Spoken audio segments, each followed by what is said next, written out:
And we are live. Hello, everyone. Welcome to the Alien Spaceship stream. You could be watching from anywhere around the country or the world. And I really appreciate every single one of you coming to you from the Spaceship Studios from a galaxy far, far away. Alright, everybody. Welcome. We are here. Now, I'll be switching over to the other screen so people could see me. Hello there, Flippy. It's great to see you, as always. Alright, so now we're flipping over to this side right here. Okay.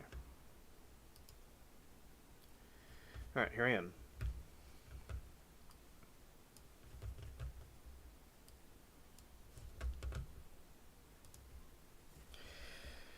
Alright. Here I am, and is I Alien Spaceship. I hope everybody's been having a great day, good evening, good afternoon, and yeah, the camera, it seems like it's a little bit dim, but it is what it is. And yes, I know who you are. Thank you for clarifying. Alright, and she says, it's Abs. I don't know why the F, my name won't display. Yeah, the reason why the name won't display is because of the YouTube grid we're on. I'm calling it a grid. I don't really know what it is. Changed our side to that instead of the other thing, but they will switch it back at some point. Hello, D Sauce. It's great to see you, buddy. Welcome. I'm glad to have you on board. Yeah, so today it was interesting trial day. Let's see if to make it less dim looking. Let's see. It's still dim. Okay. You got notified this time. That's good. That's good. And we will be doing some trial reactions. And we will be also hanging out, stuff like that. Alright. So, what's this? Okay. Yeah, hello, Sauce. Hello, Joyce.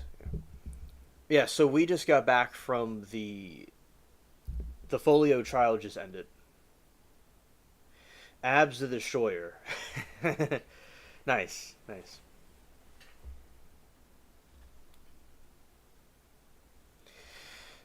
I like that. Alright, so yeah, so today we were at Folio for a little while. Then we went over to the other group. I mean, we were that towards the end, you know.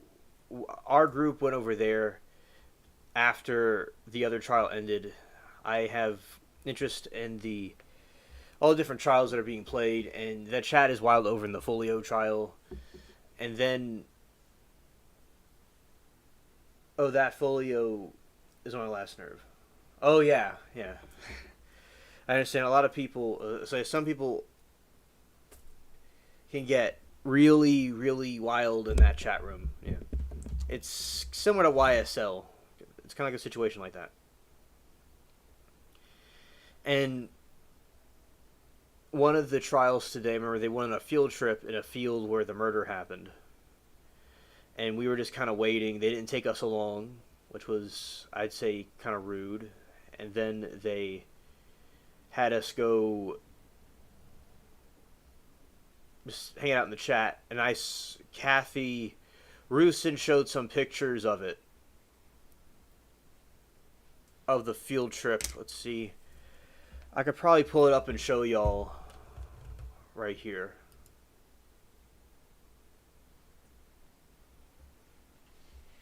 I feel that sauce. I'm lost in the sauce. Alright. Alright. So, see how it's showing all this.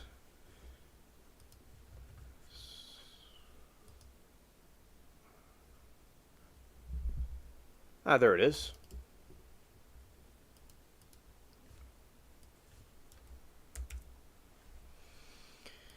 I'm going to switch over to other window and going here.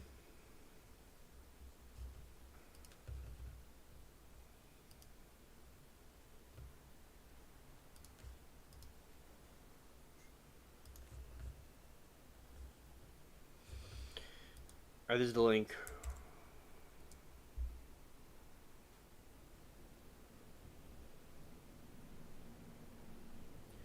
Okay, this is the jury view happening when Matthew Pahel and the jury went to the wood line where Stephanie Pavlon's remains were found, and picture his defendant and his counsel. So that is the defendant and his counsel, and that's them during that field trip that they didn't take us on earlier. Yes, what a wild day in court. Absolutely, absolutely.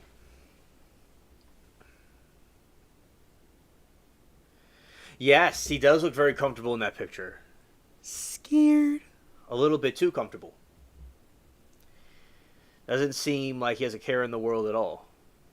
So true.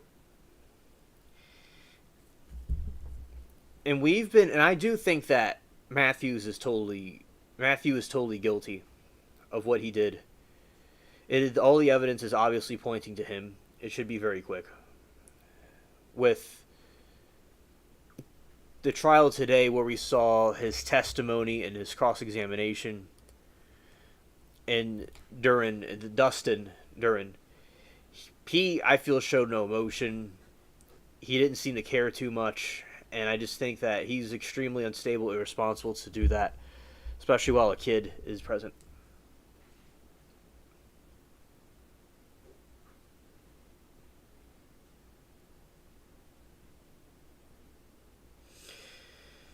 Ab says, I watched Bianca give a half-ass apology today in court by Demon.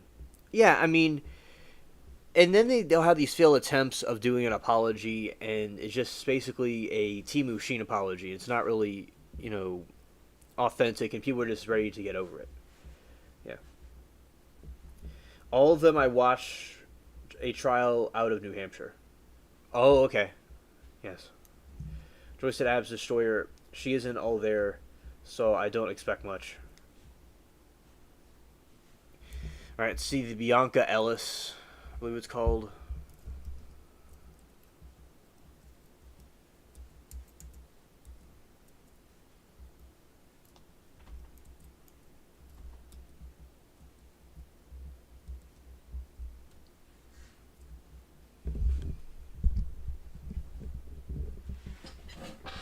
I'm gonna read about this. Just give you all like a summary of it, and for my curiosity. All right. I said we'll also be reacting to trials tonight, as well, as we like to do. Bianca Ellis gets life without parole for murder of 3-year-old in North Olmsted.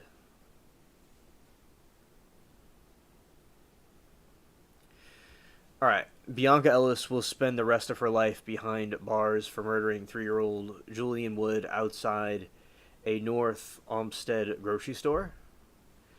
I mean, that is completely insane to do that to a child or to do that to anybody. I mean, what kind of world is this? A bunch of crazy crackheads, like they say. I think that some people like this need to not be ever released.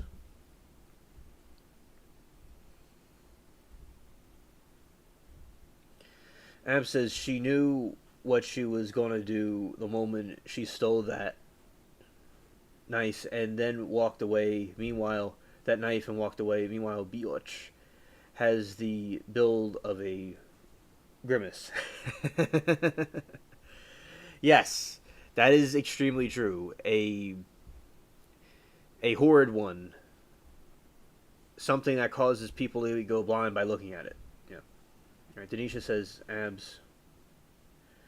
She clearly has some mental health issues. I don't know if it was premeditated or not because I didn't watch the whole trial, but the jury did get it right.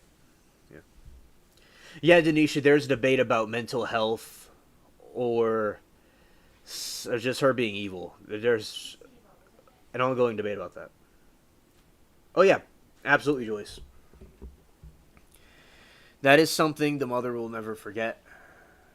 It'll be ingrained in her memory forever. It won't go away. It's like a giant evil wasp that has a lethal sting, and it just flies off. It's really that's like what wasps do. They sting and they just fly off. being an inconsiderate, impulsive cretin right there.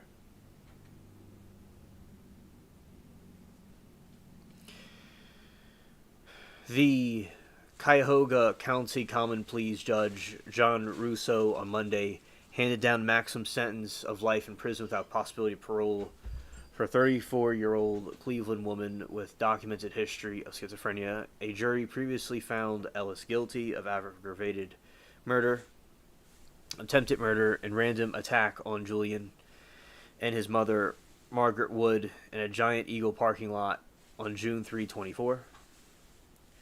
And definitely, Denisha, I believe it was premeditated because apparently she was agitated prior to dealing with the knives, according to police. Notice how she follows them out, and she didn't attack in the middle of the store. There was a bunch of people who could have intervened. Right. A jury previously found Ellis guilty of aggravated murder, attempted murder, random attack on Julian and his mother, Margaret Wood, in a Giant Eagle parking lot, June 3, 2024. Margaret Wood said she hated Ellis, and along with prosecutors urged Ruscio to impose maximum sentence. The woman murdering my son replays in my head every single day, she said. It is my living nightmare. The last thing I'll ever hear from my son is his scream, and I can still see the tears in his eyes, and it haunts me every day. He was my baby boy.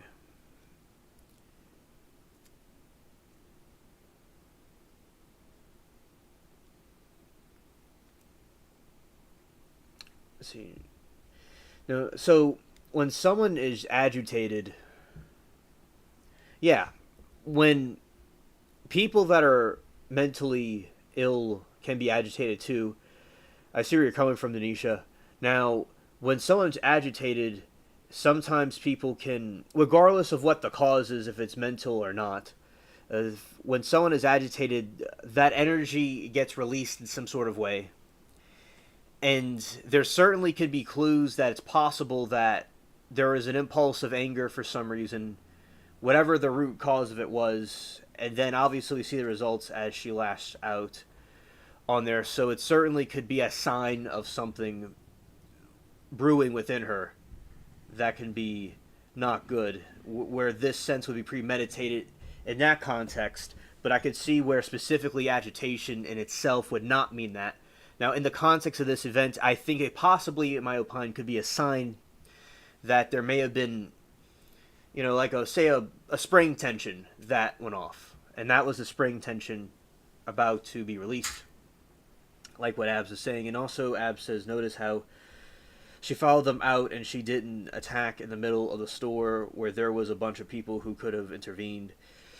That's another point to consider, is that when somebody is acting erratically, they, especially like what Denisha pointed out, someone being agitated is not necessarily a sign in itself, but with other contexts to consider is that if somebody was having a mental episode, look, I don't know what the level of intellectual awareness the person had, or like how aware they are of what they're doing, if they are mental, if they're having an episode. But I will say that in this context, we can see that she waited until they're out the store where there wasn't people around.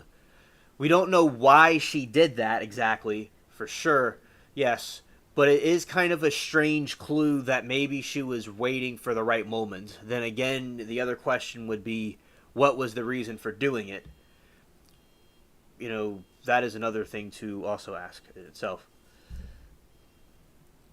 She was looking to kill, and she did. I believe it was premeditated. Once she grabbed those knives, she knew she was going to kill, but she had to find a victim that would be easier to ambush. Abs, I do think that makes sense. I'm very concerned about the store that just let her walk. Oh, okay, D-Sauce understood. Let her walk around with a knife in her hand and didn't quite really question her. Denisha, I think we could all agree on that. That why, when somebody is out there, in their store, they're letting some person steal a knife and carry it around. That certainly would be an unsettling thing to witness. And stealing a knife is not a good thing to do, and there's nothing good that could really come out of that. Unless somebody is going to make us some cheese and make us a nice dish for no reason, or if it's not making food for everybody, then it's something that it's not good. Exactly. And says if she had targeted them in the store, that second stab to his back probably wouldn't have happened because he was just a toddler, and guarantee somebody would have intervened.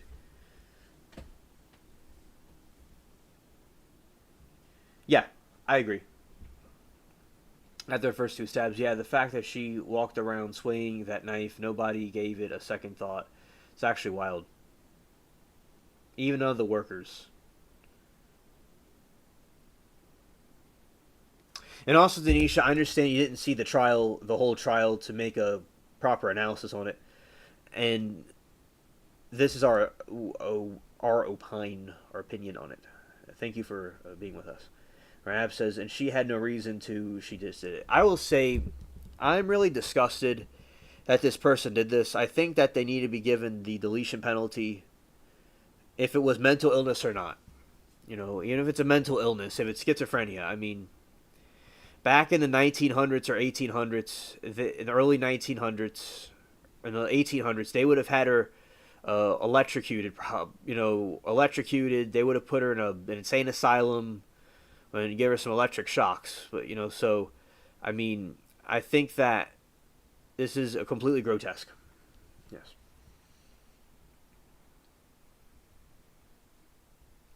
Yes, obviously, she is clearly disturbed mentally. Yes, that is true. Absolutely. No sane person is going to do something like that. And I will also argue on top of that, it's pure evil, too. Certainly not a sane person or someone that's well in the head. Right. Absolutely. Ab says, yeah, but she can also lie her ass off because humans are very capable of that. We've seen that on the stand many times. And again, perjury is committed so much yet rarely called out. Yeah, I mean, there was, for instance, when Jeffrey Dahmer would kidnap the victims, he was very convincing to police to convince them that it was a friend of his that he was helping bring back to his house, but it really wasn't. There are people that can exhibit those types of traits, or serial killers, or people that are murderers, whatever. They can be manipulative, so sometimes it could be difficult to decipher what is true, what isn't. So it's always good to have an aura of caution. All right. So more people are too. So this won't even stop, and it really is sad. If you're evil enough to kill someone, lying would be a piece of cake.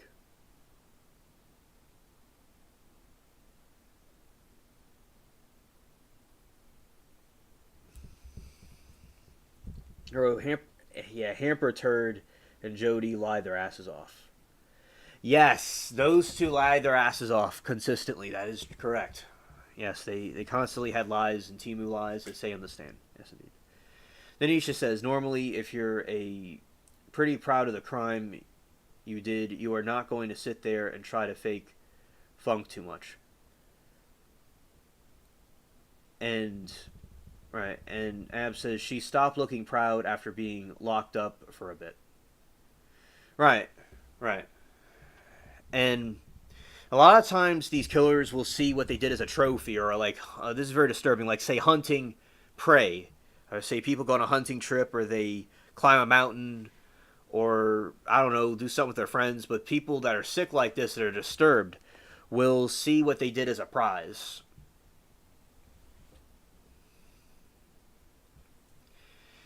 And they will act boastfully and prideful, definitely. And you have some that will fake remorse, too. You have some that fake remorse, and you have people that will act cocky about it, yeah. Oh, Tellus. Yeah, certainly with Tellus, he was extremely a textbook example of a person like that, and he was just so calm on the stand. He had no mind to him. He just was very calculating, and he was so grandiose that he used his own vehicle and put the evidence in his house. That it would not because he was sloppy, but he was just so grandiose, like Bundy was. And I make references to other murderers from the past to just give a certified example. Yeah, your rapist called it hunting. Yeah, that's what I'm like with Bundy. He did they call it a shark frenzy. What he did when he would go and like the Chi Omega incident, and Kohberger was imitating Bundy with the Chi Omega murder. So in Florida, Bundy massacred college kids in that house, in that campus. What I wasn't a campus; it was like an apartment or something. But he slaughtered them, and that's hello Jerry, good to see you, buddy. That is what Bundy did. That is how these people work. They'll go on like a shark frenzy, go on a hunt. Right. It is way easy to tell Amber Heard's lies. Lips are moving. I know nothing about the other girl because I didn't watch her trial. Okay, Denisha, I understand. I would also feel the same. Thank you for giving your take on it. Yeah, Abs has been through a lot. She's extremely strong, to go through all what she's been through.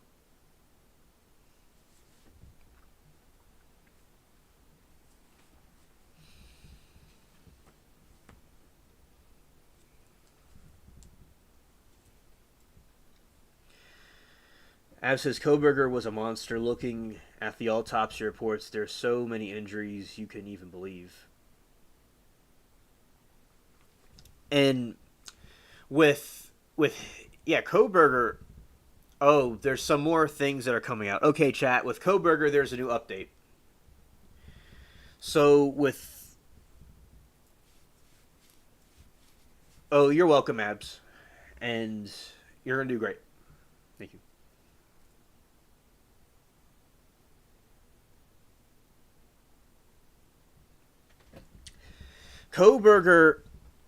Kohberger's defense is arguing that he doesn't have to pay the money to the families. That is what he's arguing. And with that type of situation at hand, he is completely vile and with no remorse, because in his defense team is too. So now they're saying that since Kohberger has no way to pay the money, he shouldn't be able to pay the debt. But there's some laws over there that have to do with maybe he doesn't have to pay it, but it's very inconsiderate to the families by the way that they're doing this to try to get him off the hook for paying the fees that he was charged with paying them back. Which he needs to make those plates and big rocks and the little rocks and the license plates, and needs to give the family every single penny that he ever gets.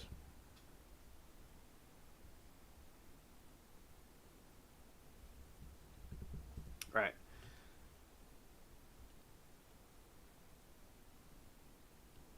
Yeah, so there's inconsiderate, these people that are just completely have no emotion, no empathy for anybody, and they will go through great lengths to save their own skin, their own hide. Well, it's very sweet of you, Denisha. It's very sweet to tell Abby that. And I mean, for anybody to be wrong to Abs is a complete Temu Sheen gremlin with maggots in it to do something like that to her. Very kind soul. She deserves the best days that possibly could be given to a person.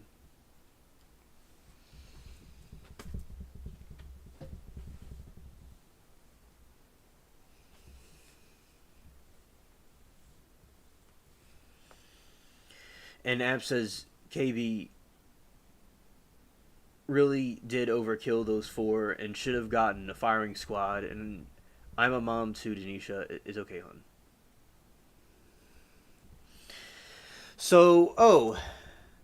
That he was certainly imitating Bundy because Bundy went graphic warning. Viewer discretion is advised.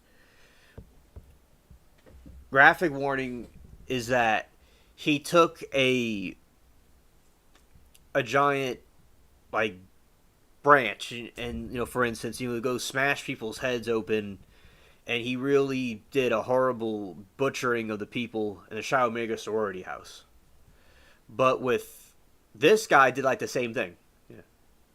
An overkill. It's like he waited until they were sleeping, and I will say it was quite a something to pull off where he was able to kind of, but he left the sheath there. He almost would have been difficult to catch, and there's other persons of interest that were going to be accused of it that had nothing to do with anything.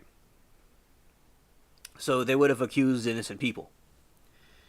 Yeah, so he should have gotten a firing squad, I agree. And he was a coward for taking that way out that he took. So a complete coward, indeed.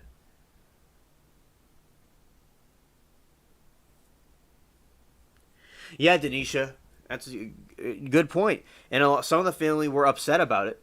Now, people argue that the family doesn't have to go through appeals hearings and appeals courts that some of these families have to witness. And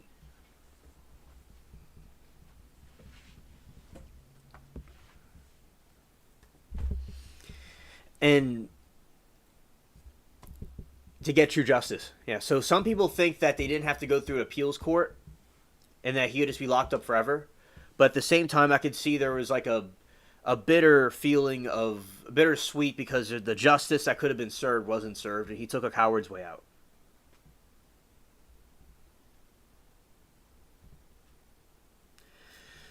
KB apparently caused injuries post-mortem for a few sensitive warnings, something that's why he cut the back of Ethan's legs. Oh, I mean, Bundy was like that too. Graphic warning. Yeah, Bundy did stuff to deleted women that he had. That was where he had the most fun, quote unquote, that they would call it, or he would call it, which is really was just something disgusting. And that is the thing with these people; they'll violate the deceased. It's extremely creepy.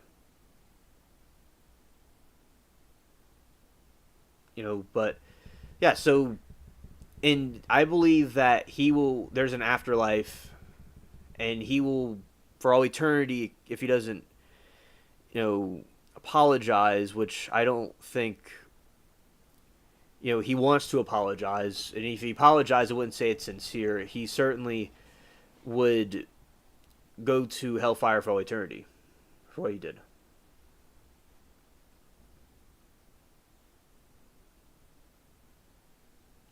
Show me the arguments of all the people who are involved don't mean crap. It's families who have to deal with the version of justice that they've got.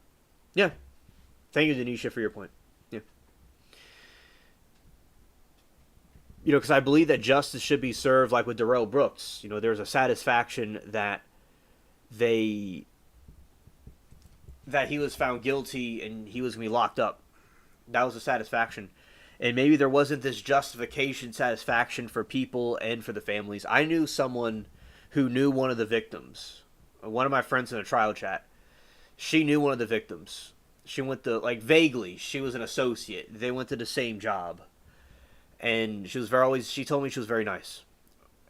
And, yeah, this dude deserves a firing squad where he gets a shot in the wrong way and he kind of feels a little bit. That's what he needs to get. Yeah, and he's a coward. He can't face what he did to other people.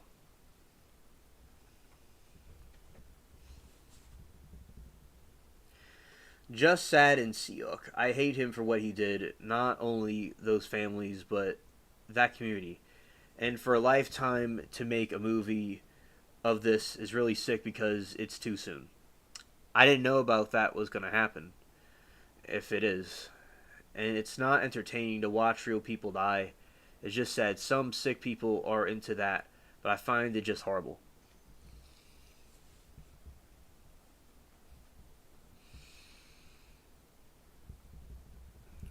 So, with this situation, to see a real person get unalive, deleted, is absolutely terrible. The worst thing that could happen on Earth. And for people to take satisfaction and enjoyment in it, it truly is a heartless way to be. People like that, as I said, need to be locked away and throw away the key.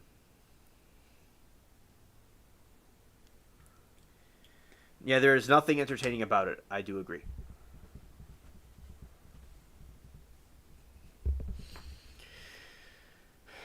All right, and a jury previously found Ellis guilty of aggravated murder and attempted murder in the random attack on Julian and his mother, Margaret Wood, in a giant Eagle parking lot in June 3/24. Margaret Wood said she hated Ellis and, along with prosecutors, urged Ruzio to impose the maximum sentence.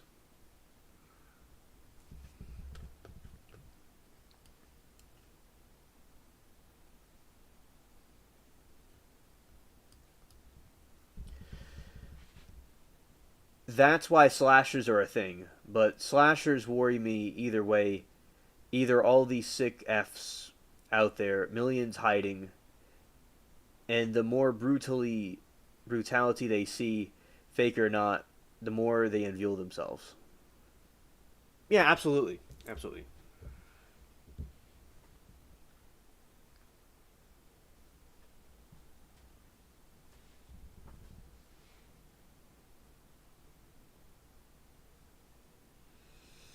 Okay, Joyce, thank you for hanging out with us. See you later.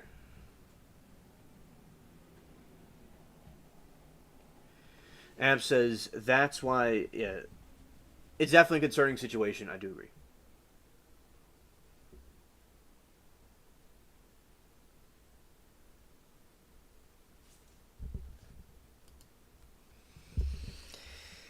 The week and a half long trial included testimony from officers Margaret Wood, opposing psychiatric experts, and others. Ellis' attorney Fernando Mack and Carlos Johnson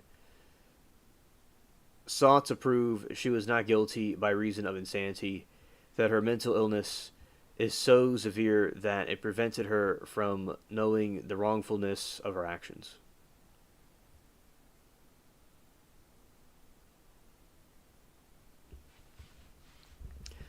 Assistant and county prosecutors Anna Aguilia and Jillian PTO conceded that Ellis suffers from mental illness, but successfully convinced jurors that Ellis knew what she was doing when she was stabbed Julian with a knife she had stolen from a nearby thrift store. What is unique and so heinous about this was a defenseless 3-year-old who had absolutely no ability to fight off his attacker was slaughtered by this defendant. Fragilia said during Monday's hearing, the surveillance video Giant Eagle demonstrates that the defendant carefully chose her victim and executed her plan.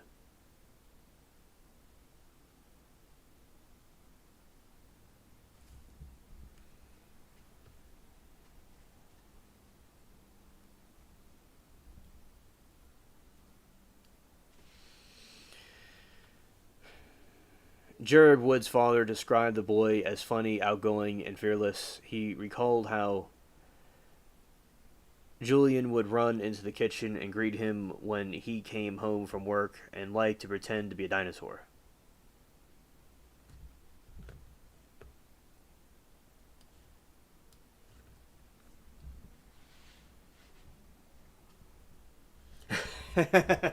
Ab says Ellis needs a bra. To be honest, shade thrown. Yes, facts. Okay. All right. Our home isn't loud and chaotic anymore, not in the way it used to be, she said. There is no one dressing up for Halloween as a dinosaur. Throughout the hearing, the medicated Ellis mostly started at a table in front of her. Started at a table in front of her.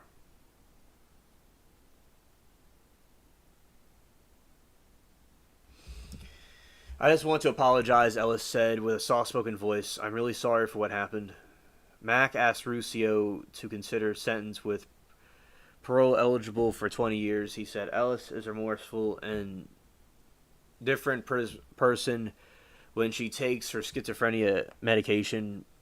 Mr. Johnson and I respectfully disagree with the verdict. He said, I'm firmly convinced that had she been found not guilty by reason of insanity, that she'd probably be in the hospital for the next 20, 30 years.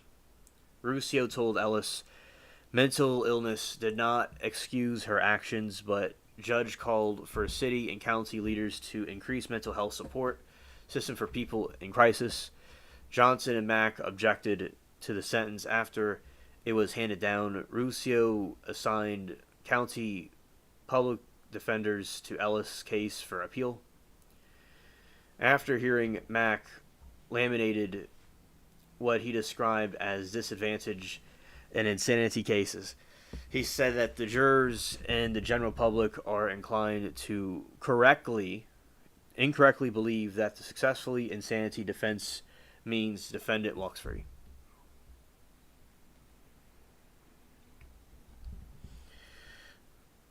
Margot did not deserve to live the rest of her life remembering her baby screams. That statement she made, as that being the last thing she remembers, made me so sad for her. Yeah, I feel that for her completely. It is a really horrid, devastating outcome that could happen in this case. That a mother that did nothing wrong has to remember this the rest of her life. 30 years from now, it's going to be like this. 20 years from now, 10 years. It's, as I said, they need to go in Patrick's torture chamber from SpongeBob, if you remember, which you do remember. She needs to go down there. She, certainly shouldn't be doing that to a child. Absolutely.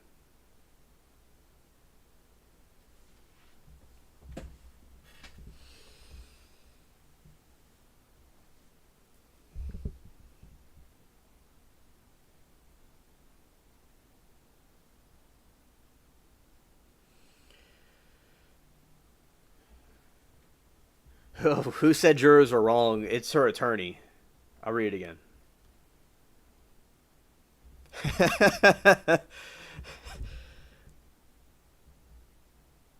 Oh, Ab says she liked that chamber alien. Oh. Yeah, that's true. And this Patrick is quite a professional at that. I think that would be more suited for her is to go into the other dungeon. Because we wouldn't want her enjoying that too much, because that's what she would enjoy. There is a dungeon, the Clown's Dungeon, where there's a big, giant acid, a bunch of acid, that she could just be fried in. And she won't cause a problem anymore to anybody. She'll just be a skeleton. I think that would be much better. Because Patrick, although he will say he'll punish her, she might just enjoy it too much. And that is also true.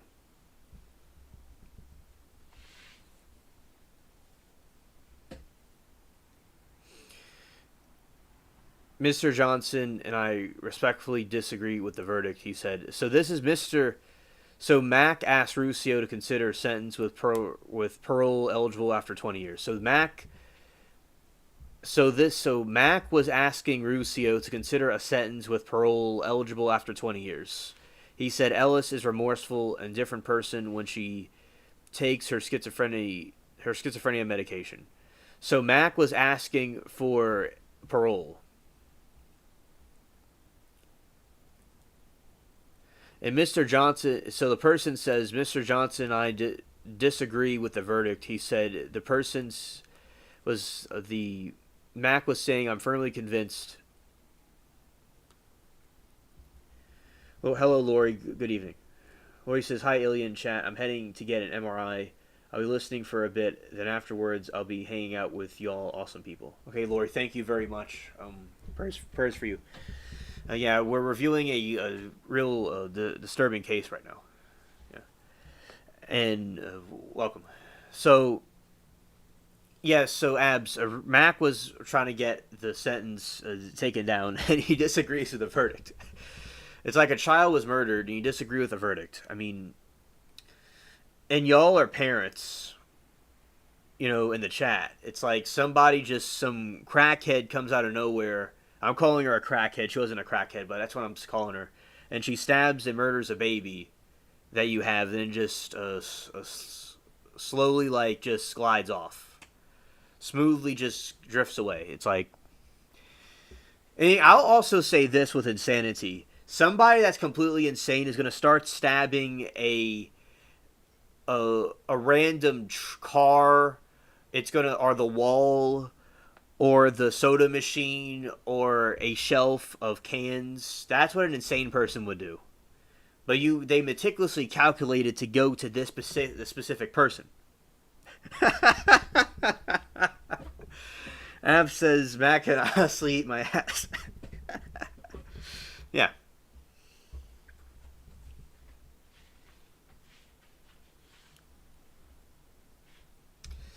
Ab says, do you know what one of my favorite guilty verdict reactions is? Carly Gregg. She did not expect it and turned down the deal. I think about it from time to time and it makes me laugh. Yeah. Oh, I remember Carly. She certainly had that look in her face. Absolutely. That is true.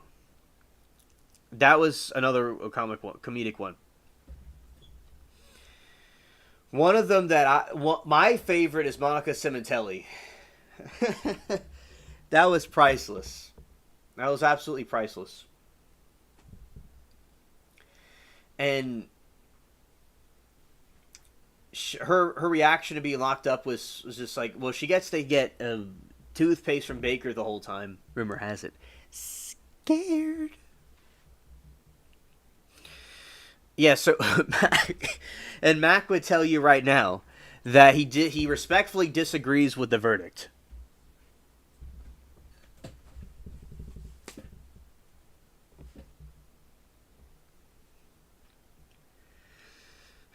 And she not only showed up her mother's body, but she acted innocent and then started crying after getting guilty verdict for life.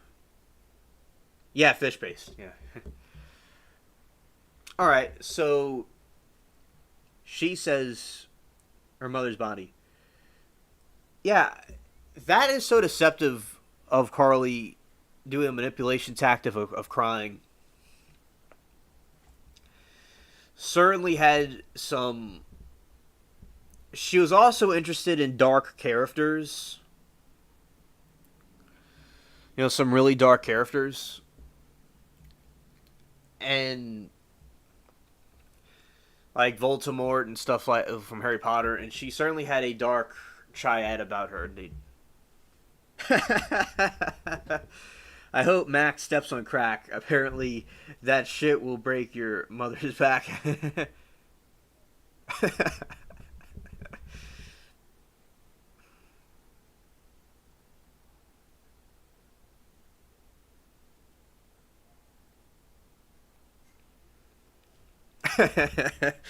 This dude's a meme now, because it says Mac asked Ruscio to consider a sentence with parole eligible for 20 years. He said Ellis is remorseful and a different person when she takes her schizophrenia medications. This guy's an idiot. Chat, you got to hear this closely.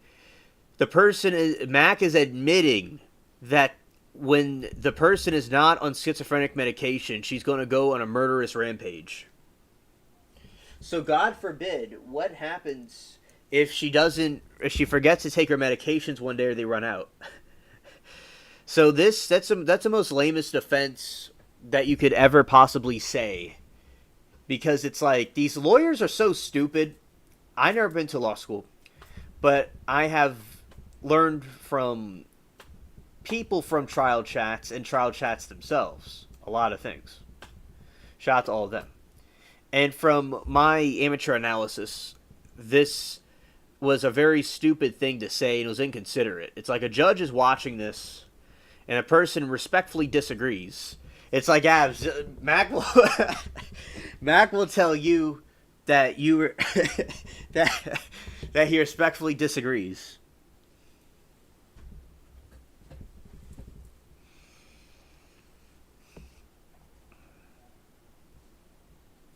Abs says Mac really he's talking smack. Someone slap him back to reality before I do. Yeah, because if he was here, Mac will say he respectfully disagrees. And you see how condescending that is to say he respectfully disagrees. And he has like the dumbest look on his face when he says it. Yeah, all I heard from Mac is hee-aw, hee-aw, hee-aw. That's all I heard from Mac.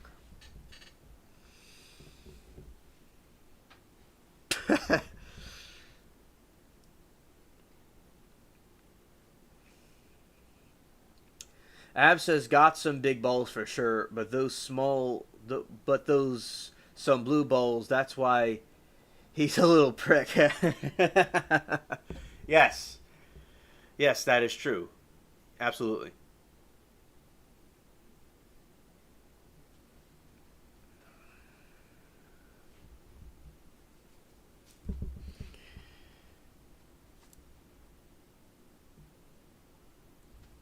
And Ruscio told Ellis that mental illness did not excuse her actions, but Johnson and Mac objected to the sentence. Oh, Abs, he has an accomplice named Johnson. Okay, so Johnson and Mac objected to the sentence after it was handed down. Ruscio signed county public defenders to Ellis's case for appeal. All right, she says.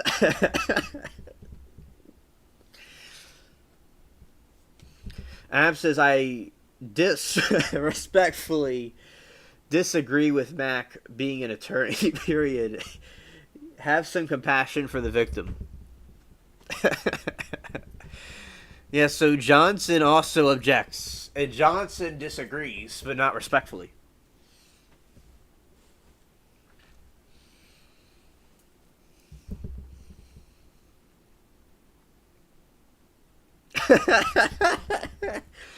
Av says Johnson liked the baby oil conspiring with Diddy.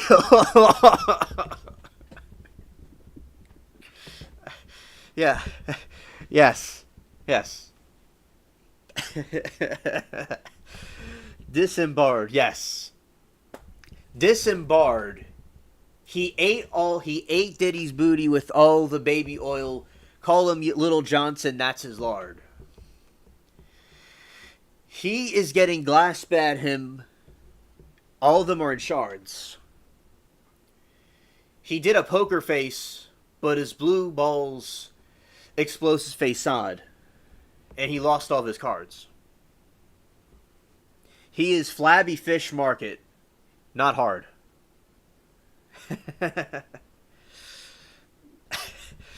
All right.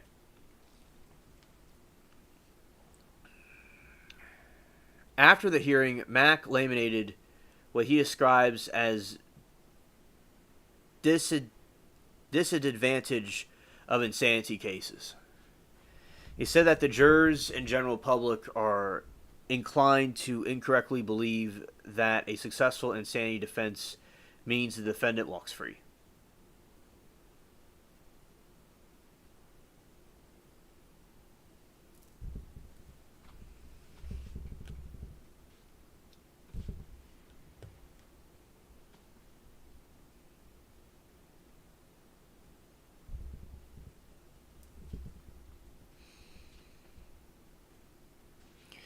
Quote, we're hopeful that the law changes so that they're educated, he said.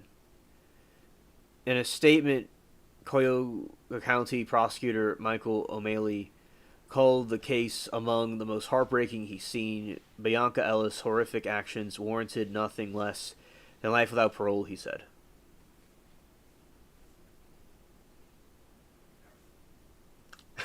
Av says, wait, remember I said something about LeBron taking it up the butt for Diddy? Dead ass. Heard that as a rumor. Why do I believe that's just a rumor? Oh, I mean, you think it's a rumor because LeBron was supposed to be completely against that. It was outspoken. But I would say that I think that it's not a rumor. I think it's a complete fact. Because some things are just so absurd, Abs. That's why. But sometimes you gotta understand that truth is stranger than fiction. Oh, that's what she said. Why do I not believe... Not just a rumor. I read it wrong. Okay. Oh, no, you have good... definitely head in your shoulders. It is certainly true. And I think... Absolutely. Because I think that LeBron was certainly doing that. He took it up... He took one for the team. And his safe word was teamwork. Right. Quote, we're hopeful that the law changes so that they're re-educated, he said. In a statement, County Prosecutors Michael O'Malley called the case among the most heartbreaking he's seen. Bianca Ellis' horrific actions warrant nothing else than life without parole, he said.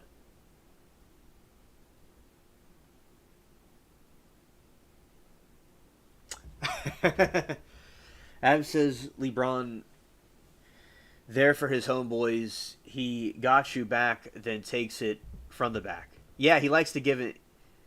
He likes to give and take.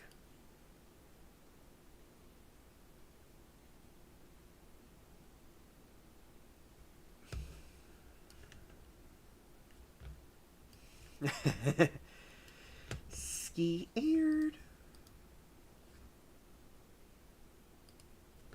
Scared. All right, this is what more was said. We're hopeful that the law changes so that they're educated, he said. Catching, not pitching. Yeah. Yeah, exactly. And that's what he thinks about all night long, is the catching part. Okay, he said we're hopeful that the law changes so they're educated, he said. Oh, Johnson and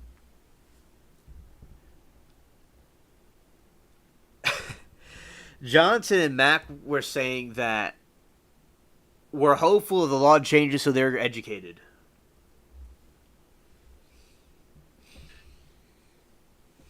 My man dribbles balls for a living and donkey them into a better hole.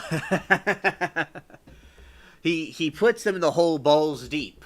Balls deep in there. He has ball transportation skills. I'll call him the ball doctor. Neated, not better. Ah, okay.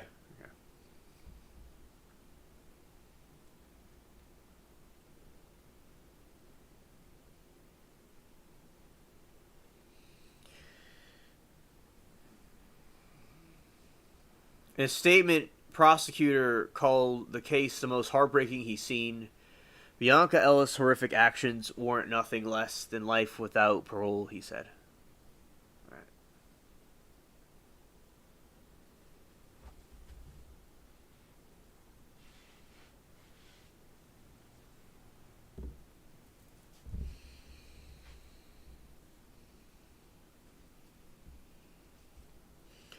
Amp says, I couldn't imagine being a basketball player and dribbling balls in between your own balls. You know, it's an awkward thing when that happens. When you dribble basketball in between your own balls, it is, you have like that thought in the back of your mind, definitely. All kinds of things. And because sometimes you can put the ball between your legs and back and forth, and it's kind of like, it's kind of funny. Yeah, so, yeah, on the court, people will certainly nearly hit themselves. It's like, which balls are they going to touch? That's always the question. Scared. Yeah, and I do think with those types of games, with defense especially, there's a lot of balls interactions right there. Because you have to try to dodge the ball from going to the hoop.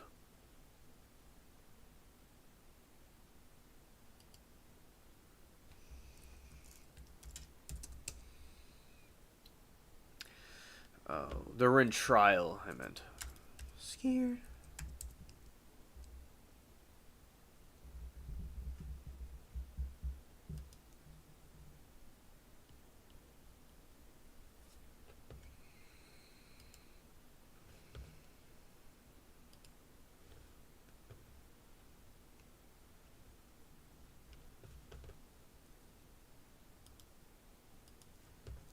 All right. Big hard balls.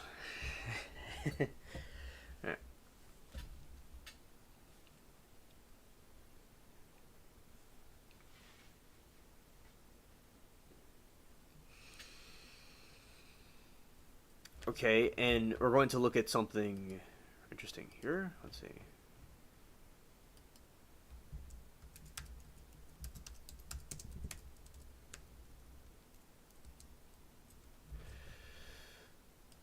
As we talked about before, and we're in our Halloween season, so we're going to talk about so, and also we're going to do reactions to some trials as well.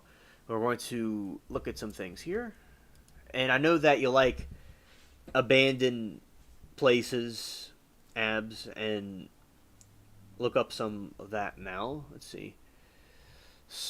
Let's see in an abandoned. Okay. Abandoned. Haunted.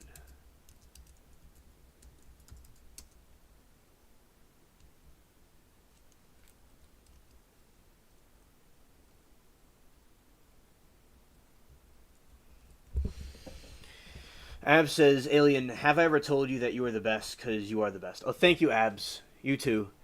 Yes, you always give me great admiration, and you have told me that before, yes. And thank you for telling me that again. You can never tell me it enough. I always appreciate your compliments. Oh, yeah, you're always nice. I have to say, you've always been very kind to me, like the other folks from LC. And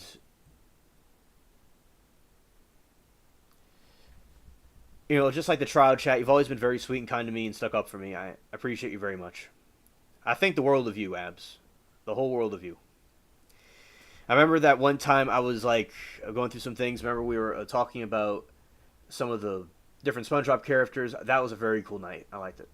So, and I remember I was talking about Six Flags because that was a messed up thing I went through. It was nice that you were there to listen and laugh along because we also say funny jokes. Yeah, so appreciate you. Seeing stuff protruding out the water that shouldn't be in the water is insane. That stuff is love looking at the most. Okay. Let's go here.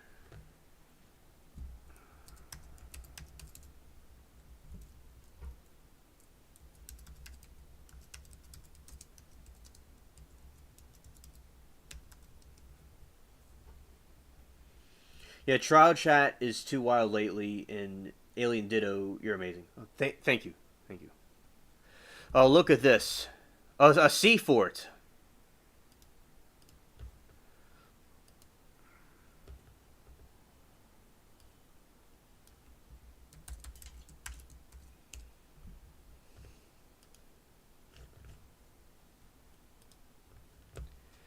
All right. Right here we have the sea fort.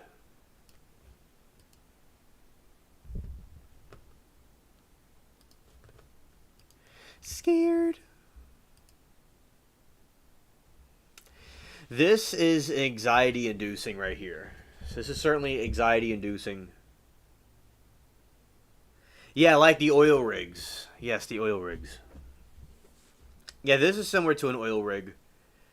You know, this sea forge. Imagine like being on these things in the middle of the water, and that's all you're surrounded by. That is really, really impressive.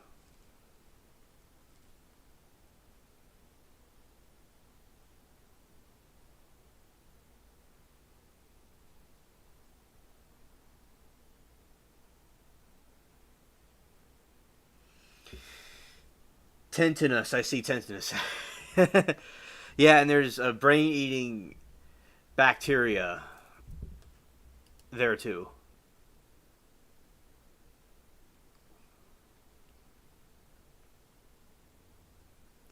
Wow. Oh yeah, people are climbing into those things. Wow.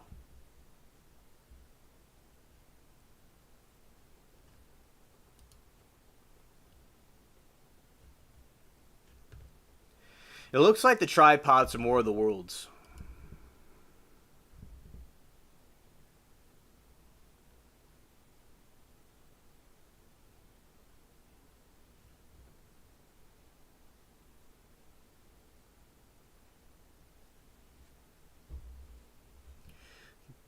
Brain amoeba eaters. Yes, that's what it was called. Thank you for refreshing my memory. Okay. Yeah, scared. Yeah, that is infested with it, indeed. Those are listening.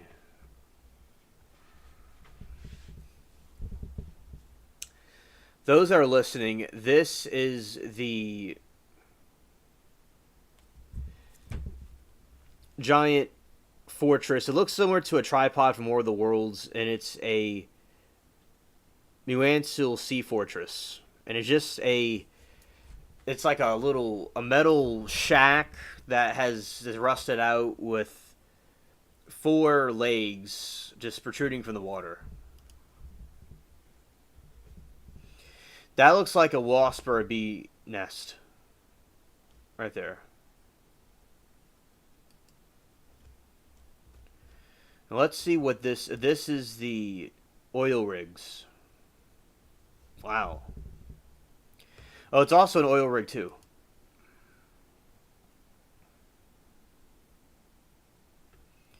And that is at an angle.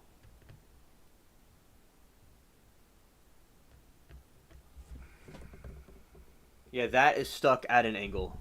Absolutely.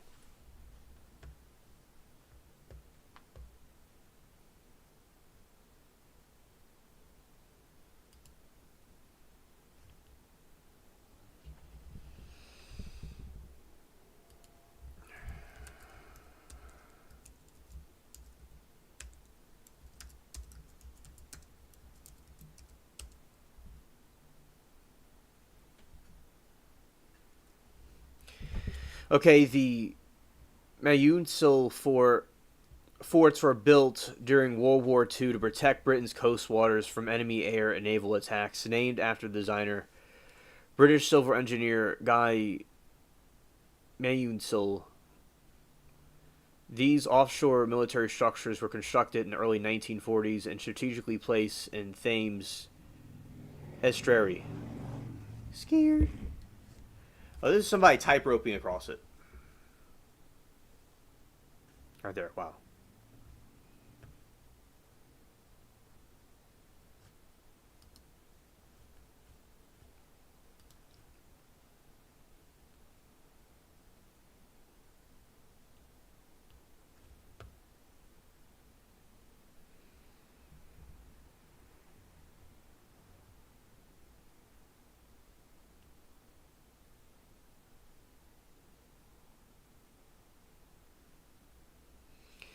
Now this is a little bit different. It is Port Royal from the pirate game. It looks like a unwashed EOS. Alright, Port Royal. And this is from the this is not the same thing, but it's this. I'm gonna mention this because it's from the pirate game.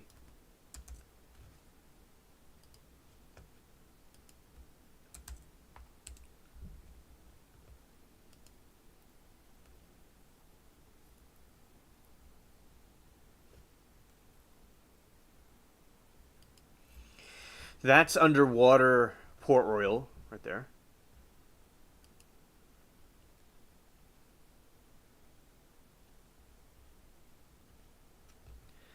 Okay, and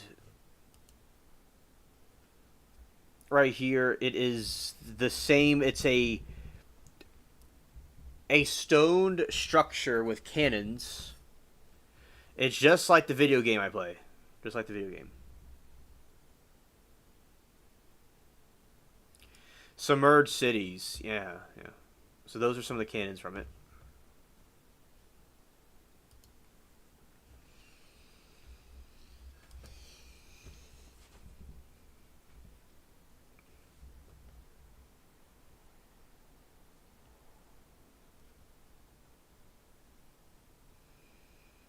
Oh, look at this.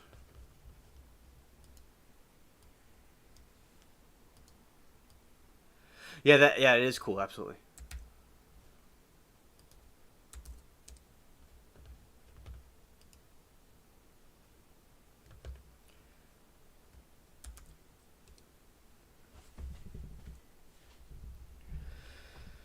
Okay, this is an island. Yeah, that ship. Yeah, and it has an abandoned ship there. So that it's like if we went there to this resort, this nice beach, not necessarily a resort, but like a beach. It's gorgeous water. Gorgeous water.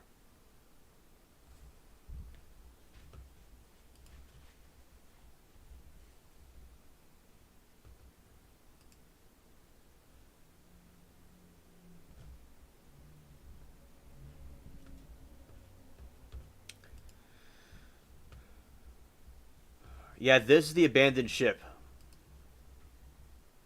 Scared.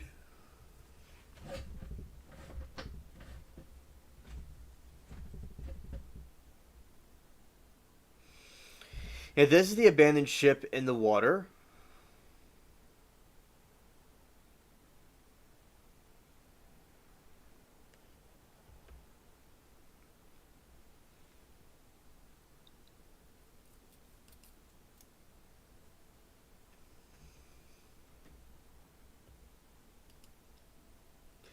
Yeah, Tenatus, get your Tenatus shots.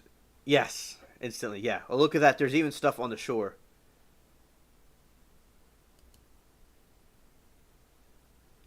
Yeah, that is certainly a haunting relic of the past. You'll take the escalator to hell instead. Yes. Yes, absolutely.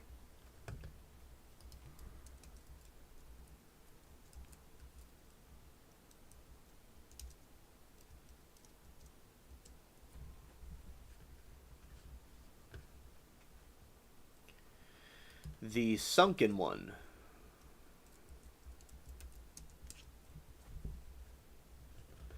Oh, this is a newer ship, a newer boat that was on shipwrecked out there.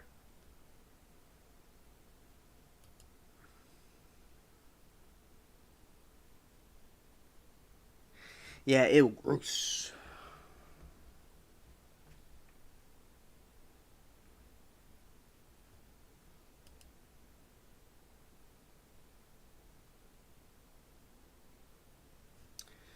Yeah, and yeah, that's another angle of the ship that's retreating from the water. All right, we'll do that right now, Abs.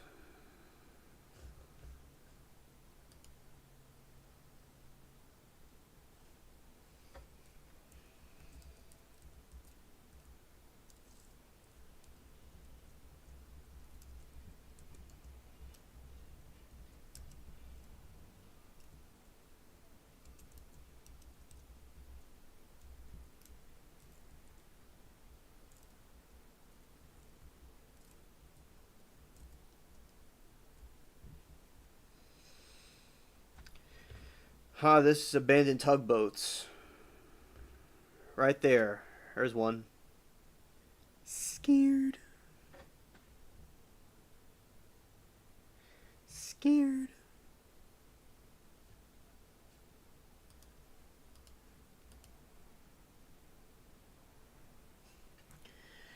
Yeah, that's one that's been washed up on land. Oh.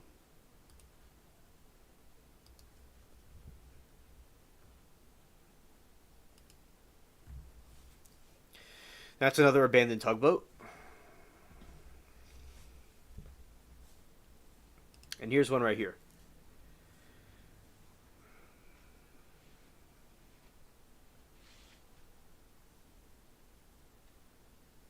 Right, right. This is a tugboat that has sunk, but has not like gone under the waves.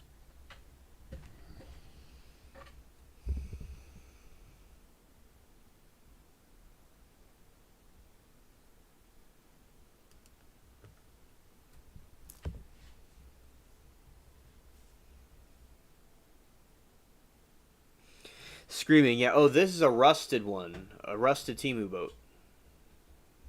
Right here. Yeah, and it's like how it's like right by the shoreline, but it is going in complete decay, just abandoned there.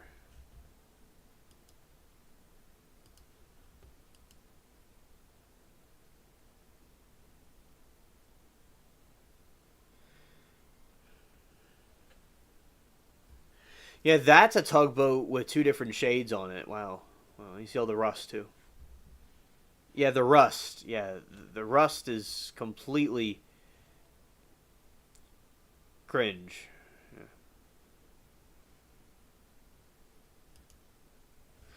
Oh, Lord. Okay, that is a wrecked tugboat. Yeah, that looks very traumatic looking. Very traumatic indeed.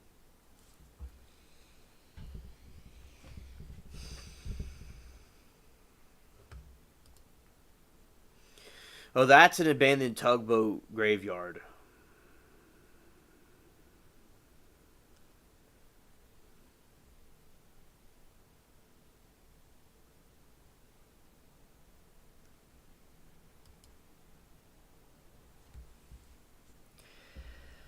And that one is like nearly submerged into water. And it's nearly submerged. Wow, that is really messed up. Yeah, that has to be some more cringe. And then we'll play Taps the Fallen Ship. No.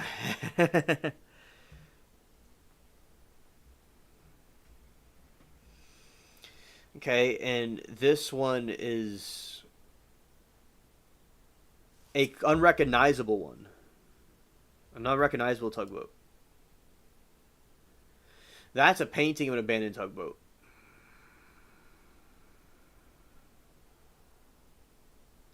You're spooked. Yeah. Yeah. Spooked as F. Spooked as fuck. As fuck.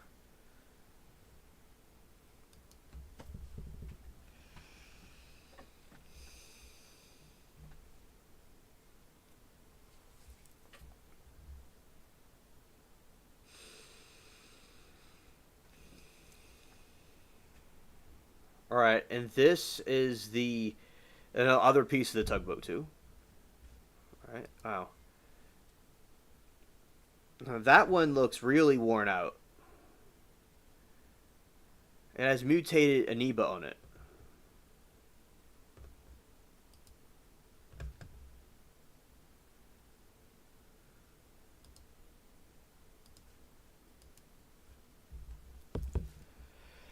And this tugboat right here has red, and it has some like rust on it also. Scared. Okay, and then you got this one that's just kind of hanging there.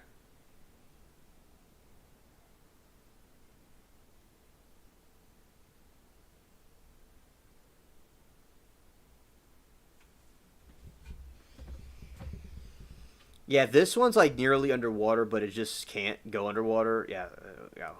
Okay. That one is like a crack in its head, like in the top part, and it has broken windows.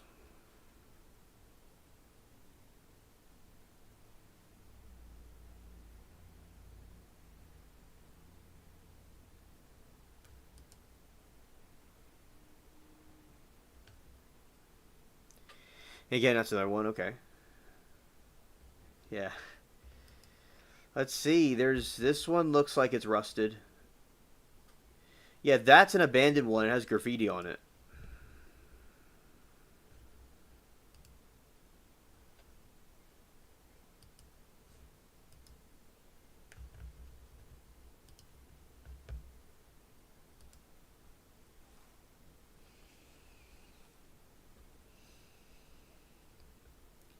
Yeah, this one has rust and graffiti. Wow, that's wild. You know, because you have rust with the paint. That really is an post-apocalyptic scene.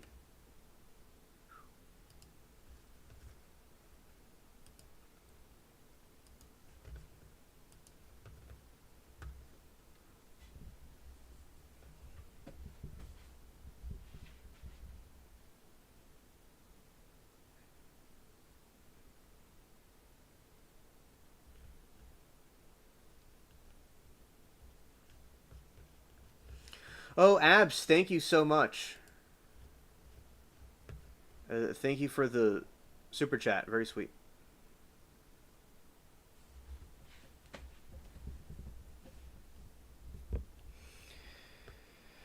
All right, and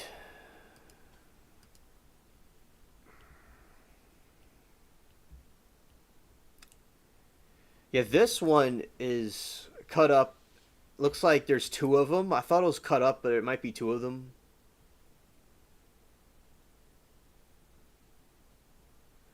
Oh, okay. Understood. Uh, Thank you, Abs. And you know that was very generous.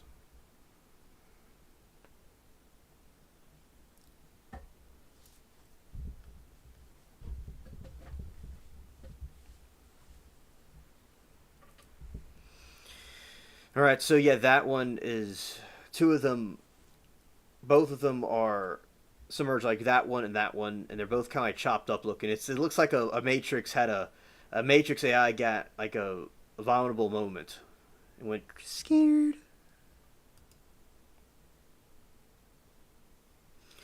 All right, and that is a visual abandoned tugboat right there, and an abandoned situation. Interesting. Yeah, it reminds me of like from SpongeBob when they have that like horn, the fog horn, and they'll show like some rotten ship like that in there. Yeah, definitely. It has the brain eating amoebas in there.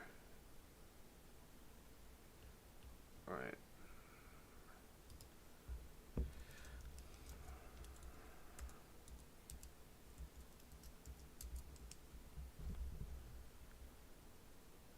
Ah, some rusted. It's potent rusting. Oh lord, that is hideous.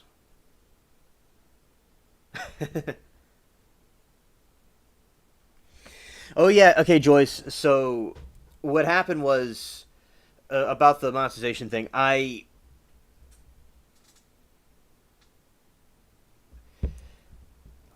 last Sunday, which was yesterday, I went through the process to fix the situation that happened. Yeah, because I'm the boss. Facts. Yeah, and I had some conversations with AI for a couple of hours the Sunday prior to get this thing resolved, and here we are. Yeah. Yeah. So appreciate all of you. And then Sauce says, what the ships is going on here?" Yeah. Yes, running her mouth before she goes to bed. Yeah. So these are the tugboats, the Temu tugboats that are hanging out, and this is one that's kind of like on land. But I don't know why it's on land, but that's kind of crazy. Then you got this one right here. It's really wild right here.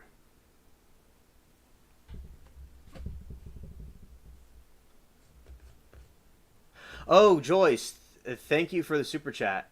I appreciate it. Appreciate it. Very sweet.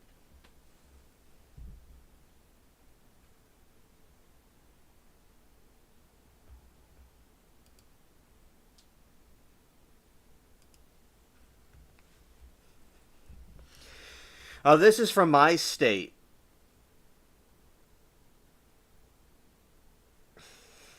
I sent more. Oh, gee. It is a delight to see you. Welcome to the Alien Chat. Welcome. I appreciate it very much. And as I said, wonderful name, Aliens Victims Rights. Yeah, shout out to G sticking up for alien rights. Facts.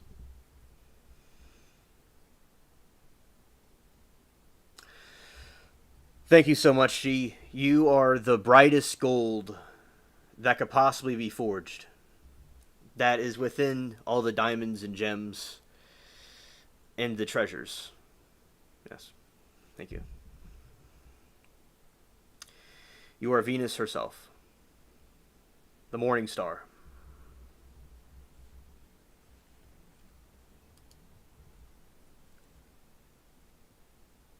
Yeah, thank you, G. Thank you.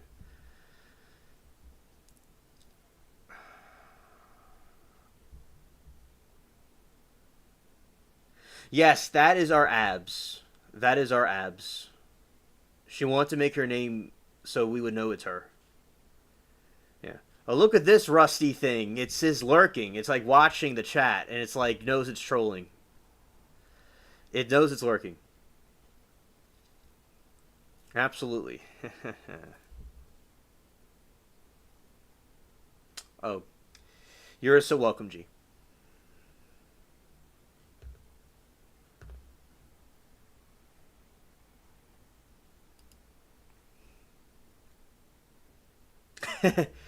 Yeah, we all changed our names. Yeah. Scared. Oh, this one is underwater. This one's like barely underwater, but it's like lurking. It's like it's trying not to be seen, but it is seen. Wow.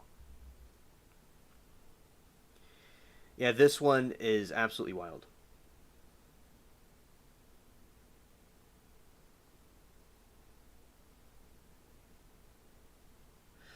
Yeah, yeah, absolutely, G. Absolutely. We can watch that. I saw that the other day. I'll pull it up. I'll put it up for you right now.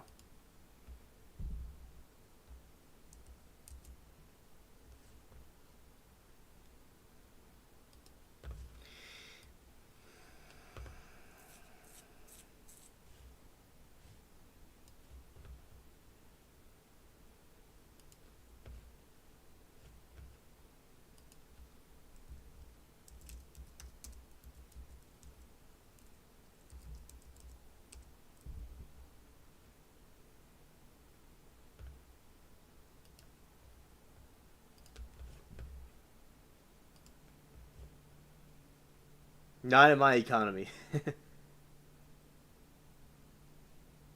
No, no, no, no. I want to watch it again. I want to watch it again. It's just something I cannot get enough of, and I don't remember it completely. We're going to watch it right now. All right. Here we go. We're going.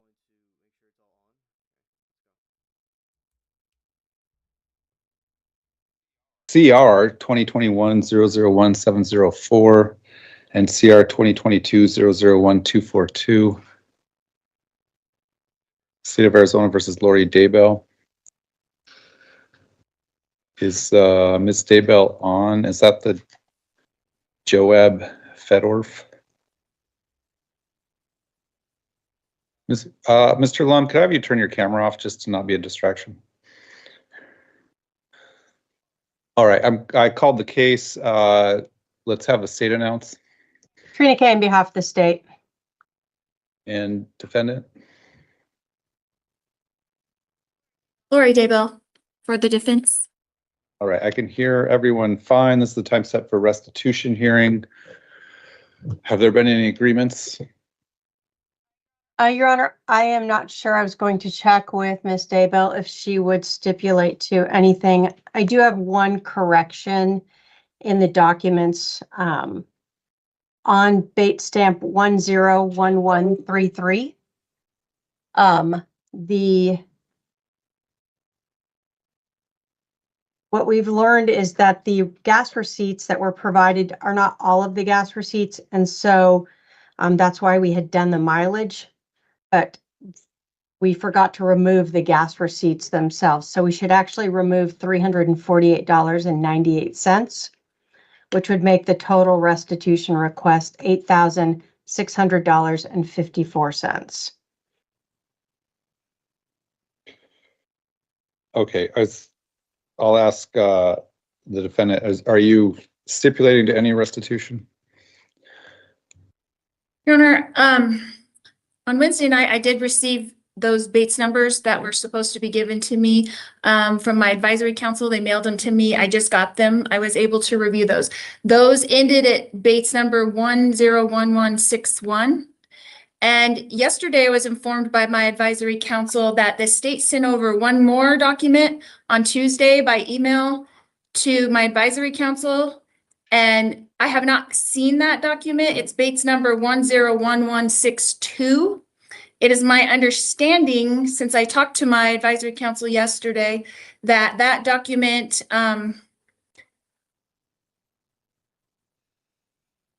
is a document they She's so condescending. She really has a condescending nature about her.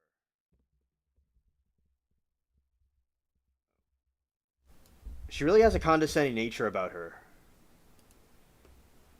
It's really Temu cringe. Temu cringe for show. Lori has a chin up, uppercut, this bitch. 632 3-piece combo with a side of zap. Yeah. Yeah. She's completely uncalled for. kind of explained it, what it was to me. And so my understanding is, and although I'm aware that counseling, thank you. Although I'm aware that counseling costs can be included in restitution, this document turned over by the state is an Excel spreadsheet totaling $3,147 in counseling. There are no invoices from doctors or insurance companies to my knowledge. So the document in and of itself seems to be insufficient. I haven't actually seen it. However, based on how my trials were conducted, since experience tells me that regardless of what I say or what anybody else says, you're going to order it, I am willing to stipulate today. It is my understanding that I have already been ordered by this court to pay over $534,000 in fees, in fines, surcharges, and court fees. So you can add Ms. Woodcock's total of $12,096.97 of restitution to my tab. And Your Honor, with that correction, it would actually be $11,747.99. Hold on, 11,740. $7.99. All right. Ms. Daybell, you're stipulating to pay restitution to Kay Woodcock in the amount of $11,747.99. Is that correct? That's correct. Did any drugs, alcohol, or medication in the last 24 hours that would affect your ability to have this, to make this decision? Have I been on any drugs, Your Honor? Is that what you're asking? No, I'm asking, have you had any drugs, alcohol, or medication that would affect your ability to understand or make this decision today? Is Your Honor aware that I am in prison? I have no access to any of those things. So no, the answer is no, I have not. Thank you for answering the question. Has anyone promised you anything in exchange for your agreement to pay this restitution? No. Has anyone forced you, threatened you, or coerced you to get you to agree to pay this restitution? Only my trials, Your Honor, coerced me. All right. The court finds that your agreement is knowingly, intelligently, voluntarily made. It's ordered that you pay $11,747.99 in restitution to Kay Woodcock. The restitution would take priority over any other fines and fees that have been imposed. And it's ordered that that restitution be paid out at the maximum rate allowable out of any prison account. Ms. Kay, do you anticipate any other restitution requests? Your Honor, we are still awaiting restitution request from Brandon Boudreau. I know that he's been busy with work and he hasn't got all of those documents together. When I get those, I will submit them to Advisory Council and to Ms. Daybell's investigator, who seems to be able to get that to her. She has a mouth on her. She has a feisty mouth. Wow. And I will say this: I've never been to incarcerated, thank the Lord, and I know from studying about it, there's lots of drugs that can be going through prisons or alcohol. You know, prisoners can. Some rock star I like, he went to jail and they made alcohol out of like oranges or something like that, or grapes, and they made some crazy wine out of it, and they actually it tasted pretty good. They said so. Yeah, I mean, people in prison could do all kinds of drugs. A lot of drug addictions happen in prison. Yeah, so she's really, a smart, a smart ass. Really a smart arse. I didn't put the viewer discretion advised disclaimer before I said that, but pardon me. So there we go. Yeah, she gets to do her hair and makeup in jail, and as I said, she looks like she's like a regular person. Like, she doesn't look malnourished or anything. She looks like she's still going. Like, she doesn't look like she's near death.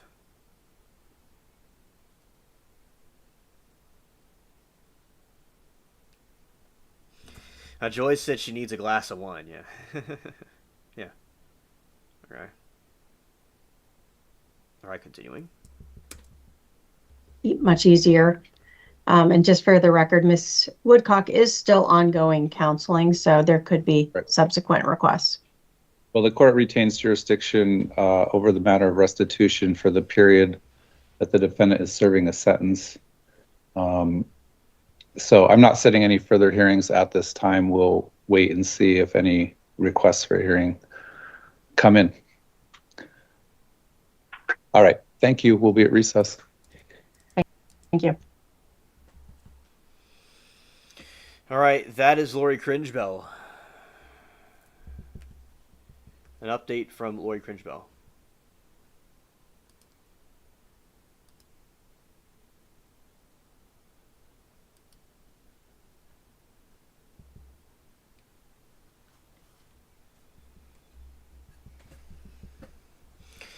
I love wine too.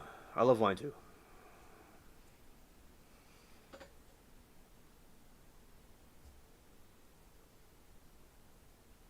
Dumbbell, yes.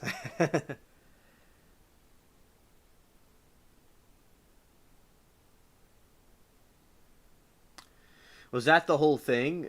I thought someone said she refused to pay restitution. Oh.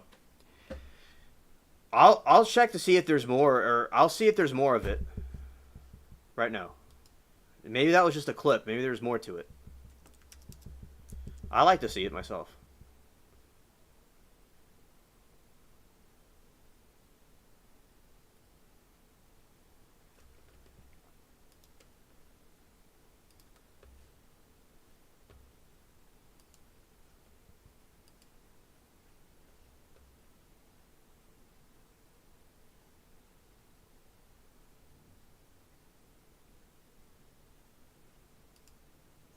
CR 2021-001-704 and CR 2022-001-242.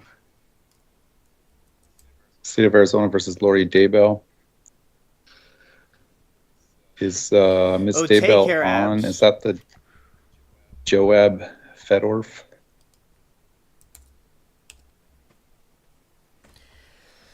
Thank you for hanging out with us. It was a pleasure.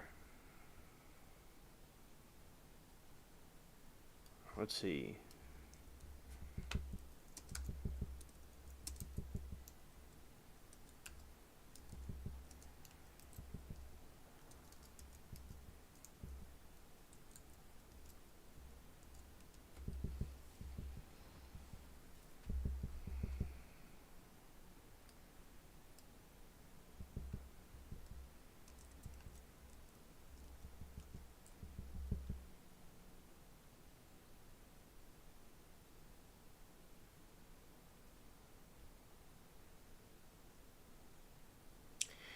Yeah, it seems like that's it.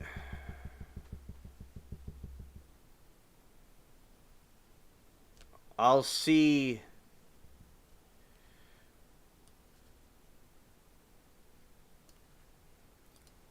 What I could find about this. Let's see. You're gonna be right back? Okay.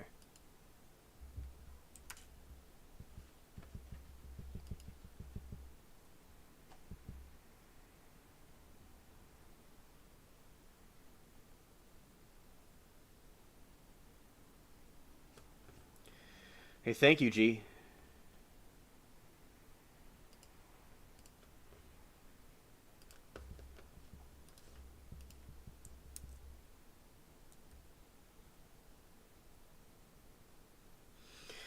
Oh, okay, so Anna tells Abs good night. Or she wanted to tell her hello. Oh, yes. Yes, I remember this of a situation. Okay, chat, we're going to turn this video on that she sent me just now. Okay, let's check this out together.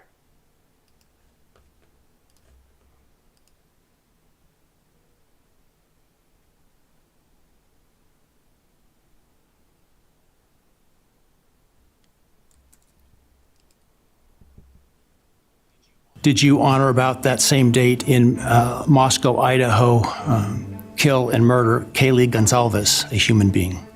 Yes. And did you do that willfully, unlawfully, deliberately, and with premeditation and malice aforethought? Yes. This guy, Brian Kohberger, the man who viciously murdered 4 college students at the University of Idaho, is still making trouble for the families of the victims behind bars. And wait till you hear his new arguments for why he shouldn't have to fork over any more money to them. Welcome to Sidebar, presented by Law and Crime. I'm Jesse Weber. All right, before we jump into this is a Law and Crime legal alert. So, these 3 potential health artificially. Did you, on November 13th, 2022, enter the residence at 1122 King Road in Moscow, Idaho, with the intent to commit the felony crime of murder? Yes. Did you,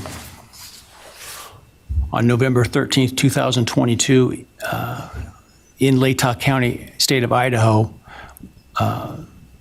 kill and murder Madison Mogan, a human being? Yes.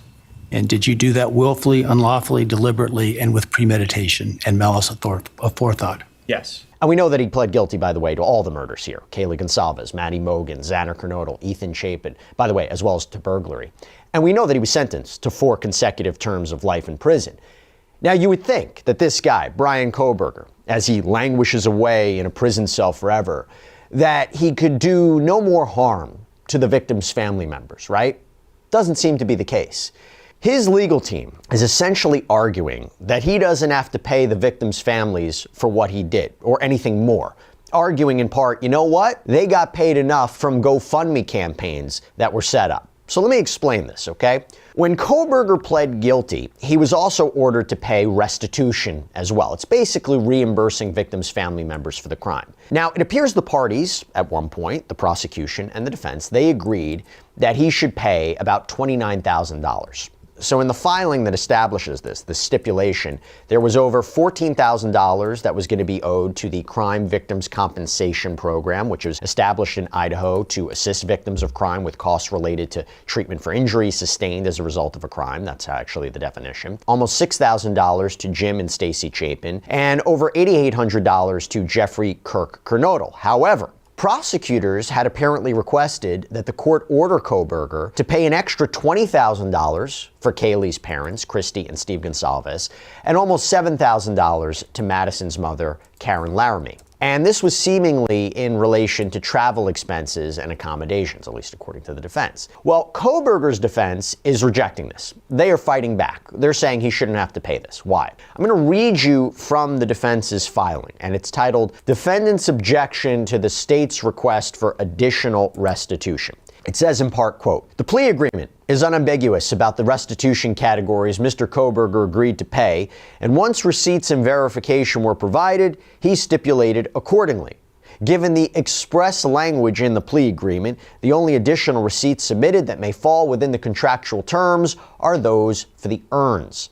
The state has an obligation to stand by the terms of the plea agreement that Mr. Kohberger relied upon. And then they define in this what economic loss means under Idaho law. Things like value of property taken, destroyed, broken, or other harms, lost wages, and direct out-of-pocket losses or expenses, such as medical expenses resulting from the criminal conduct. Now, it doesn't include less tangible damage, such as pain and suffering, wrong death, or emotional distress.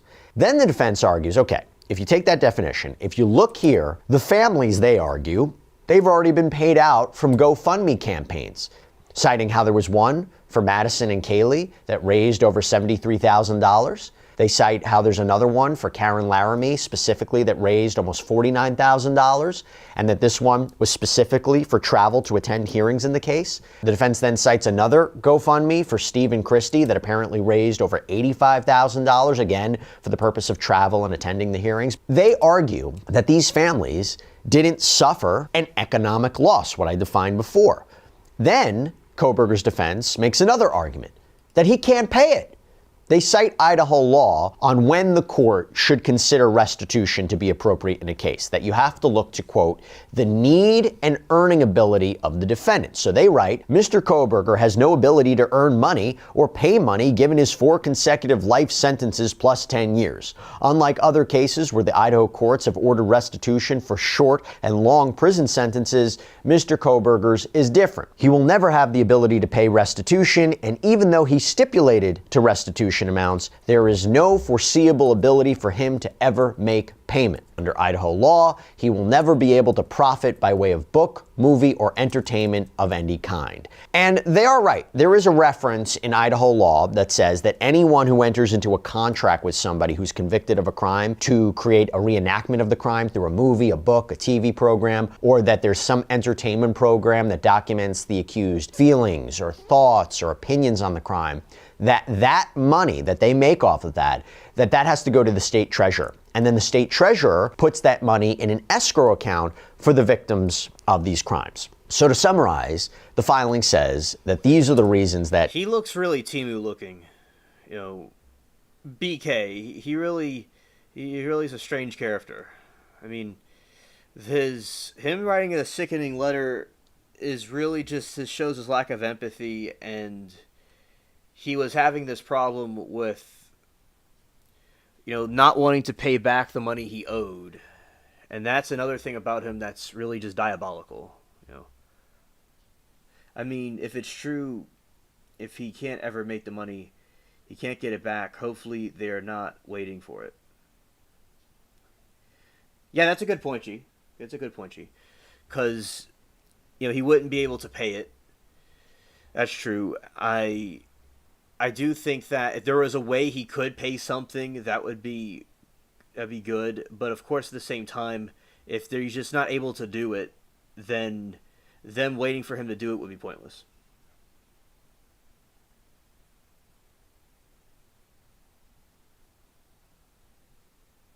All right. Continuing. Brian Kohberger shouldn't have to pay these additional amounts to the families. One, the plea agreement specified funeral expenses and funds reimbursed through Idaho's Crime Victim Compensation Fund in an amount to be determined within 60 days from July 23, 2025. Mr. Kohberger stipulated to those amounts, resulting in court orders in the amount of $28,956.88 on August 29, 2025. Two, the additional funds sought do not qualify as an economic loss under Idaho code because Steve and Christy Gonsalves and Karen Laramie received extensive funds through multiple GoFundMe campaigns that specifically asked for and covered the expenses sought. And three, Mr. Kohberger has no ability now or in the future to pay restitution because he is serving 4 consecutive life sentences plus 10 years. And then it goes on to say, for all of the reasons stated above, Mr. Kohberger objects to the request for additional restitution. He waives his own attendance at a hearing on this matter and requests that he not be transported because his defense counsel will be present. So is he right? Let's talk about it. So now I want to bring in Mark Weaver, prosecutor, former Deputy Attorney General. Thank you so much for coming on. Really good to see you. Let's broad picture think about this. So first of all, Is restitution common in murder cases? Does it depend upon which state we're talking about?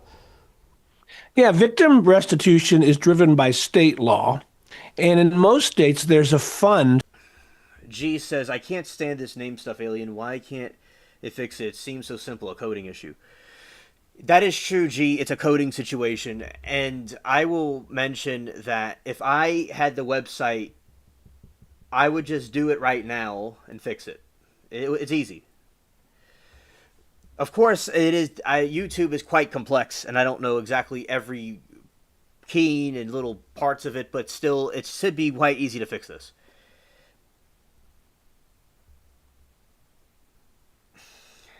And G said, at least no one's names were changed to aliens bitches.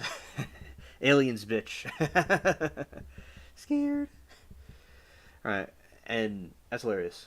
And yeah, so with the thing is that there's a part of the HTML where it would say say two brackets, and it will say username, right? And it displays the name we usually see. But if they put handle, for instance, that shows the handle name. So all they have to do is go back and switch it to the other name. But when they did an update with the website, and I guess when they were coding it out, they didn't put it back to what it was. And I see some channels will have it, some don't. So I think we're all in like different grids. So yeah, it's something they need to go and get done. Definitely.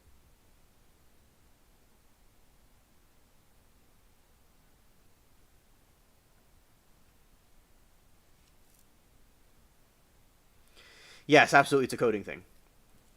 And when websites are created, it comes with a package. Like, say, you make a package with a certain language, and these things we see right here, the handle, a website, when you build a website like YouTube, it comes by default that you have to have that in there. So they do a thing where you could change it to the other part, to the display name, right? The username. But they switched it around this time. So yeah, it's certainly a coding thing. I agree. That crime victims and their families can draw from. And normally we want to see the person who caused the crime, the criminal, in this case the murderer, putting money into that fund.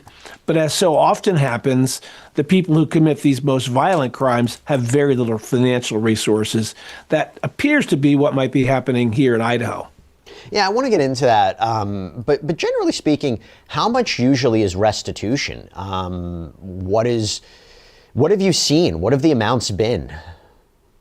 Well, it depends on the circumstances. The victims' restitution funds are not meant to be a substitute for a civil lawsuit against, in this case, the killer. Every victim of crime has a criminal case that the prosecutors bring, but they also have a civil case where they could sue for the damages done to them. These compensation funds are typically supposed to reimburse for victims things like hotel costs, travel costs, out-of-pocket work costs. It's supposed to be restitution and compensation, not necessarily the sort of civil damages and punitive damages you might get if those victims were to sue the criminal in a civil case. And let's get into this. Has anybody ever been able to pay it? I mean, we'll get into this. That's one of Koberger's arguments. But before we get specifically into his case, how often can people actually pay it? And if they can't pay it, I hate to say this, but practically, why even order it in the first place if there's no way they can pay it? Well, Sean Combs paid it, right? But he's a rare defendant, a criminal who has so much money that he's able to make these payments. Judges routinely order fines and restitution, knowing full well that they may never be paid. In one of the cases here that Lone Crime covered that I'm prosecuting about a baby mauled to death by a pit bull, the judge ordered a fine. I don't expect that'll be paid. The defendant doesn't have that kind of money. In rare cases, if the criminal comes into money somehow, then it can be taken either from them directly or from their prison account. I would imagine, and this is something that the defense said, it would make more sense in shorter prison sentences, right? If they get out in 2 years, they go back to a career for the rest of their life. If they're making an earning, if they're have a career and they're making money, they have to, like, what, every month contribute to that fund or every month pay out that restitution. I mean, this will basically be a part of their life until they pay it off, right? It's like a debt. Is that how it usually works? So it makes more sense in shorter prison terms? Yeah, what typically happens is the state victims compensation fund pays out the restitution to the victims or the family of the victims, and then they can seek compensation back from the criminal, as you said, if the criminal goes out and starts earning a job. So the salary can be leaned, if you will. To take money from the salary week by week, or if they come into other money, or if they own property, there can be a lien put on that. There's a lot of ways to go. But in this case, of course, we have a life sentence. Yeah. It's a difficult situation. Let's talk about that. So let's get right. We'll start from the last argument, one of the middle arguments backwards. He's life in prison. There's no way he's getting out. And there's no ability for him to profit off of his crimes. I mentioned before, under Idaho law, he can't make an interview or a TV show. If he's in life in prison, there's no way he's earning money from behind bars. So I guess that's a fair argument for his defense to make. I mentioned it before, the Idaho law. If he were to enter into an agreement with some sort of studio or a producer or what have you, and they make something that earns money, it goes... These, I said, I just can't go over this. These pictures of BK are so... Brian Koberger is, they're very, very strange indeed. And the unsettling nature about him, you could tell about the darkness within his eyes. He was certainly trying to imitate Bundy with the Chi Omega sorority incident. He was certainly doing that. And he was certainly trying to emulate and continue that type of legacy, which I think was completely evil to continue, diabolical, indeed. Horrid, also. Again, my understanding is to the state treasurer, who then puts it into an escrow account for the victim's family members. I guess that's a way that he could pay it off? Maybe I'm looking at it the wrong way. Well, that's how it's supposed to work. These have been named Son of Sam laws based on the horrific killer in New York back in the 1970s. In some states... I first heard of Son of Sam in a rap song. And I'm like, what in the world is that? And then I learned more about the case later. Yeah, that one was a wild one. Son of Sam laws that go too far have been struck down on First Amendment grounds. I'm not saying that's going to happen here, but let me give it for instance. Let's say he takes up painting as a hobby and decides to paint and then sell those paintings to people. He's not telling the story of the crime. Maybe he's painting landscapes. If the Idaho law were to stop that money from going forward, I could see his lawyers bringing a First Amendment challenge against that. I don't know what's going to happen, but that's one odd example that it could change the outcome here. And it does make me wonder if you really had a defendant who was remorseful for their crimes and said, I want to help the victim's family members. I committed a terrible crime. I can't take it back, but maybe I can help them in some way. You might have a criminal defendant who does something from behind bars, earns money, and makes sure it goes to the victim's family members. I'm not saying that is even what Brian Koberger would do, because there's been no indication he feels any remorse or feels anything towards these families, but I guess that's a possibility. Wouldn't you like to think that that should be the big picture here? He's not self-aware enough to know this. It's such a bad look by him, by the defendant, by his defense lawyers who are filing these motions saying, don't make him pay this money. The whole thing is tone deaf across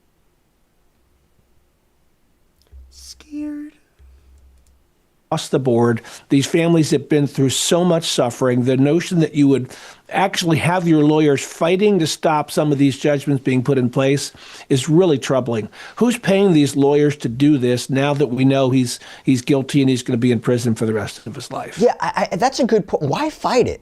Why fight if he... Hello, Matt. Good to see you, buddy. And that is true. That is true. I was thinking that myself. John Wayne Gacy was famous for painting self-portraits and lots of artwork about Snow White and Seven Dwarfs. Very creepy. Yeah. He did have... And John Wayne Gacy dressed up as a clown. He... for that type of purposes with children's events and stuff and birthdays, but he had, a darkness about him where he was murdering men. And yeah, he did do a lot of paintings in prison, and there is a P file in Hollywood that bought his paintings and was inspired by him. So yeah, that is another creepy fact about Gacy, about his paintings. Yeah, very well said, Matt. All right. He can't pay it, he can't pay it. If they order him to pay it, what are they going to do? How are they going to punish him more? I mean, why even submit a filing like this? And look, I'm an attorney. I get it. I understand there's a legal argument to make for anybody. But at the same time, what's the practical point of doing this? It's not like the family members of the victims can go after his parents or Brian Kohberger's family here, right? Yeah, there's always a possibility of a negligence suit if the parents had some involvement. We don't know any facts like that. I don't think that's going to happen here. But your thought was the one that came to mind when I first read about this, which was these lawyers had a lot of things they could do that day. Why did they decide to do this, given that it sends such a terrible message that this man has never learned his lesson and apparently never will? Should family members generally be paid for travel and accommodation to go to the court hearings? Is that something that restitution should cover? That's the most common example of out-of-pocket expenses that are easy to prove. It's the emotional damages, the loss of consortium, the pain and suffering. That's so hard to quantify. But these families would not have had to travel to Idaho and stay in hotels and rent cars just to be able to come to these hearings, but for the fact that Brian Kohberger committed these horrific murders. So this is classic victims' compensation. I'm glad states have these funds that other defendants pay into through their fines, and that helps create the pool for these funds. But in this case, the amount of money they might ever get is very small compared to the loss they all suffered. And I got to say, this is the big headline grabber here. I say this with the caveat I mentioned before. I understand a defense attorney, any attorney is trying to make it whatever legal argument they can make, whatever creative legal argument they can make. But you got to know you're going to get backlash for it. So the argument is, well, they don't qualify. The victims' family members don't qualify for economic loss because they already got enough money from the GoFundMe pages. Optics-wise, it leaves a really bad taste. But from a legal point of view, is that an argument? I mean, isn't it separate? I doubt that whatever GoFundMe money they raise is enough to cover all the out-of-pocket expense of these families, because every family member has the right to come to these hearings and be apprised. Some of them had to hire lawyers to protect their identities and advise them. Those are certainly out-of-pocket expenses. You're right. It's a horrible look. And, I know lawyers have to do their job, but I get to choose what I do typically. And I don't want to be the one who sits down and types up that motion and says, they got money from GoFundMe. Yeah. Why do they need anything more? It's just a really bad look for lawyers, right? It's a bad look for lawyers. It's a bad look. I mean, but from a legal point of view, if this goes in front of a judge who's supposed to look at the black and white of this, is that an actual argument? If the judge looks and says, you know what, they got enough money through a GoFundMe to cover travel and accommodations. Again, I'm disagreeing with this argument. I think I'm pretty clear about that. It's got to be reasonable. You probably know I sit as a part-time acting judge and magistrate over the years. I once had victims ask for compensation in a burglary case, and they wanted to have some of the stuff that had been broken replaced, and they wanted to have their house cleaned because the guy had eaten food in their house. But then they wanted also compensation to buy a dog and a new security system. And I drew the line at that because I said those are not out of pockets from this particular crime. So a judge does have to make sure that, in fact, the money that's being asked for was paid out of pocket because of this crime.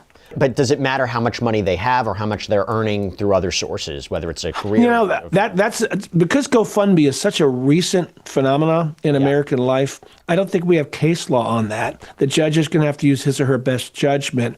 If I were the judge, I would not look at that money, again, because I know there are so many other expenses out there, but we could get new case law out of this.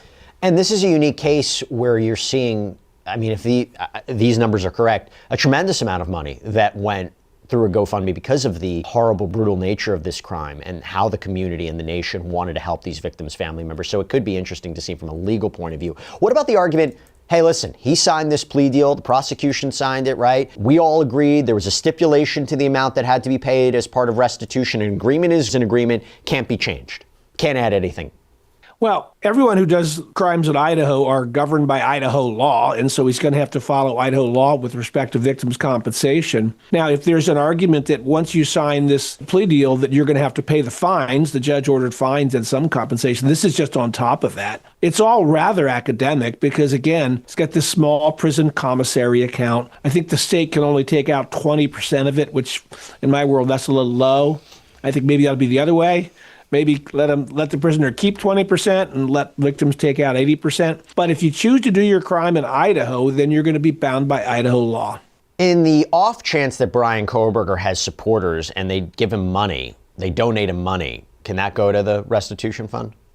I think it could. And again, I'd have to look at the statute that prevents him from profiting from his crime. I told you these. Oh, so in the code, when a website like that is being created, the way that the package comes in, right, the coding package for the website, you have to add a number and a letter in it. Well, the things at the end, or what Joyce has, you don't have to add a number to it, but an upper and a lowercase is another thing that's recommended. But yeah, it's something that it generated for you, or you didn't choose it. It was something they generated for you. Yeah. And it has to do with the way the site code was packaged. And also, as Matt said, it's because they like you. Yeah. There he is. Been challenged. These laws have been challenged based on First Amendment over the years. So if it's rather broad, it might not be enforceable, as frustrating as that might be. It's also an odd characteristic of serial killers that they have fan bases. It used to be back in the day, just fans would simply write letters and send photos of themselves. But now they have the ability to raise money and perhaps get it to him. If I'm the judge, I'm going to use that as a pool of money to give to the victims. Two things. What do you think the judge is going to do here? And is it going to get to a judge? What's the process for this? Is this now going to be a long, protracted battle in the court? I doubt we see any hearings. This is kind of motion that can be resolved on paper. Each side gets to make their point. The judge will issue an order. I don't imagine this is going to take much court time. Now, while I have you, there's been some other Brian Koberger updates that I want to talk about. So it was reported that Koberger had ended up agreeing to plead guilty, and there was a lot of question about why he did this at the time, that he ended up agreeing to plead guilty after the prosecutors had announced that his sister, Amanda Koberger, was going to be called as a witness. That she was actually, by the way, going to be testifying for the defense as well as a mitigation witness for the sentencing phase. And I think there were probably a number of reasons that Koberger pled guilty, partly because he couldn't get the DNA evidence tossed out. He was denied the ability to point the finger at other suspects, which I've gone on record and say is pretty disgusting that he was about to point the finger at other suspects and then pleads guilty like just days later. It's like you knew you were basically pointing the finger at innocent people. But is that something, the timeline, that's interesting to you? I mean, do you think that that was a reason for why he decided to plead guilty? Either he didn't want his sister to have to go through it, maybe he was worried what she was going to testify to. Is that something you've seen in other cases? What do you make of that? I have seen this in a lot of cases. Defendants often have a cold heart towards their victims, but they also often have a warm heart. It's very messed. And also, Anna, next we're going to show the paintings. Yeah, that is extremely grotesque and just disgusting that he would go and do that to his fellow humans by trying to blame other people for what he did.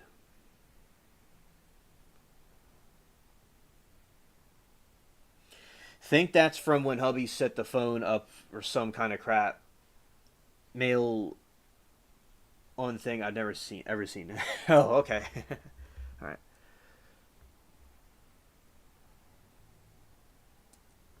Heart toward their family. In this case, he maybe didn't want to put his sister through this. That's one factor of many. You can't ignore the fact that they had this guy every which way. His lawyers knew that. I was with you on the notion that they shouldn't have been putting forward this some other dude did it theory when they knew he had done it. But when defendants make decisions to plead guilty, particularly when you're taking the death penalty off the table, I worked on a death penalty case a year ago where this happened. We brought the death penalty as a charge. We were willing to take it off the table under certain circumstances. And so the defendant had to make that decision whether he was willing willing to plead guilty. And so usually it's several different factors. And with somebody as odd as Brian Koberger, it's just hard to figure out what's going through his head when he makes that decision.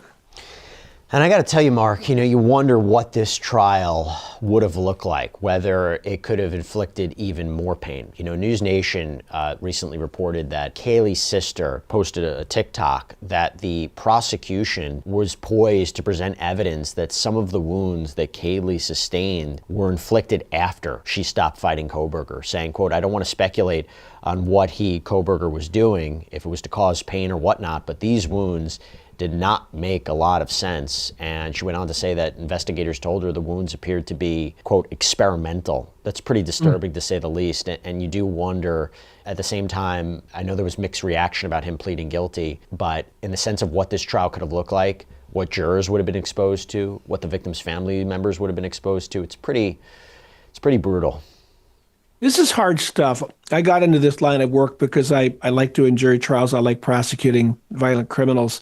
But every time I do a trial, I'm reminded that those jurors didn't choose this. I chose this line of work. The jurors didn't. They got a summons in the mail. They were told to come to the courthouse. They're being responsible people. And then sadly, we have to subject them to some of the most horrific images they've ever seen in their life, which most of them will never get out of their heads. And of course, the family members have to sit there and see these images as well. It's one of the reasons why sometimes the best thing is to settle a case and let it plead out to something else, which is what happened here. Mark Weaver, thanks so much for taking the time. Really appreciate it. All right, so that is Brian Koberger. Sickening message from prison, and also that is about his trying to get off from paying with the debt back that he was going to be paying, but he can't really pay it because he doesn't have the money. All right, let's see.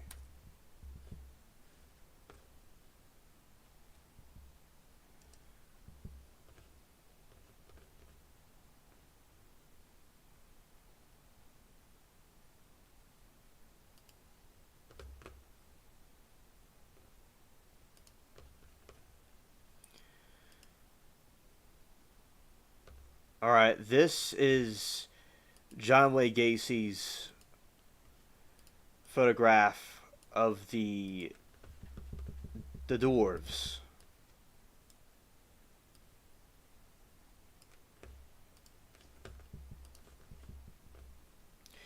You're welcome, G. My pleasure.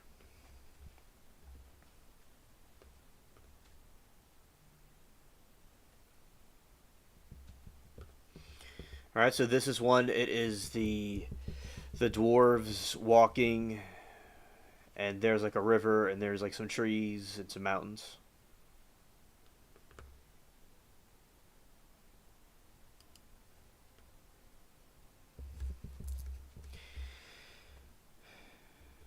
That is another one of John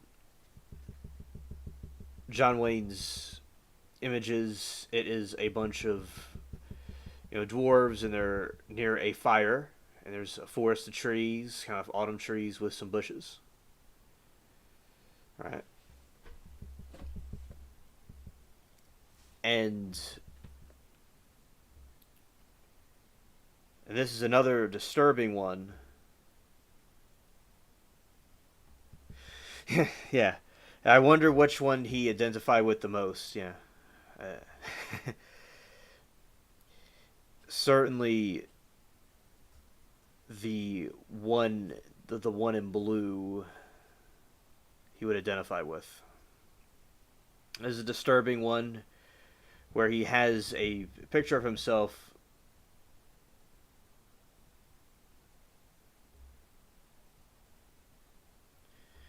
this one is... That is his character, the clown character. That is John Wayne's character.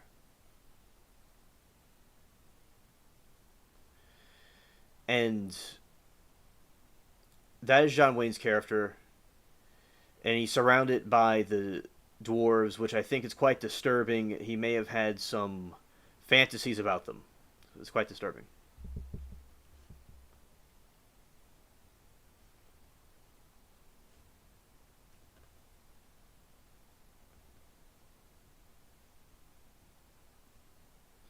Yeah, he did that.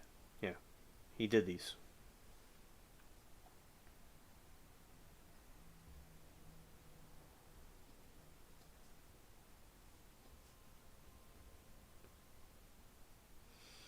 Yeah, that is him, the Pogo the Clown. That was one he did. And yeah, as I said, this is another one. There's another point of view from the gnomes. I mean, the dwarves that he painted. Right there from the Disney film Snow White. There, and then this is the other one right here.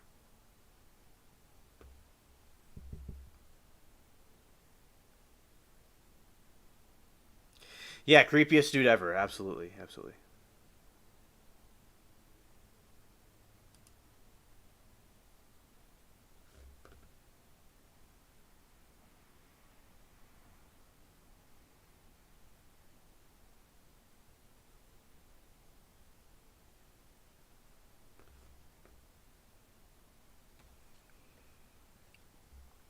Okay, and then this is them in the snow. So he created a winter scene with a bunch of snow on the ground. Oh, hello, Moki. Good evening to you. Welcome. Moki, we did some uh, watching some video about Brian Koberger, some update about him, how he's from the Long Crime, how he's he may try to get out of paying money he doesn't have that the families are trying to get him to pay, and he wrote trying to write a disturbing letter to the families. And then it was caught by the authorities, and now we're because they're mentioning paintings in prison, and Matt was talking about the paintings that Gacy had, which I was thinking myself. And now I'm kind of showing Anna in the audience what these paintings were because they were talking about Snow White. So yeah, so this is a scene, a winter scene, where you have the dwarves playing around in the snow, and they're doing ice skating, stuff like that. And yeah, it looks certainly like a cartoon scene from one of those old cartoons. And so that's one of his paintings he did.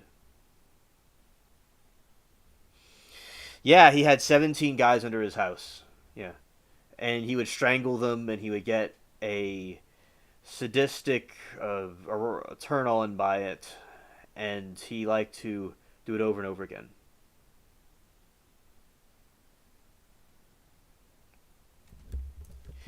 Yeah, Moki was saying they should make him do hard labor and give every penny to the families. Yeah, and he can make big rocks into little rocks. Absolutely. And making those license plates, whatever, and give every penny to the families. Yeah.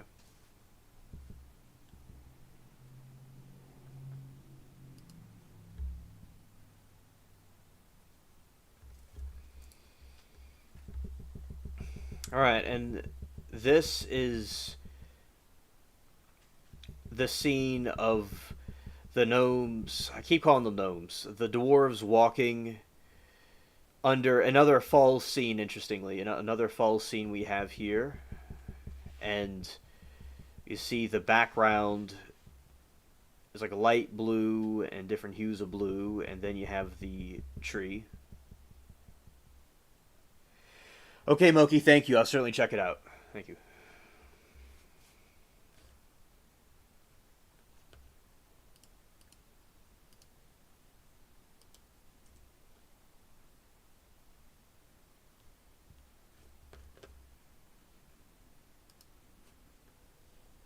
All right, so that is quite interesting.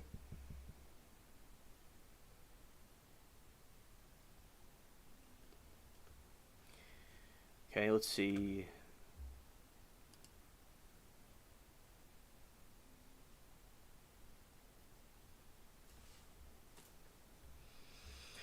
Hey, that is the gnomes, the dwarves, another painting that he did. It's kind of like a picture of them all together, like in a group, a cluster. Right, that with their different hats and their different colorings. Yeah.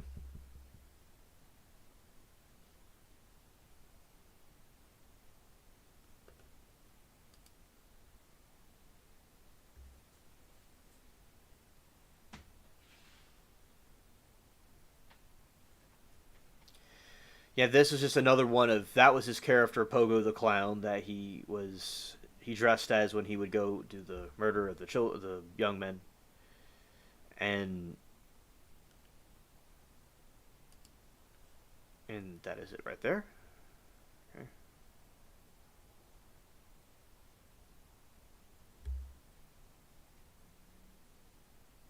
Oh, okay. We'll check it out.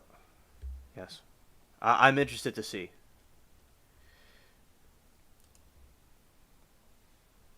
I'm going to see real quick how many. It was 17 victims under his house. Do a little summary about who this person was for those who may not know. And then we'll get to the court TV video.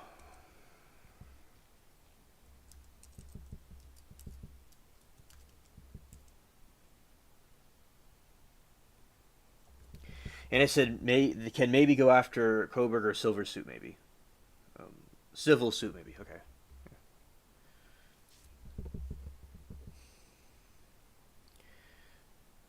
John Wayne Gacy was...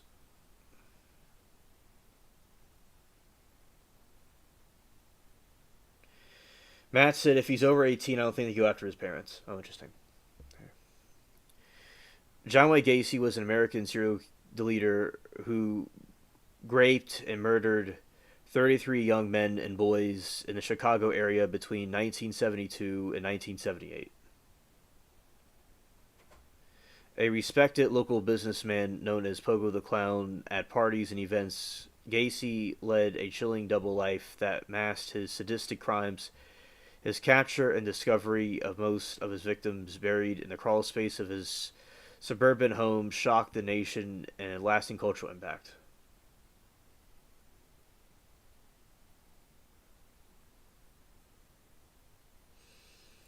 Yeah, that is true, Moki. Yeah. Yeah, there is.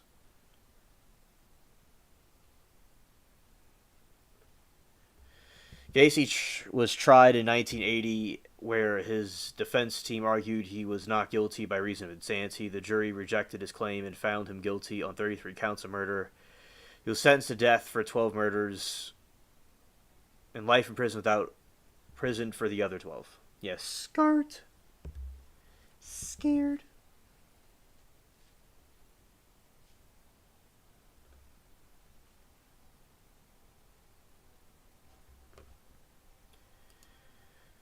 Oh yeah, absolutely. Absolutely cool artwork. Definitely. Okay.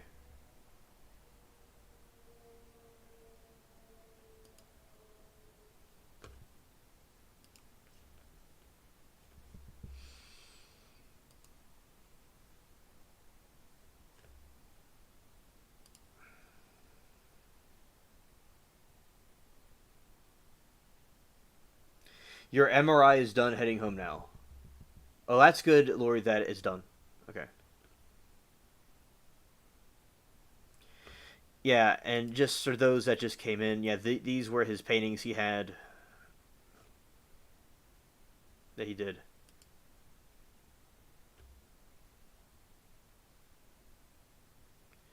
Yeah, as I said, yeah, he was very talented. It's unfortunate they used his talent for he went down a evil compulsive path, and he didn't.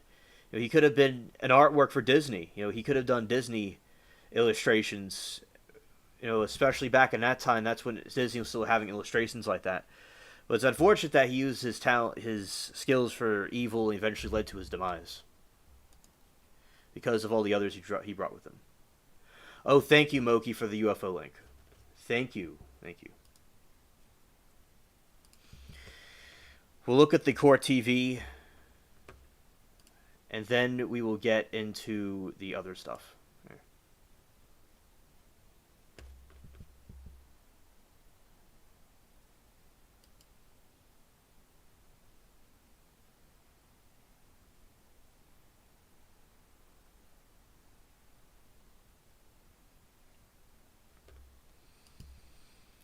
Okay.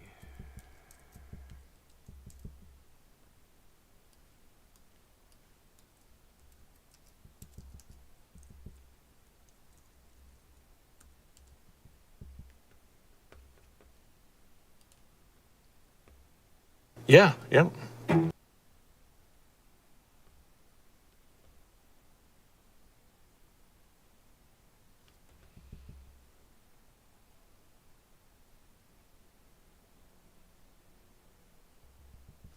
Oh, those clowns save lives. Interesting.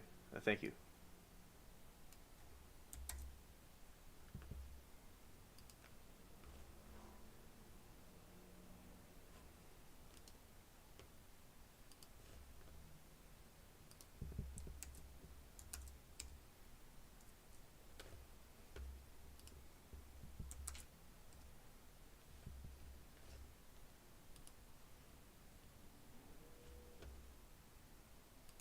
Alrighty. Alright, she said it was a court TV video.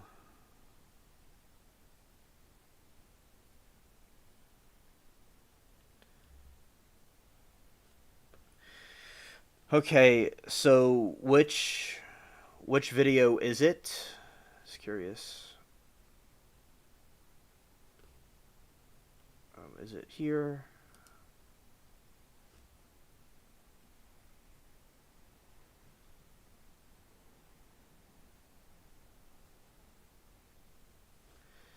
Hit live. Okay.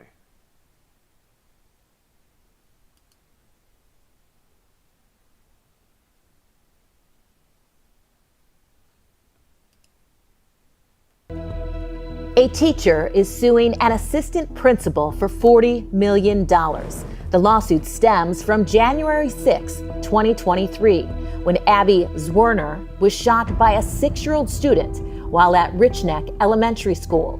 Not only do I have the physical challenges that I do now, my emotional challenges or, mental challenges are a lot. A bullet passed through Zwerner's hand and went into her chest, causing a collapsed lung. A grand jury investigation found that the This is very intriguing indeed. Thank you, Moki. Thank you. school's assistant principal, Ebony Parker, did not take any action on the day of the shooting, even after being warned 3 separate times that the boy had a gun. She allegedly did not allow the boy to be searched. In a separate criminal case, Parker was charged with 8 counts of child neglect, 1 count for each of the 8 bullets that the shooter had in the classroom. I truly believe that the proper protocol was not followed entirely on the school's end that day. If they had taken action, would you have been shot? Most likely, probably no. Honestly, no. Criminal investigators also found that the shooter had a history of violent behavior at school and that his school file was missing. The report lays out a concerning trail of evidence that apparently shows efforts by the school division to downplay disciplinary records prior to the shooting even taking place, and then hide them afterwards. The 6-year-old boy was not charged, but his mother was charged with child neglect, illegally obtaining and recklessly leaving a firearm, endangering a child. She pleaded guilty and was sentenced to serve 2 years in prison. In this civil case, the Newport News School Division previously argued that Zwerner's injuries could be covered under workers' compensation, but that argument was dismissed. If Parker is found to be negligent, the judgment is expected to be paid by a statewide insurance pool.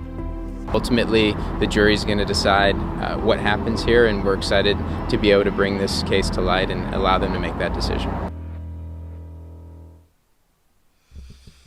Thank you, Moki, for the video. And oh, my dear mermaid, welcome to the chat. It's always a pleasure.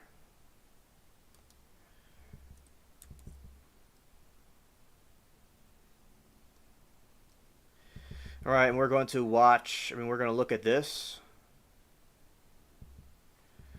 Look at this article. Thank you, shout out to Moki, for this article. Yes, it will. Yes, it will, Moki. Absolutely.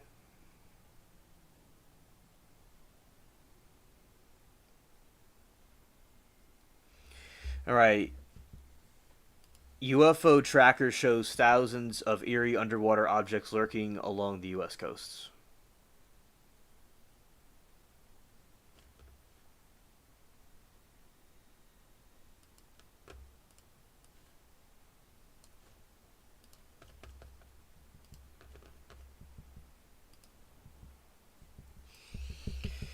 Yep. Absolutely. Let's see. And she says, "Oh, Ebony is going to lose." Scared. Scared. All right.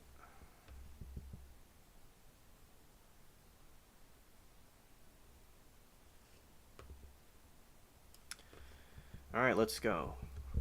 A popular UFO reporting app has recorded thousands of sightings of unidentified submersible objects, USOs, near the U.S. waterways phenomena, which high school ranking U.S. Navy officials warned could pose a threat to national security.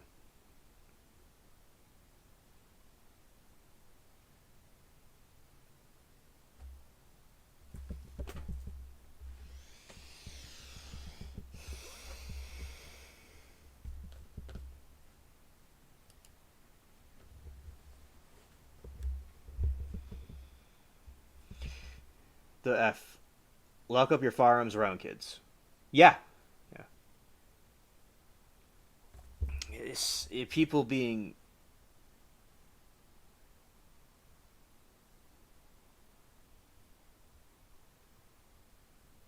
She's a Denizo. Scared. Yeah. Good discussion, chat. All right.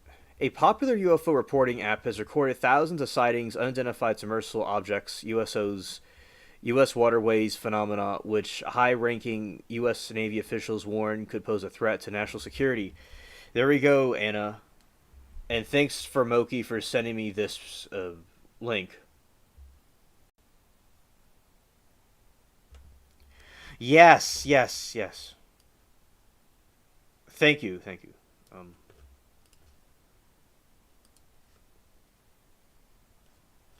Here, I'll fix it.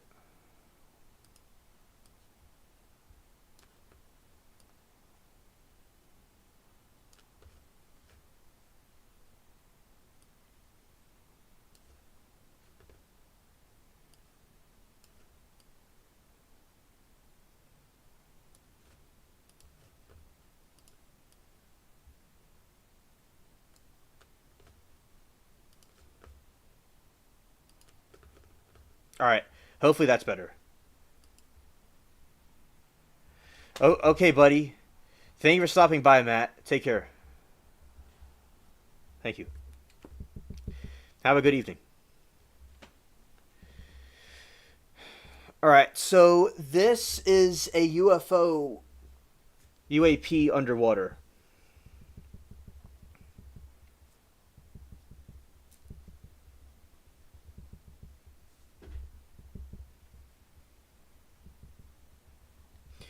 And you see, it's a green, ghoulish glow. I mean, it looks like something spooky going on there. Like, the ancient people would have thought that was one of their gods or something coming from the water. They would have thought that it was some sort of portal opening.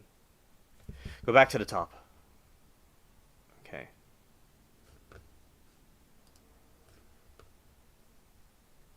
Okay. UFO tracker shows thousands of eerie underwater objects lurking among U.S. coasts. All right. So that is the title. Yep. Are UFOs. My ships. Scared. All right. And yeah, here's the title for everybody. UFO tracker shows thousands of eerie underwater objects lurking along the U.S. coasts.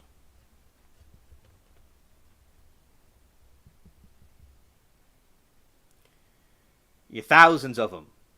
It's not just one occurrence, it's thousands of them. That is very incredible. Especially during the time when this meteorite thing is coming towards our planet. It's very strange. All right. A popular UFO reporting app has recorded thousands of sightings of unidentified submersible objects, USOs, near U.S. waterways. The phenomena, which high-ranking U.S. Navy officials warn could pose a threat to national security.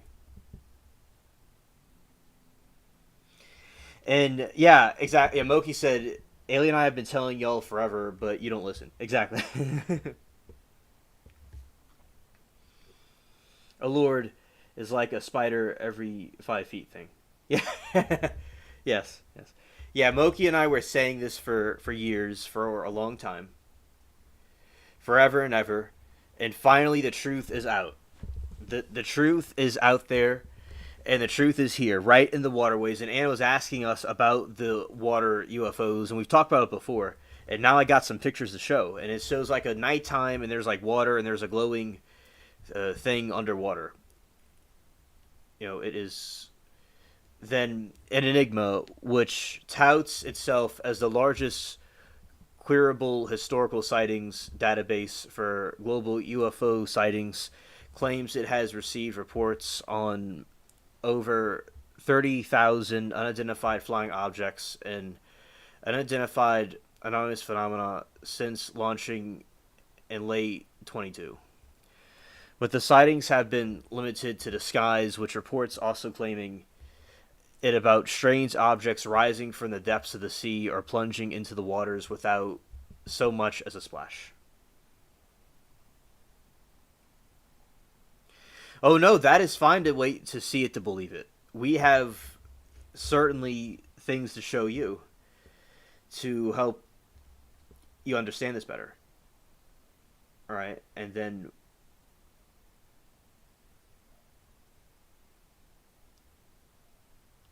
go down here. This way. As of August, the Enigma has also logged more than 9,000 mysterious sightings within 10 miles U.S. shorelines or major bodies of water. 50 of them with 5 miles, with more than 150 the reports describing objects hovering about or discovering or descending into the water, according to Maritime Technology News. Tons or reports from naval vessels. Tons of reports from naval vessels. Yeah, you gotta understand. So, I'd feel the same way, and certainly, like, where are they? People that are skeptical, like, are they here? Why haven't they come out and talk to us? Now, one thing that I think can't be denied is that there are so many sightings that people have seen of objects that they cannot explain for centuries, all right, for centuries. And there are explanations, and some things can't completely be explained. Oh yeah, get your glass of wine, you're going to need 4. So, the UFOs, people have seen the UFOs, for instance, driving at night. There has been people, especially in country roads, in country regions, sometimes in the cities, people have seen these strange flying objects that were not explainable, and then they have like a diamond shape to them. Some of them have a cigar shape. Some of them look like UFOs in the traditional sense of the flying saucer. You have these objects that, some people could think that they might be U.S. Army or U.S. Air Force experiments. And all things are possible. But the thing that cannot be denied is before our modern technology, there has been sightings of these strange things in the sky, even before technology. So it couldn't have been the Air Force and Navy before the country was founded. It couldn't have been, there has to be something else there that we cannot completely explain. And there's these people in the United States Army, people on bases, people in the Navy, people in all walks of life in the military that have claimed to have seen these UAPs. And they've been testifying. Yes, Mairead, yes. And they've been testifying to Congress about them. And people could be tried for treason or lose their jobs or livelihood. And people have lost positions for speaking out about it. And I think it was a practical joke or something that was explainable. People wouldn't be putting themselves on the line for that. And whatever they are, we cannot always know what we don't know. And I do think that there is something out there. It has to be. And another theory that we've discussed, that I think the truth is in the middle, and not to throw any shade or on different theories that are out there, because I think there's truth to all of them, is that there's maybe, if those are religious, that they have something to do with the fallen watchers, because there's these watchers that were sent in the book that Moki's reading about. They create this offspring called the Nephilim, and there's theories that these beings are those fallen watchers, which is a group of angels that were not with Satan, but they're a group of angels that came later. That group of angels is allegedly some of these aliens that we're seeing now, and that they've been with us for centuries, and they were gods and goddesses. They appeared as those things, and now they're appearing as aliens. There's theories about that. Or the gods and goddesses of those other religions and ancient people, those were the extraterrestrials, but that's how they're able to reason what they were seeing. That is a theory about them.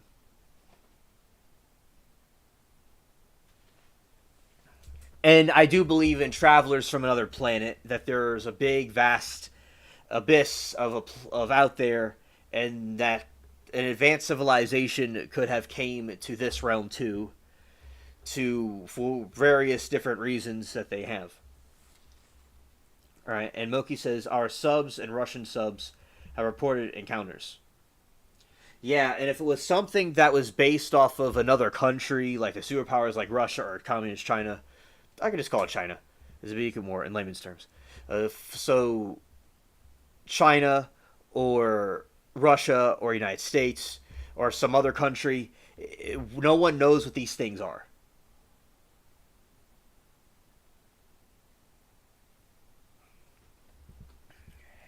And Moki said, according to the Book of Enoch, and more briefly in the Old Testament, the Nephilim were wiped out by the flood.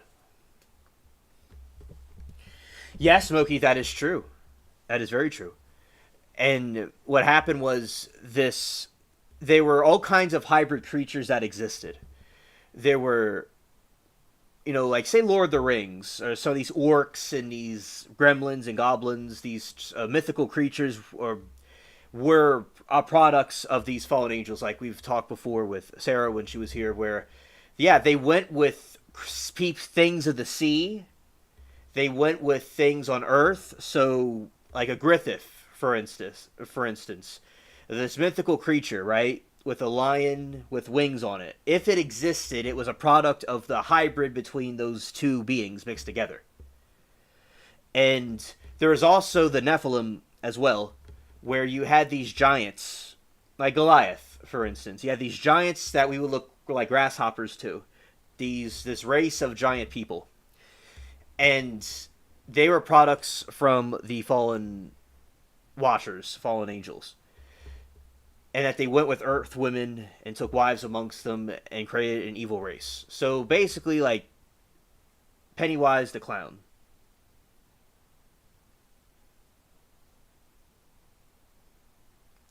Joyce, I have videos to show you. We could look at in a little bit that I think are quite interesting that you could look at with us if you had the time to. So, because I also was at first not too certain, but when I saw certain things, I'm like, and I was going to accept it by faith also, that this thing is real.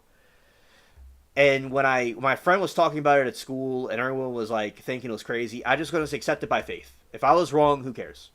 And I saw videos and research, and I'm like, this seems like it could be real. So it paid off. It's the theme of the channel now is the alien spaceship stuff, and it's been great. Joyce, that is fine. That is fine. And certainly there is evidence to support the theories about some of these mythological things that could be real. Now, my philosophy personally, which is my Temu philosophy, because, it may not be the best philosophy to have. Because I think that, wanting to see something as real is a good logical way of thinking. Because it's like, I could say that there's a pink elephant in my backyard, but it's not real, right? And you need to see it to believe it, because you don't want someone to, like, trick you into something. And I just was thinking that people were having encounters with aliens, and people had PTSD, and people felt like, they were violated, and no one believed them. I just felt it was wrong to not believe people that actually may have encountered something strange and people that really were having this, because we couldn't really debunk it and there's, or prove it. And I just was like, I don't mind being wrong. I'm not saying you don't mind being wrong. I'm just saying I didn't mind if I looked stupid by believing the aliens and they weren't real. And just, like, what if I was in my yard and some UFO came and did something weird to me, right? And then no one believed me. I just feel it would be wrong to do that to somebody. Because there's people that would have reoccurring nightmares about being abducted by aliens and them doing weird experiments on them. And I mean, the psychology of doing that to somebody, it just, maybe there is something we don't know. Maybe they're not making it up. There's lots of hoaxes. There's lots of people that are making up things, and there's lots of logical explanations. But I just, if there is just by a hair possibility, I just was going to accept it by faith. But then I saw evidence that convinced me that it was real. And I've even seen UFOs and stuff before. And I also want to say, Joyce, that there was the indigenous Native American people, for instance. And there were these Native American indigenous people, right? And they talked about the sky, the star people. So in their culture, there were star people that were coming down from the sky and communicating with them. Now, it could have been folklore. It could have been something fake. But that is absolutely a situation where before our technology, before our technology was around, they were seeing these beings and stuff like that. And there is depictions of reptilian gods similar to the reptilian aliens that people claim to talk about. There is depictions of them, and there's, for instance, we'll go over here, and the ancient astronaut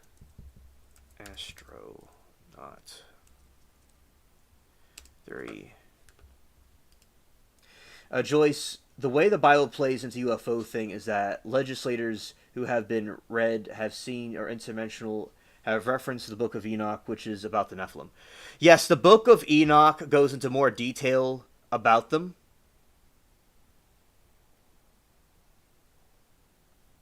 Joyce, that is okay. And we are just, I'm glad that you are here with us and listening to what we have to say, okay, while we talk about this. So, thank you, understood. And thank you for hanging out with us. Yeah, and the Book of Enoch goes into much detail about these beings, and he talks about a world similar to Lord of the Rings, and there is these different type of creatures in Nephilim, and Enoch was, his descendant was a Noah, and he goes in more detail about it. And I do believe, as I said, the Book of Enoch was taken out of the Bibles. As a matter, the Bible has a lot of things in it that weren't included where it should have been included in there. The Ethiopian Bible has the most books that were supposed to be in there. It has all the books in there. But the Catholic Church has some of the books, but then they took out other ones the Orthodox Ethiopian one had. Then the King James Version, which is the King James Version, is a very good version where the old English is a good way to understand what's going on, because our modern English can't completely decipher everything correctly, because Old English was the proper way to understand it.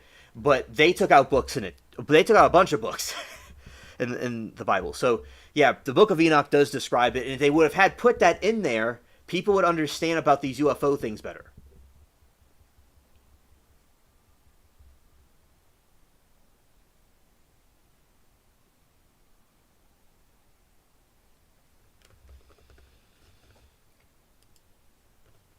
And I'm going to show you all a picture right now.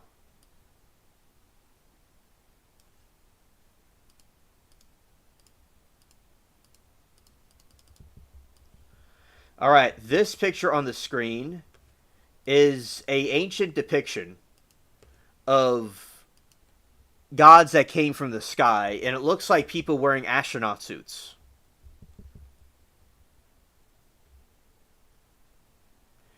All right, and just an example of what these things are. Okay, I'll go back to it.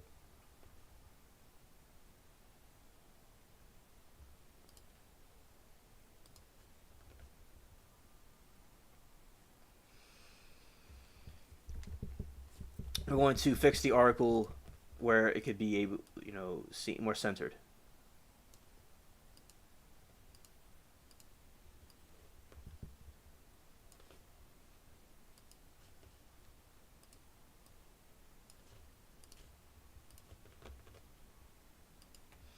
Thank you, Lori.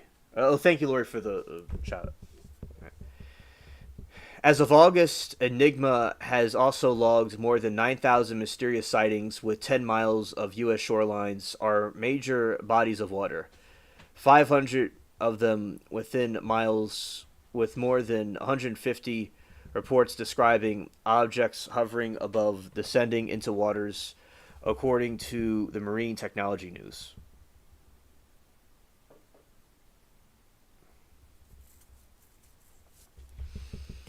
The U.S. states with the most reported USO sightings are California in 389 and Florida 306, both among top 3 U.S. states with the most ocean coastline. One of the most bizarre reports included phone cameras, videos of unexplained green lights traveling beneath the surface of the ocean. Yeah, with definitely more life out there. Absolutely. Yeah.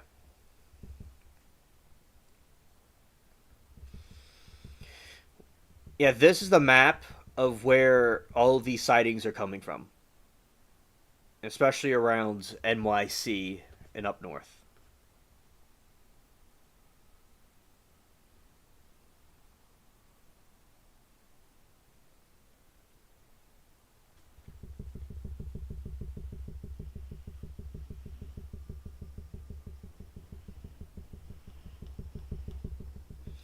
All right, and Lori says, to me, those are the most important books. There are reasons the powers that be didn't want the masses to have that info. Exactly, exactly. And, Scripture says to not add or take away from the book.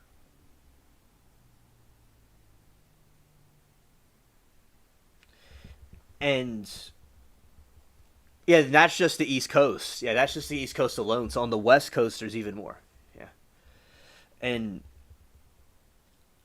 Joyce says the Egyptians were known for depicting UFO encounters, so to speak, in many cultures as well. Oh, okay. Yeah, that is so true. That is so true. In ancient Rome, they saw UFOs. During a quest, one of the Roman soldiers, they were seeing this UFO in the sky, this orb thing, and they couldn't quite explain it. And also in Germany, there is an incident of all these UFOs appearing in the sky and having a galactic battle in the 1400s. All right, the app has released maps plotting out report sightings represented as clusters, orange dots running up and down the East Coast and West Coast.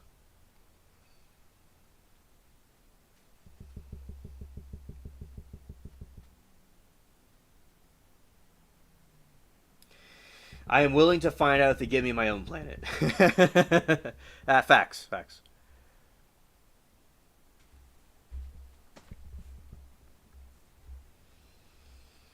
UFO sightings are nothing new and are often dismissed as crackpottery by much of the scientific community, or relegated to the stuff of science fiction. But retired Navy Rear Admiral Tim Gallaudet warns UFOs with the ability to go from air to sea without crashing or even creating a splash could have world-changing ramifications. Frog bouncing from pool to pool. Oh, that's just a trail of gas left by Frog. There is.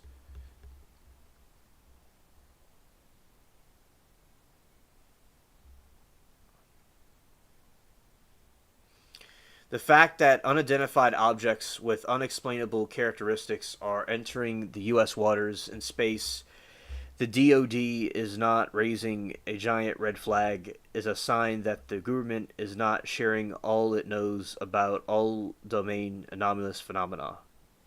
Exactly. I think that they're concealing information. Frog must be hanging out at his lily pad.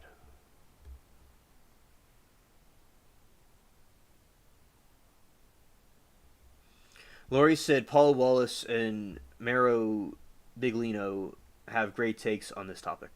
Oh, okay. Thank you, Lori.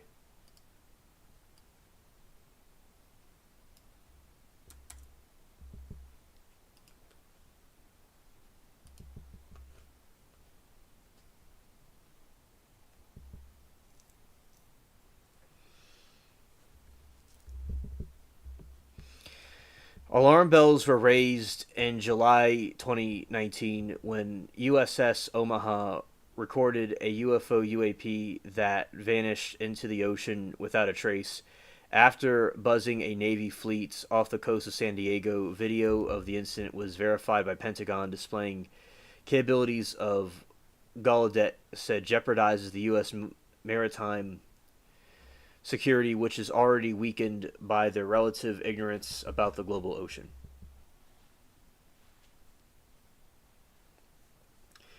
Regardless of what it is dangerous to our pilots and naval crew. Yes, yes. In his 29-page report for the UFO-focused think tank Seoul Foundation, Gallaudet said there's a documented pattern of similar phenomena being reported. Pilots, credible observers, and calibrated military instrumentation have recorded objects accelerating at rates and crossing the air-sea interface in which not possible for anything made by humans, he wrote.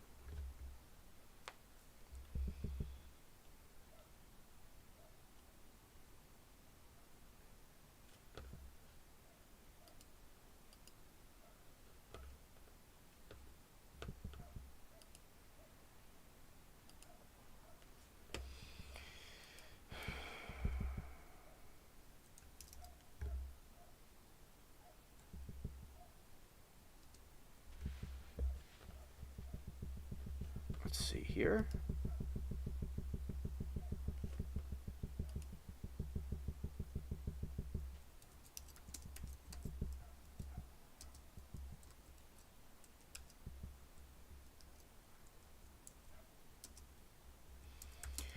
Are seen on the West Coast.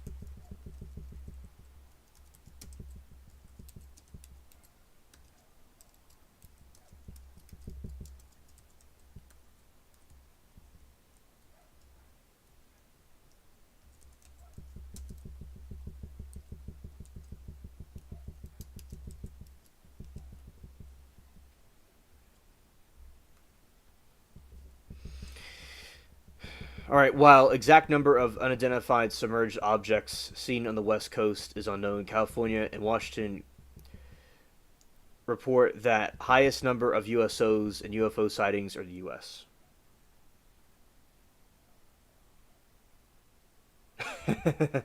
Oh, funny, Joyce. Funny. All right.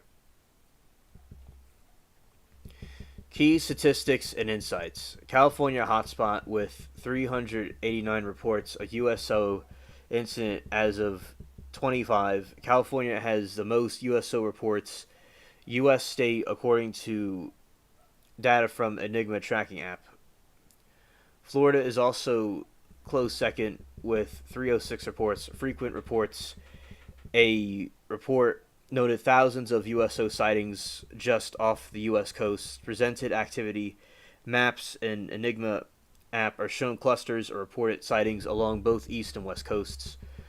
Other states, while California leads, Washington, Oregon also report frequent sightings. Southern California activity. Naval personnel and pilots have repeatedly encountered USOs off the coast of Southern California, a known hotspot for unidentified anomalous phenomena, UAP. I just listened to a podcast on Rogan with another guy who worked at Nellis and ran a tall white desert whose craft was damaged. Oh, interesting. Thank you for bringing that up. Yeah, I will look at that. Yeah.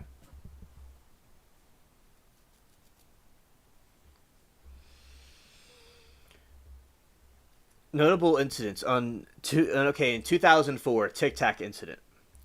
Navy pilots famously tracked a Tic Tac shaped object that emerged from the ocean of Southern California coast. In 2019, USS Omaha incident. A Navy ship recorded dozens of UAPs that buzzed its fleet off the coast of San Diego, with one disappearing into the ocean. 23, USS Jackson incident. Tic Tac objects were recorded by ships' thermal sensors and radar, with witnesses describing them emerging from the water.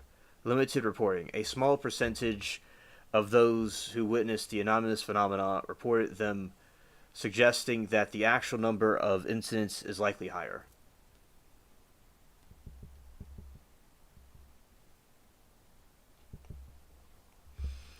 Known phenomenon versus unidentified.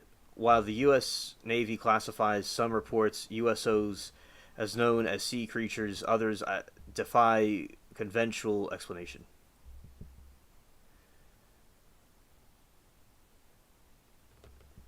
Now, there has been, speaking of the Nephilim, there is theories that some of the Nephilim survived the flood, and they went into the high mountains. This is why there is Goliath from David, King David and Goliath. This is why there were all kinds of tales of these giants after the flood. And even in Afghanistan, there is a group of soldiers that allegedly found a Nephilim in a cave. It was about 13 feet tall. And he had about 6 hands, 6 toes when they got the body. But yeah, they had a war with it. It had red hair. And so allegedly there was a Nephilim incident because they went into the mountains and survived. And there's been cases in parts of the Middle East where they've had cases of giants being seen by soldiers, allegedly. Now, there is a tale from ancient Europe called Beowulf, which I'm sure many of you have heard about and I've talked about on the show before. And Beowulf was he was a noble warrior of the ancient people of Denmark.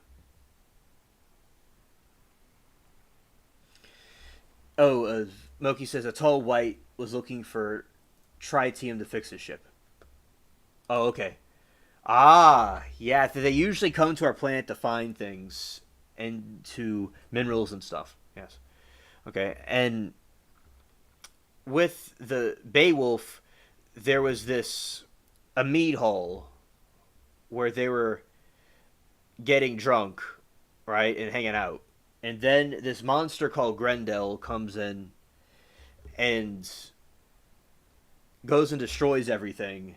And then this hero, Beowulf, has to go and find the monster and defeat him. Now, there are theories that a legendary monster, Grendel, was some sort of a Nephilim descendant that survived. And he was violent, and he lacked remorse, and he had no empathy. He was evil, and he was a grotesque monster. Like, that is probably where it descended from, if it was, this tale of this thing. And they talk about religion in Beowulf. They talk about, praying to either the gods that they have or the god of the Romans, which is Jesus. So back then, they seem to be kind of a mixture between Christianity and their ancient religions at the same time. So Christ was, they talked about, Jesus, and it's a legend, like a fictional legend, but if it was real, hypothetically, yeah, Grendel was a Nephilim creature, and it lived in a swamp bog, and it was a Temu creature, yeah. So some of them allegedly survived, but they were wiped out by the flood. And God flooded the earth. There's also allegedly some theories, although this is not exactly science would not agree with this, but the dinosaurs were allegedly connected with the fallen ones somehow. And that's why God wiped them out.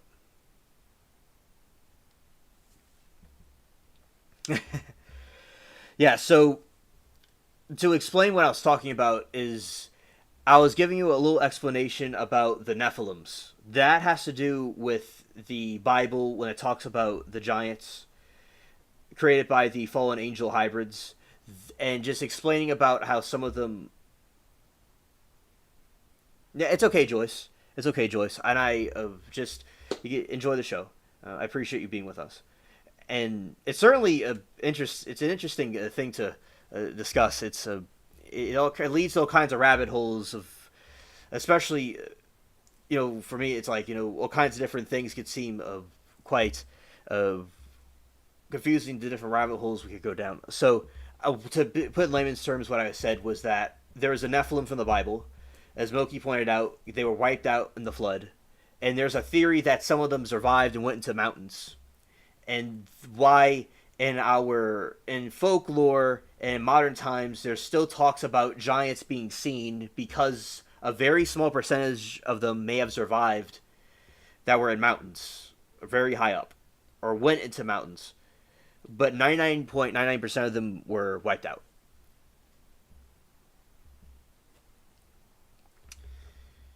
So that is the explanation about the Nephilims.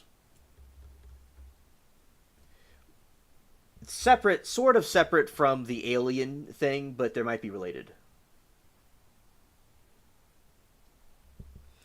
Time for a drink, you then prepare a meal. Oh, okay. Moki said, did y'all see Bianca sentencing? I did not see the sentencing, but we read about the article about it. And let's see if we can find anything about that. I don't mind playing it. Alright, let's go here.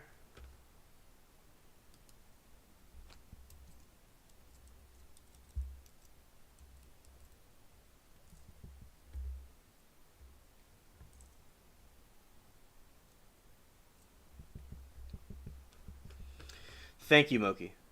I appreciate it. Lori said Grendel was all Anthony Hopkins and Angela Jolie's fault. Ah! Yes, that's true. I saw that movie too. Yes. Absolutely. Okay, here we go.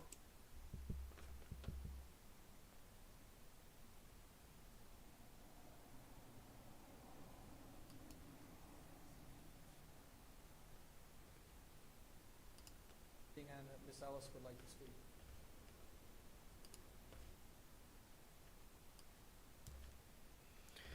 Okay, let's make sure the page is all looking the way it's supposed to look.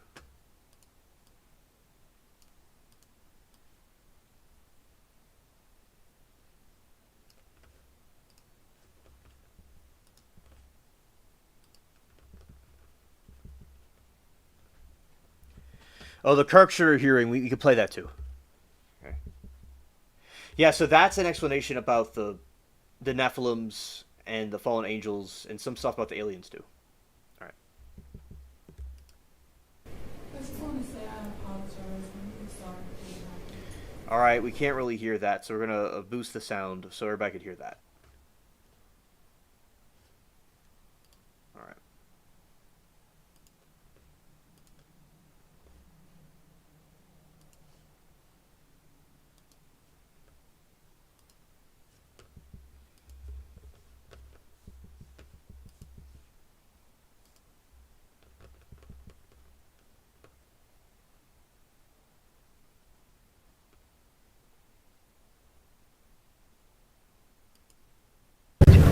Anything on Miss Ellis would like to speak? I just want to say I apologize. I'm really sorry for what happened. Okay. All right, you can be seated. Thank you.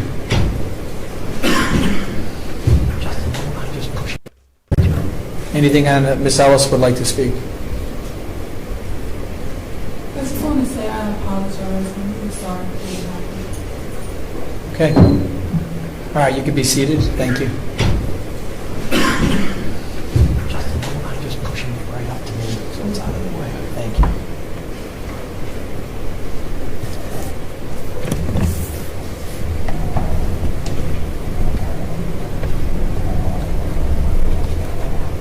Thanks for doing that.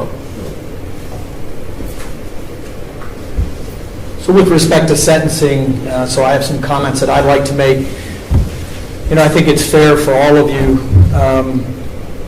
to understand, just as the lawyers have pointed out, there are certain guidelines I follow as a judge. And some of those things that are said are mitigating. Others I take into consideration, just like any other of my fellow 33 judges here on the bench. Sometimes the word is desire and demand.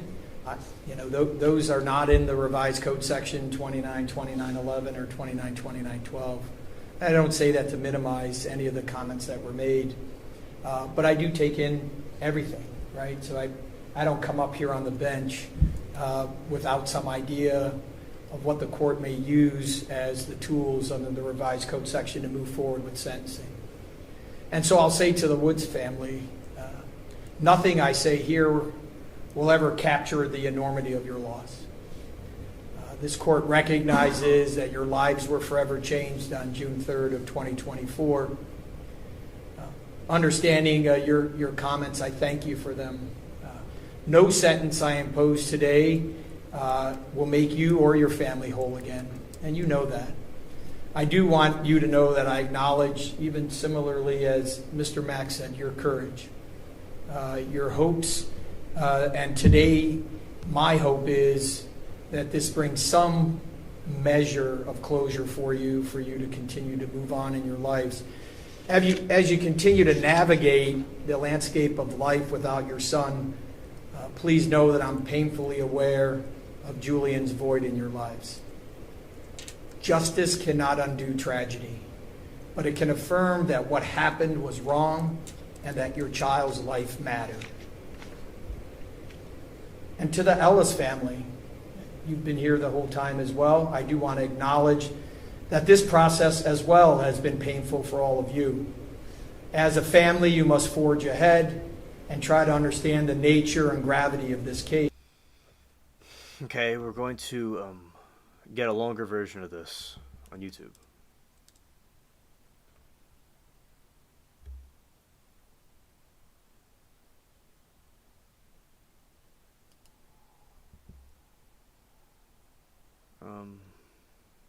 What is it called? Oh.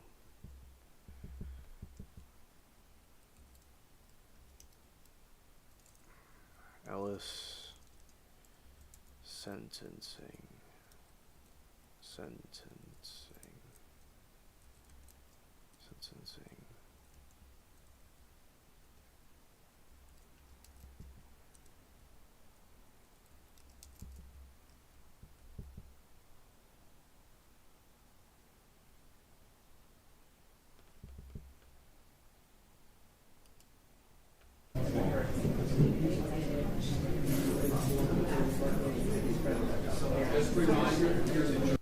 It is not lost on this court that was presented during the trial. And I find that it's clear that in that evidence, you are fixated on the very first child that you crossed paths with that tragic day. That tragic day, you chose to end the life of Julian Wood.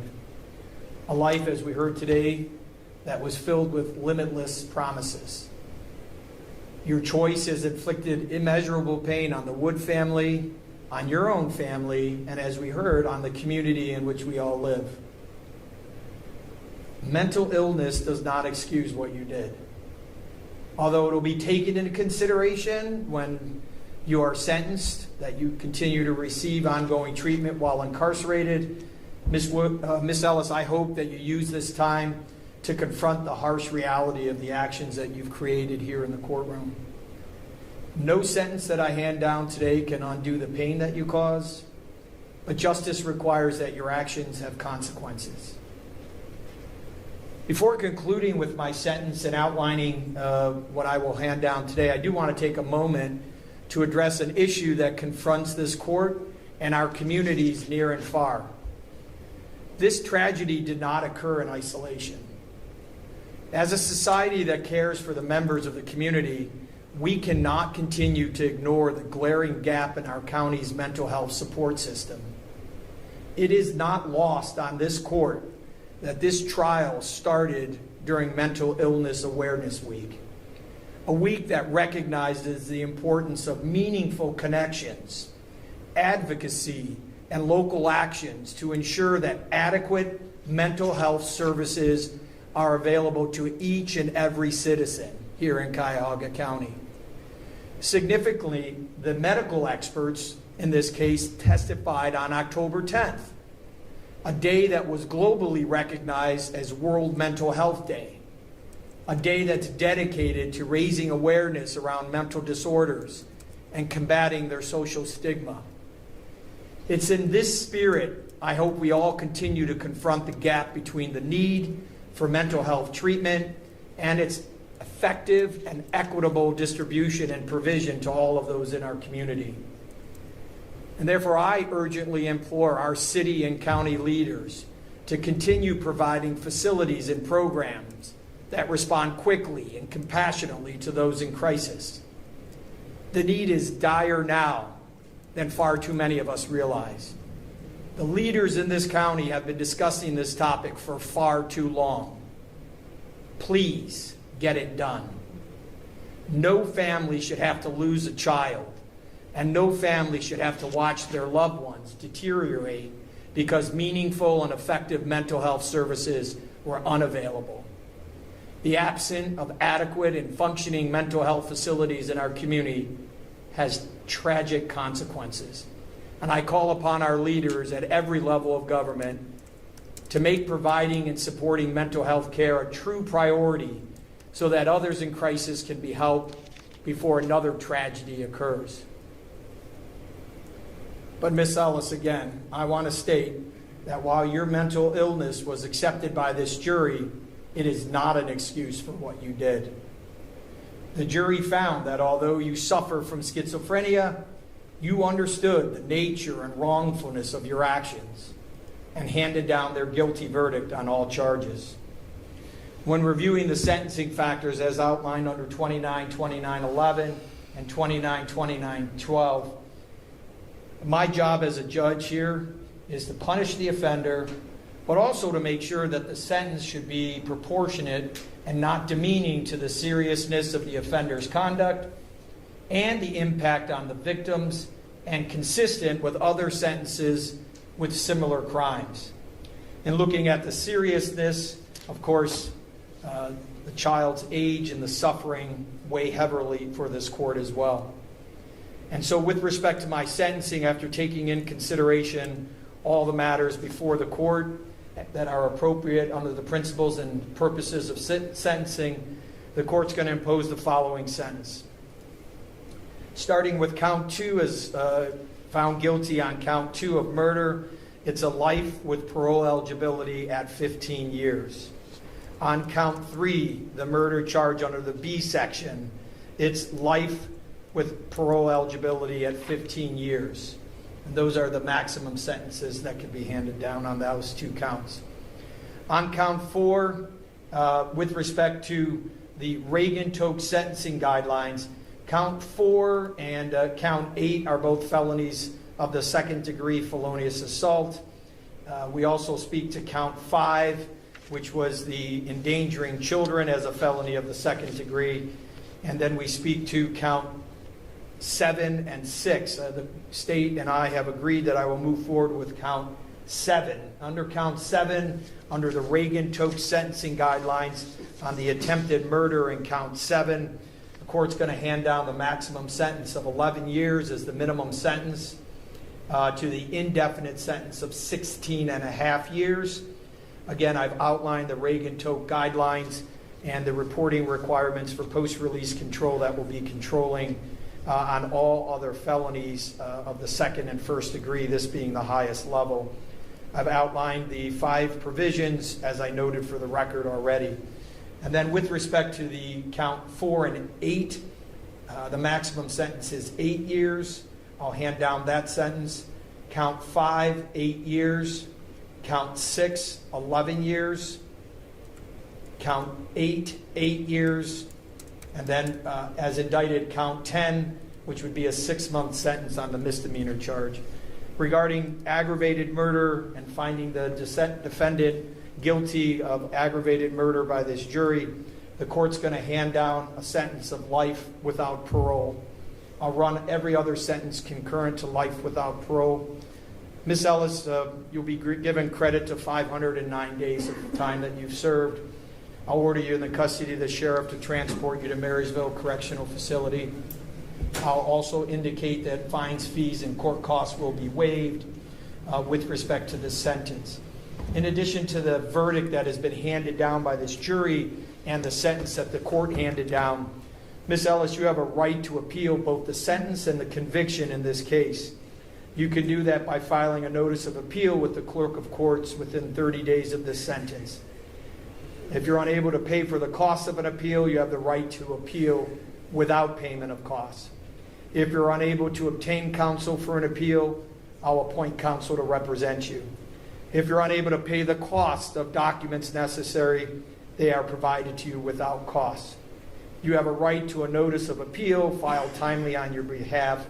And Ms. Ellis or counsel, do you wish to appeal both the sentence and the conviction handed down in this case? Yes, Your Honor. Note our objection for the record and appoint counsel for the appeal. I'll note your objection regarding my sentence, and knowing that she's unable to afford counsel, I'm going to appoint the public defender to represent her with respect to her appeal. Again, noting for the record, all counts will be run concurrent to each other, with the life without parole being count one sentence. I'll waive all fines, fees, and court costs, give her credit for the 509 days that she served, in addition to time while she awaits her transportation to Marysville Correctional Facility for Women. Is there anything further from the state of Ohio before we recess? No, Your Honor. Anything on behalf of Ms. Ellis? No, Your Honor. All right, we adjourn. Thank you. Yeah.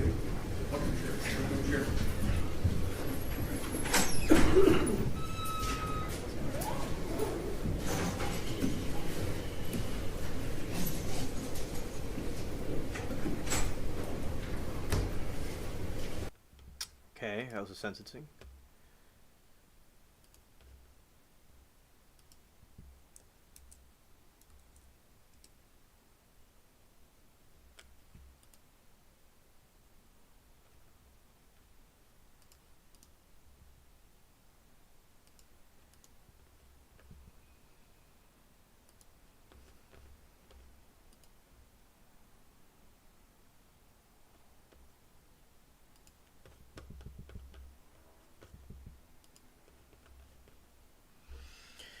All right, so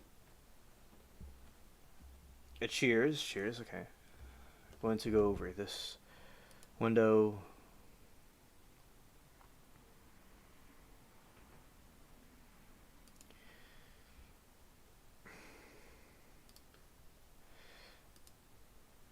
All right, I'm going to show you all an interesting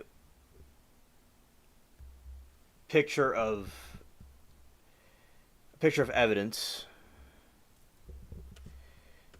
It's similar to some case we might have studied before. All right, and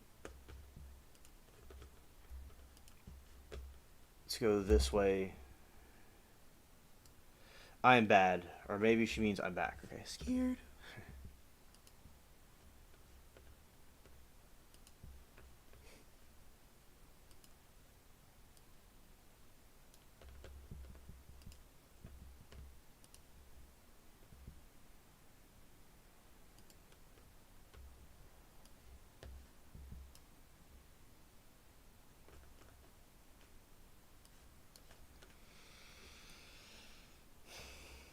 All right, so here we go. I'm going to. This is kind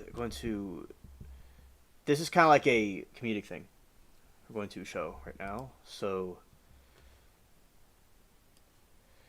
and this was created where okay. So, chat. So look at this. So this is a. Who does this remind you of, chat? This thing right here. We have a lady that has her toothpaste in prison.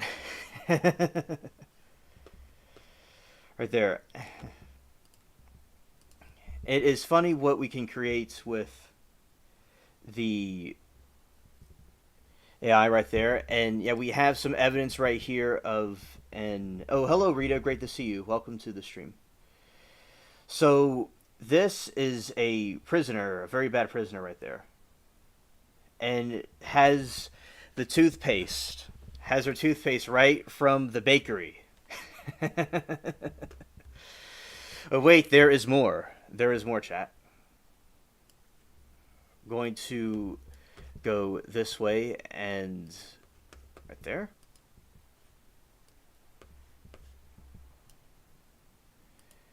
It is going to come up. Right there. Ah, there we go.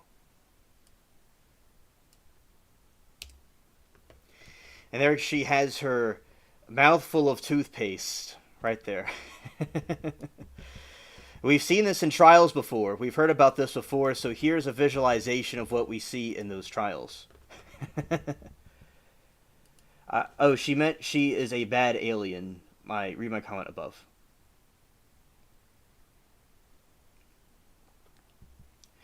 Oh, you are a bad alien. Gee, been busy, have friends in Jamaica, so trying to help her understand the hurricanes. Oh, okay. So, comment about it, thank you. And let's see. Your dark side is growing, must be Halloween approaching. Yeah. No, I meant bad alien. Yeah, you are a bad alien, yes. Okay, so we got this of the lady with her toothpaste, and she's enjoying it from Baker. And now we have more. Let's see. There. Like that.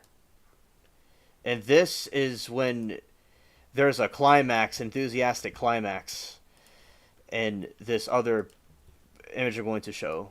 Let's see.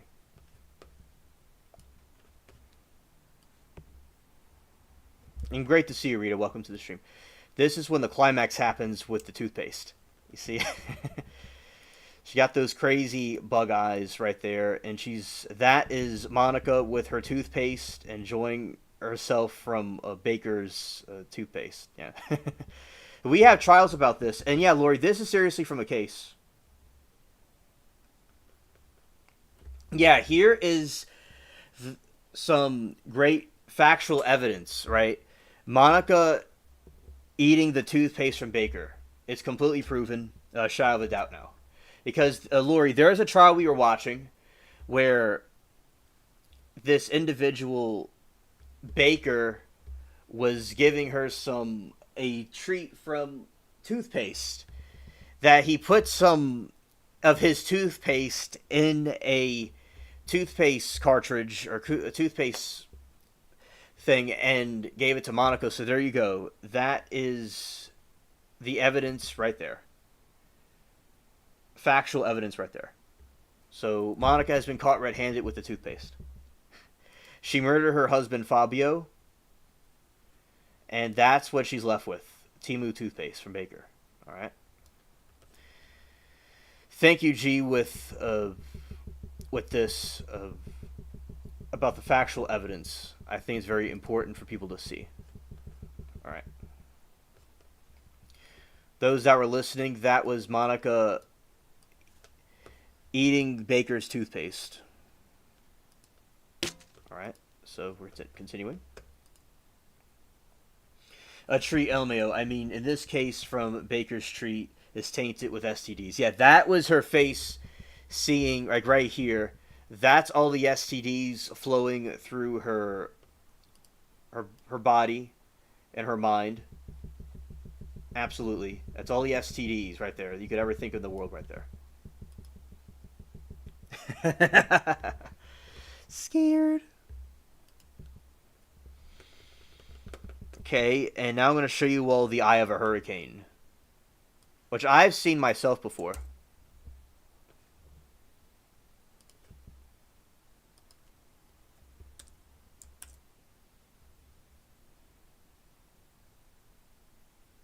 Alien, I'm saying I'm bad because I said there should be a firing squad for convicted heinous crimes, LO. Oh, no, well, if you are bad for saying that, you're with a band of misfits, a band of pirate bandits right here, because that's what we think, too. We think that people that are convicted of that should face the firing squad. Absolutely.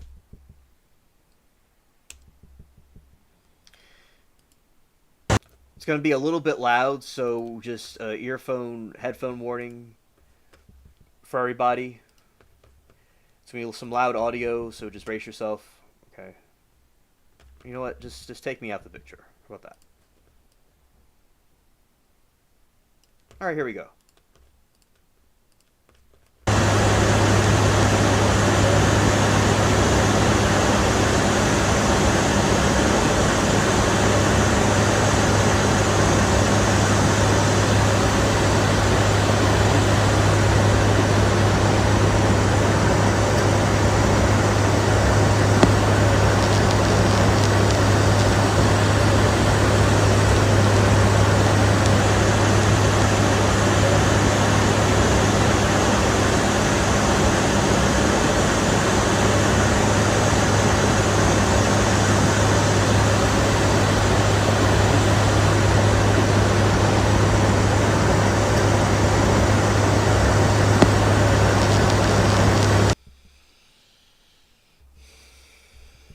Yeah, scared? That's the eye of the hurricane.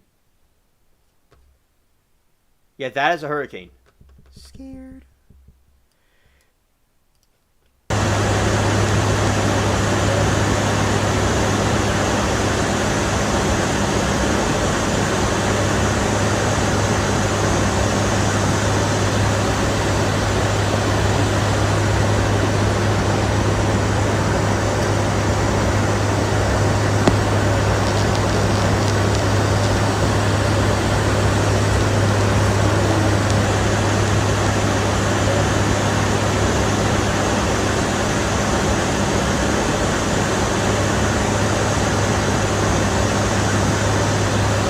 Oh, I've seen this before.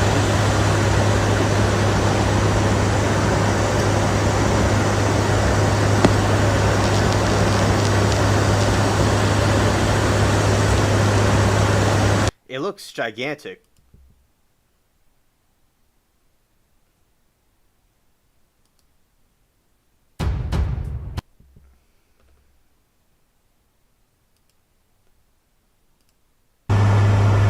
Alright, this is the same hurricane. Look how big that is. Wow.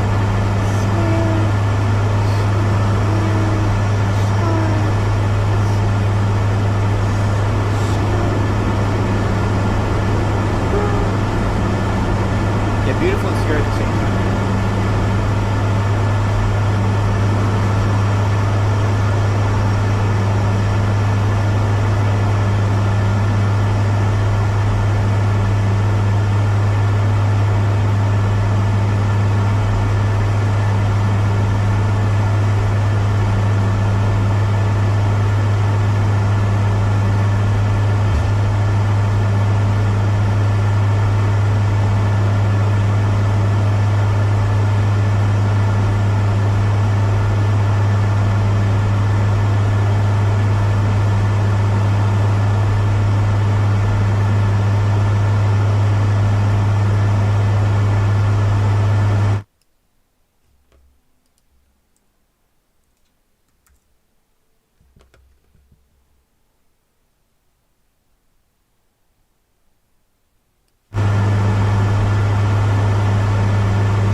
Yes.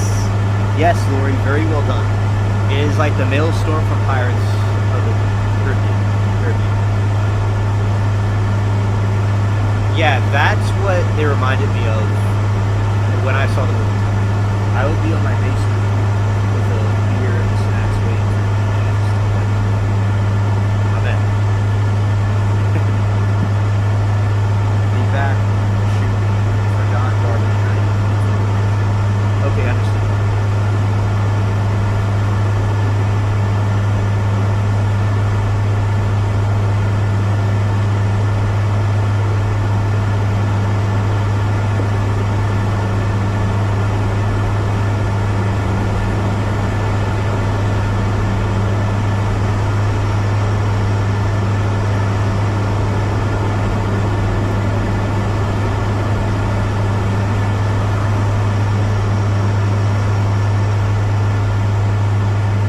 Yeah, it's just a white ocean. That's what it's like, a white ocean.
shout out to the angels in the chat. Aliens, angels. And shout out to the ladies in the chat. Shout out to aliens, angels. Good to see you, buddy D Sauce. I'm glad you're with us. They are the most beautiful women on earth.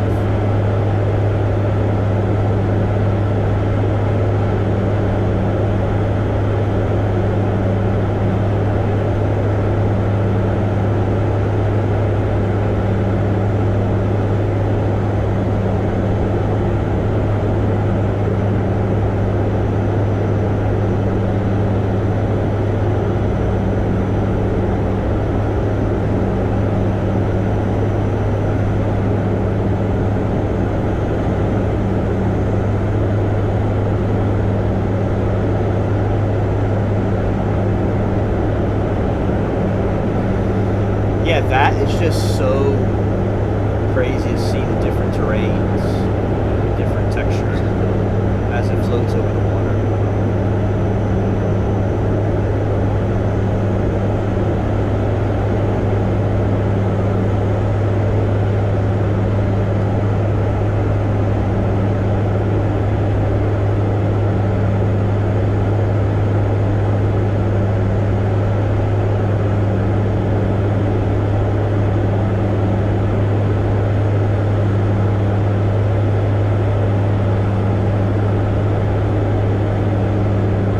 I find weather fascinating to chase tornadoes. Oh yeah, that'd be fun. It looks like a giant, like Mount Everest. It looks like.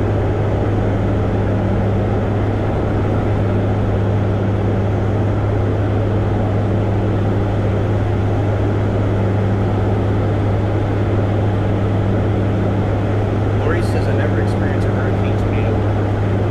We had catastrophic wildfires in September 2020. Darn it.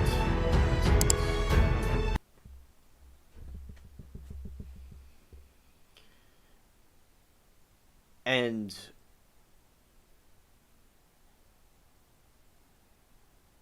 yeah, that is, she has not had that. Wow. Had never experienced hurricane, tornadoes, or earthquakes. We had catastrophic wildfires in 2020, but that wasn't any danger except breathing in smoke. I've been in some serious wind and rainstorms in Oregon coast, but not a hurricane force. Oh yeah, a hurricane force feels like it's an apocalypse.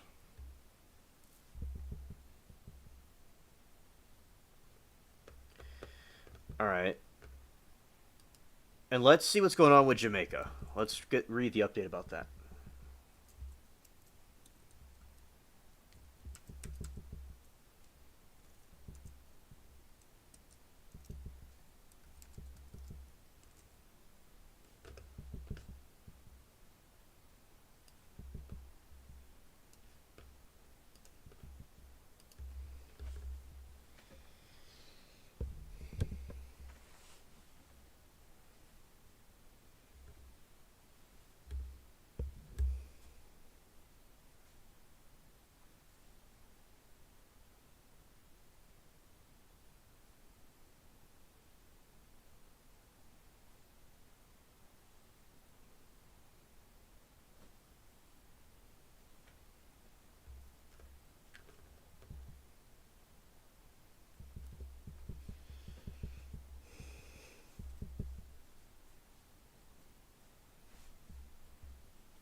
All right, Moki says, there's an old Brooks fun seeing the prosecutor in a new trial. Yeah, that's true. Moki said, when I was in high school in South Texas, we had to evacuate because of a hurricane, and we went to San Antonio, and then all the tornadoes spun off and hit there. Scared, skirt, scared. Oh, yeah, that sounds like a win-win situation, sarcastically. I've been in some serious wind. Okay, when we stayed in an old hotel in Port Orford, it reminds me of another word that I say. Once during a winter storm facing the ocean. That's bad bitches. Just saying. Mother Nature said, watch this. Those poor people, though.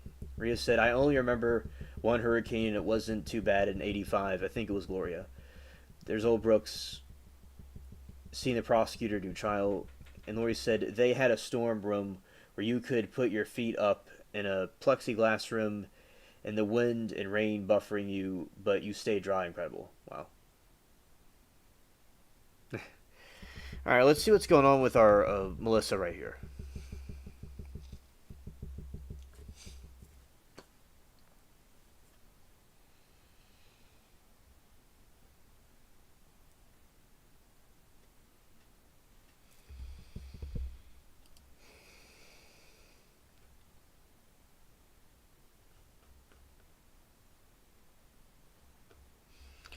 All right, Hurricane Melissa is now the strongest storm on the planet this year.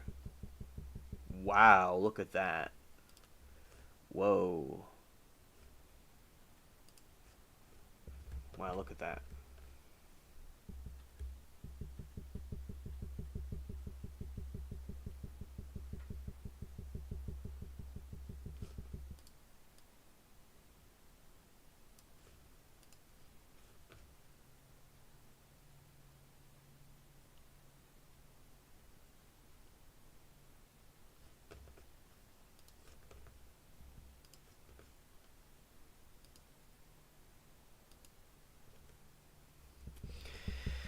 Strongest storm this year. Melissa underwent extreme rapid intensification over the weekend and continues to strengthen. The rare Category 5 has winds of 175 miles per hour with stronger gusts, making it the strongest storm on the planet this year. Jamaica's worst hurricane. Melissa's outer bands are lashing Jamaica with wind and rain.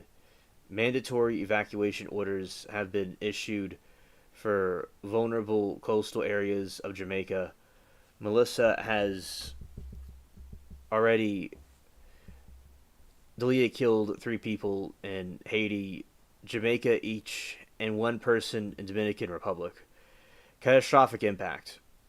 Up to 40 inches of rain, 13 feet of storm surge, and 160 miles per hour sustained winds will cause extensive infrastructure damage. That will cut off communities, the National Hurricane Center warned.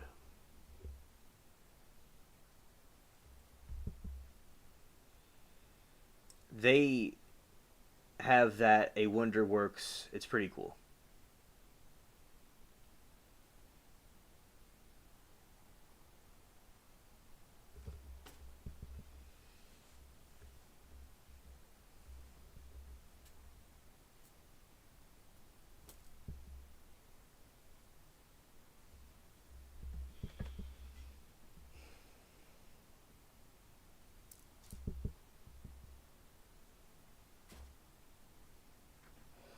When will American Melissa make landfall in Jamaica? There's a lot of focus on when Melissa will officially make landfall in Jamaica, but the moment isn't the most important part of the storm. Right now, Melissa is still crawling northwest at 2 miles per hour. Eye of the hurricane is likely to reach the southern coast of Jamaica sometime on Tuesday morning.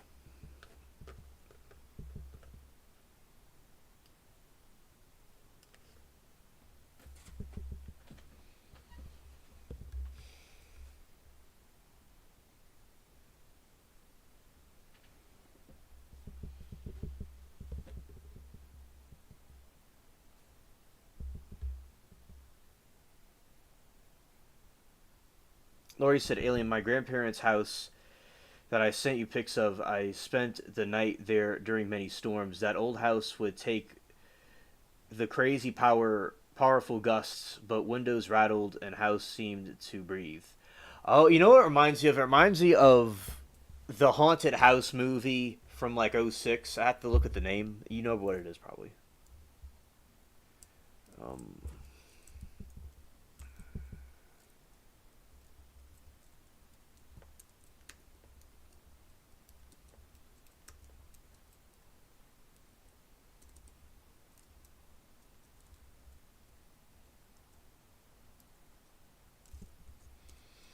right.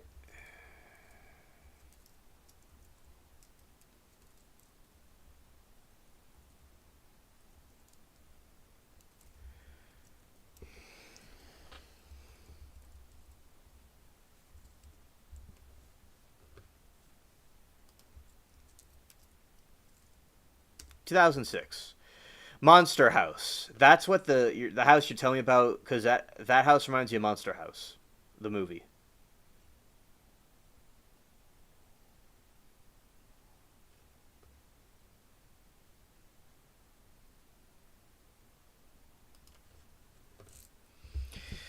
So thank you for the. I'm sure it was just a surreal experience to be in that house and hear those noises and how those work, how it works and stuff.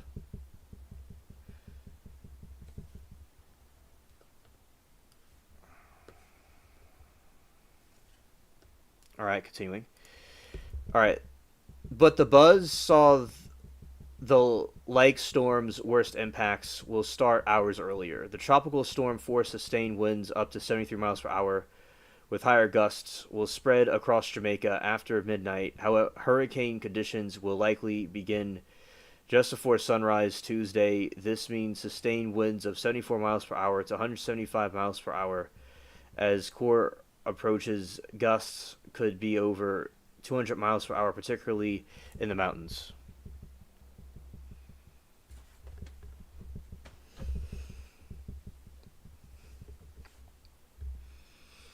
Because Melissa is moving so slowly, its damaging winds, flooding rain, and storm surge will last for far longer than just the moment of land. In the words of the clock, doesn't start when the eye crosses the coast. The storm is already arriving.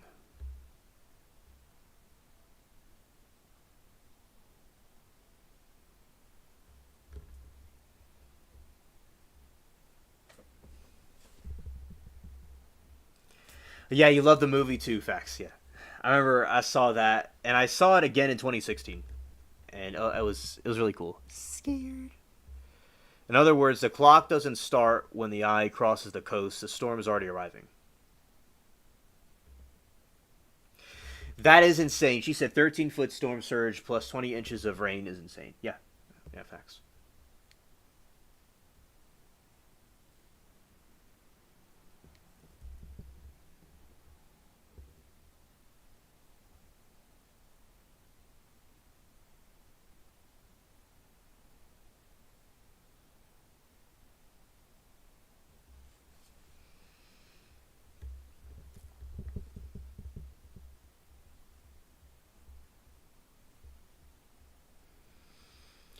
Climate change is likely worsening. Now, this is, of course, an opinion. Well, not opinion. Well, whatever people want to think of this. They're making a commentary about climate change is worsening Hurricane Melissa. Hurricane Melissa's intensification into the strongest storm on Earth so far this year, and one of the strongest storms.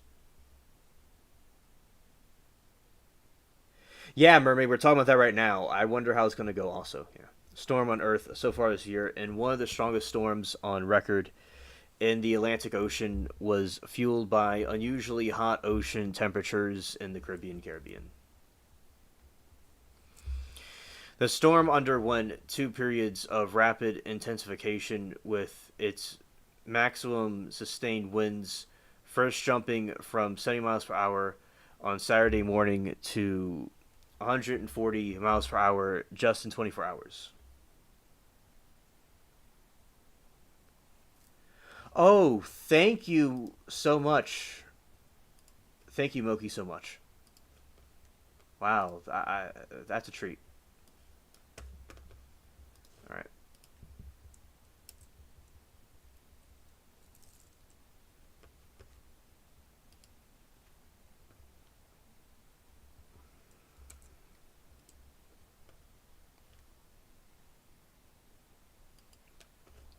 All right.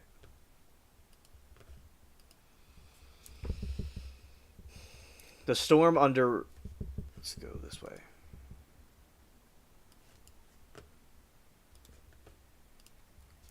storm each year, and one of the strongest storms in Atlantic Ocean was fueled by unusually hot ocean temperatures in the Caribbean. And storm underwent 2 periods of rapid intensification, with its maximum sustained winds first jumping from 70 miles per hour on Saturday morning to 104 miles per hour just 24 hours later. Then from Sunday afternoon through Monday afternoon, its peak winds spiked again, going from 140 miles per hour to 175 miles per hour.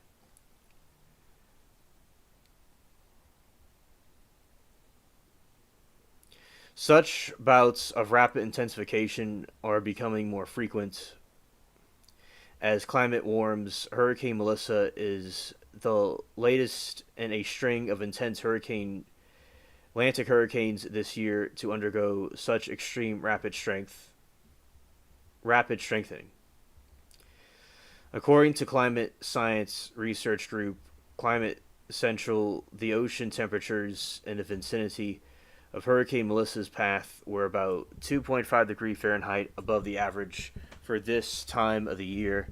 The group calculated that along the entire path of the storm is far unusually hot. Sea surface temperatures were at least 500 to 800 times more likely due to global warming.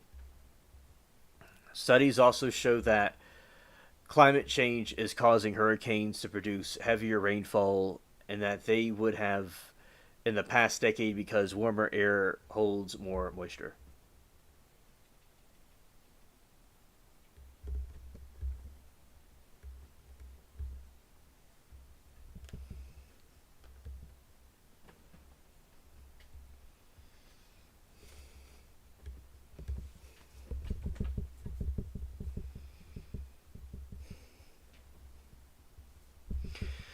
Hurricane response will take far more resources than Jamaica has to recover, says Prime Minister. If Hurricane Melissa does make landfall as Category 5 hurricane, recovery efforts will take far more resources than Jamaica has to recover. Prime Minister Andrew Holness told CNN's Anderson Cooper Monday evening. Holness said the island nation has prepared multi-layered response, and within 2 weeks of the storm's landfall, they should be able to mount a humanitarian response to residents' immediate needs.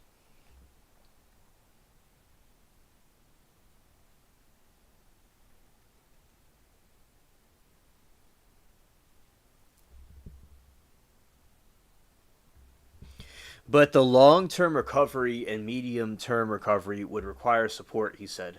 The Prime Minister said anticipates major damage to our road infrastructure, bridges, drains, and possibly some damage to ports and airports. The country has recovery plan for infrastructure that they hope to initiate quickly, he said. There are 850 shelters across the island, enough to accommodate over 20,000 people, Holness said.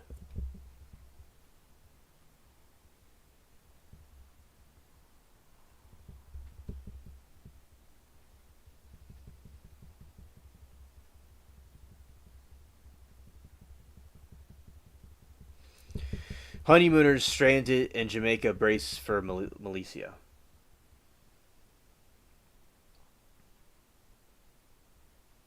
Oh, it's an interesting movie. Right. Honeymooners standard in Jamaica brace for Melissa. A pair of American honeymooners stranded in Jamaica are bracing for hurricane to make impact. Adam and Jordan Simons told CNN's Anderson Cooper that they arrived in Jamaica Tuesday for the honeymoon. By Saturday, when Melissa officially became a hurricane, there were no more flights leaving the country, Jordan Simons said. Despite the anxiety and pending storm, the vibes are still positive at the resort where the couple is staying in the outskirts of Montego Bay. Adam Simone says, obviously, the staff is trying to make sure that we're okay and then we're trying to replicate that and make sure the staff is okay. Per resort's instructions, pair will be on lockdown in their rooms tonight. It will move into an on-site shelter tomorrow's morning, which the resorts created by boarding up the walls of 2 restaurants. They did recommend that we get ready with our essentials, our medicines, a couple of challenges of clothes, and Adam Simmons said, "We're just waiting." We saw weapons in theaters. People either love it or hate it. I shout the Bubbles. He's interested in the conversation about the storm.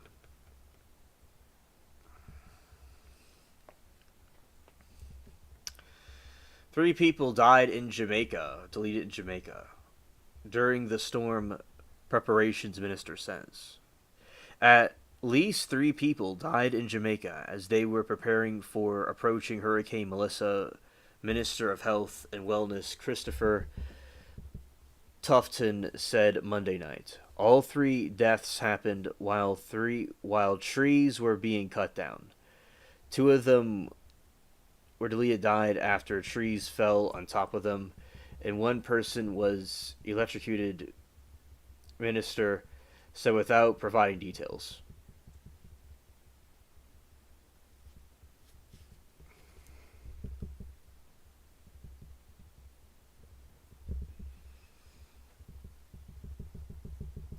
Another 13 people have been injured during preparations. Many of them fell off ladders or rooftops, and the minister said.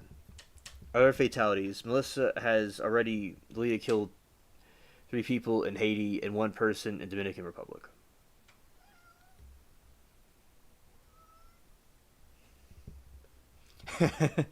Yeah, Lori, hello to Bubbles. Yeah, facts.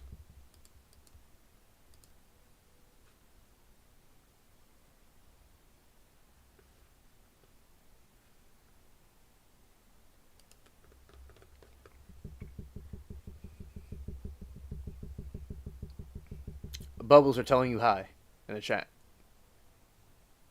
Exactly.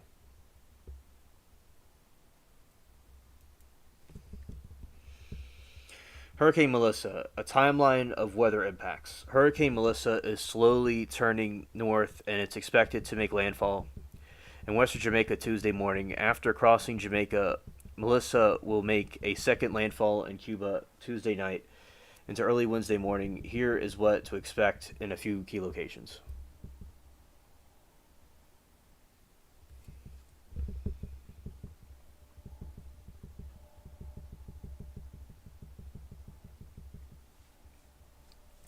Worst conditions Tuesday 5 a.m. to 5 p.m. Eastern.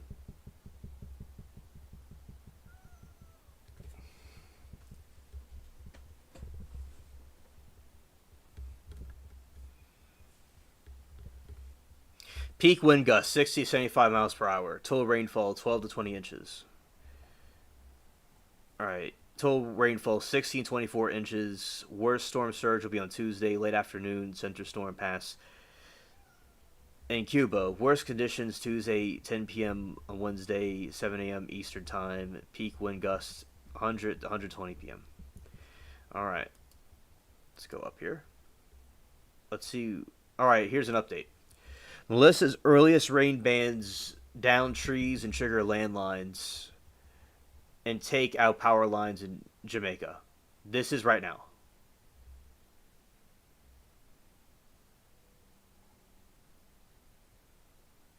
Oh, yes. Yes. Yes. Oh, thank you for letting us know, Mookie.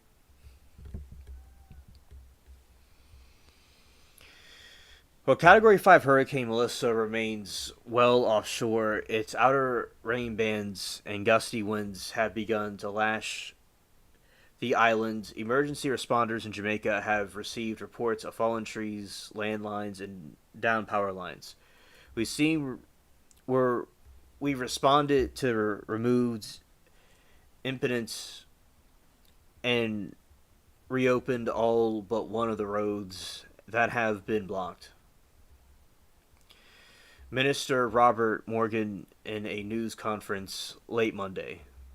We continue to urge people to exercise extreme caution. Rock falls are an immediate threat, he said. Of more than 800 shelters across Jamaica, only 76 are used for housing 970 people, according to Minister Desmond McKenzie, who said the number is expected to rise as the storm approaches.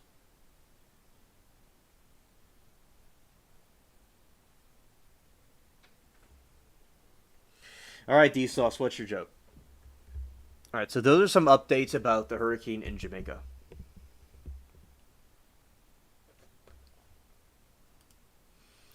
All right, prayers for Jamaica.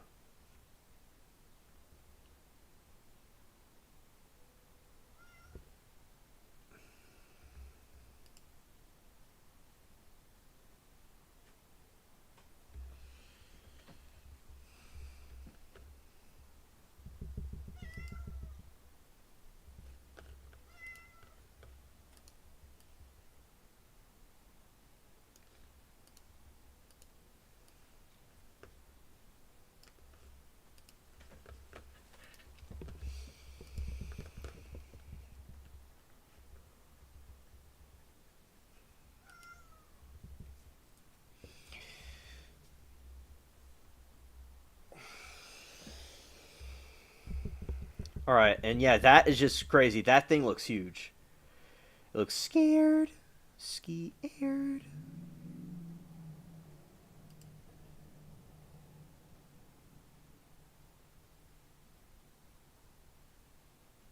Alrighty. And we got that. So yeah, that's just also a picture of the hurricane itself. Alright.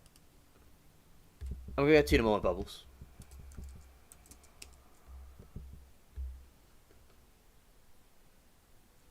Alright. Let's see. Something news is that Trump predicts China trade deal finalized in days as his Asia tour continues in Japan. Well, hopefully there could be a trade deal with China, and that should help the inflation problems that we're facing, in my opinion, of course. Because he did recently go to Japan. Alright, let's see. He rebuked Putin for testing new missiles. And patrol officers led to more aggressive. Okay. So, that's kind of give you a summary of what's going on with the world, from what I could see. Halt and smack benefits. Could halt and snap benefits. All right. So that's one pair of glasses with prescription lenses, plus anti-reflective lens coating. Okay. Could halt and snap benefits paychecks pressure lower lawmakers strike shutdown deal. Oh yeah, there's a shutdown going on. There's some information about that. Critical food assistance program will soon halt millions of Americans. It needs air traffic controllers. As paychecks this week as the government shutdown enters the fourth week, and will all eyes be congressional lawmakers to see added pressure will be enough to strike a deal. Okay, interesting.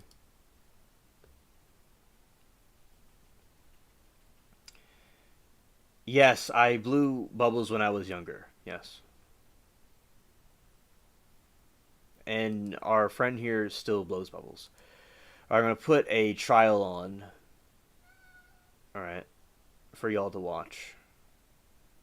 Let's go here.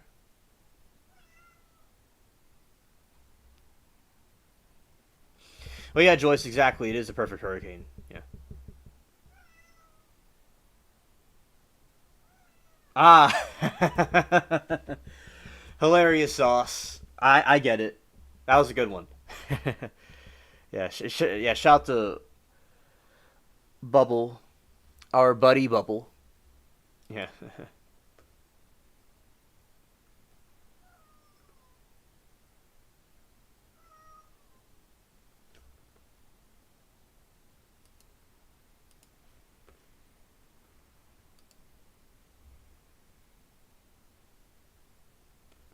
Oh yeah, it's for you. Yeah, yeah, definitely.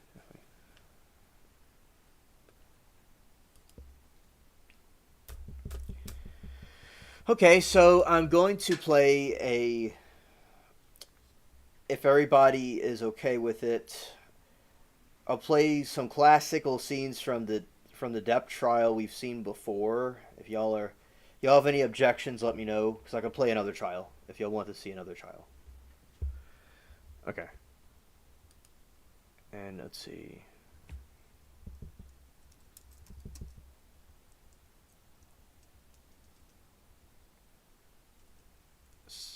Okay, cross examination. As I said, I have another one that y'all haven't seen if y'all wanted to see another one, but we'll do this for now. Alright, this is one of G's favorites that I like to. Let's see. There we go.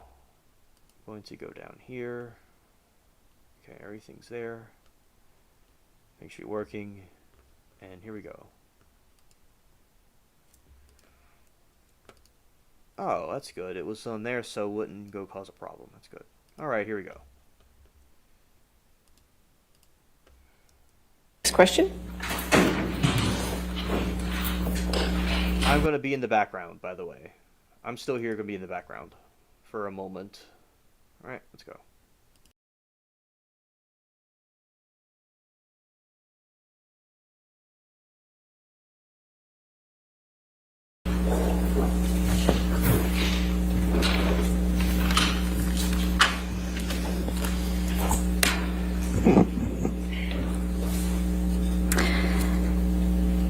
Tom, may I please have you put up Plaintiff's Exhibit 881A?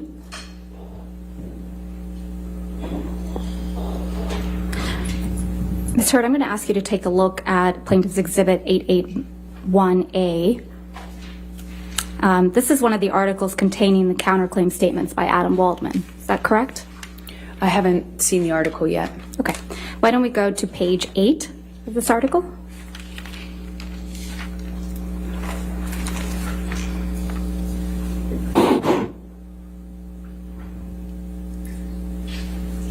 Adam Waldman, Depp's lawyer, said afterwards, quote, Amber Heard and her friends in the media use fake sexual violence allegations as both a sword and shield, depending on their needs. They have selected some of her sexual violence hoax facts as a sword, inflicting them on the public and Mr. Depp. Do you see that? Yes, I do. Is that one of the statements that you allege are defamatory? It's defamatory? That's correct. Okay. Can we please go to Plaintiff's Exhibit 881B?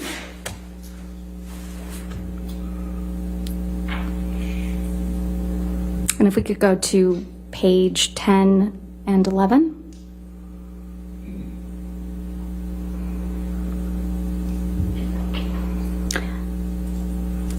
In Plaintiff's Exhibit 881B, Depp's lawyer Adam Waldman said the various discrepancies prove that nothing Heard and her friends said about the events of May 21, 2016 could be considered credible. Quite simply, this was an ambush, a hoax. They set Mr. Depp up by calling the cops, but the first attempt didn't do the trick, he told thedailymail.com.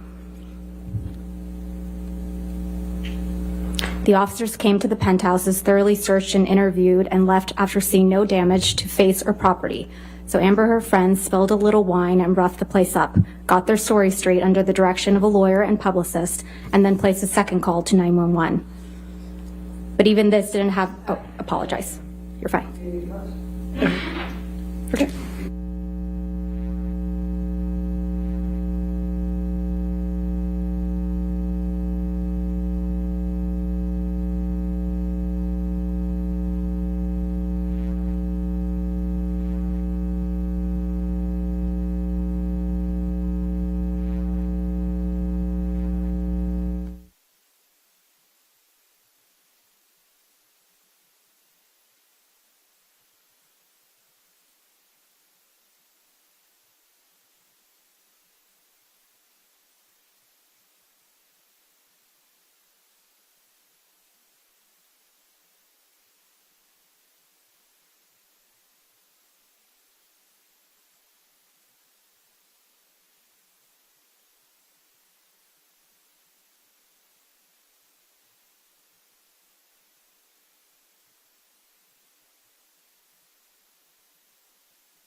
often attached to. I don't look at his statements every day. And you testified that you just want to move on with your life, right? I do very much want to move on with my life. But you've gone out of your way to engage with Mr. Waldman on social media, haven't you? I have made a comment, I believe, once. I would not characterize that as engaging with him. Let's please pull up Plaintiff's Exhibit 1266.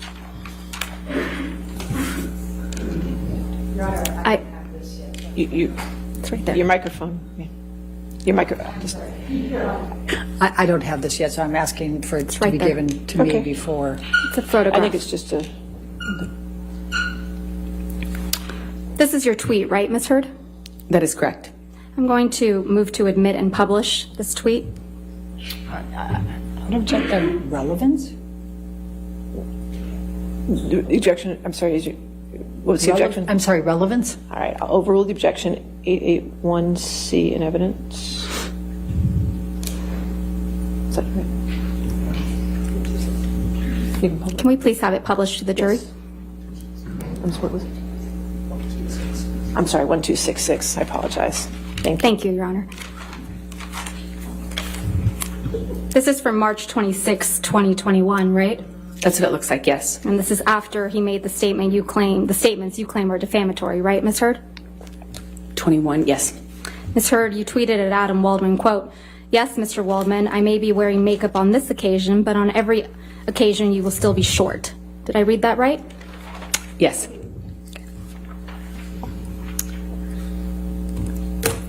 We can put this down. Thank you. Ms. Heard, since your relationship with Mr. Depp ended, you have completed your level 3 sommelier training, haven't you? I haven't completed it yet. You're on level 2? No, I'm on level 3. You also have had a baby, right? I have. And you enjoy being a mother? More than anything. You still love to cook? I do. And you love to hike? I've taken a break on hiking for a minute. You have friends, right? I do have friends. And you spend time with those friends? Occasionally, when I can. And you exercise regularly? Every day. You just filmed a movie in March of 2022, isn't that right? Yes, the one I just shot in Guatemala that I spoke of earlier. And you have, you had a major role in a major film that's scheduled to be released soon. Is that correct? Aquaman 2? As I said, I don't know if I will even be in the final cut or how much I will be. It was difficult to stay in the movie. You struck Mr. Depp multiple times during your relationship, didn't you, Ms. Heard?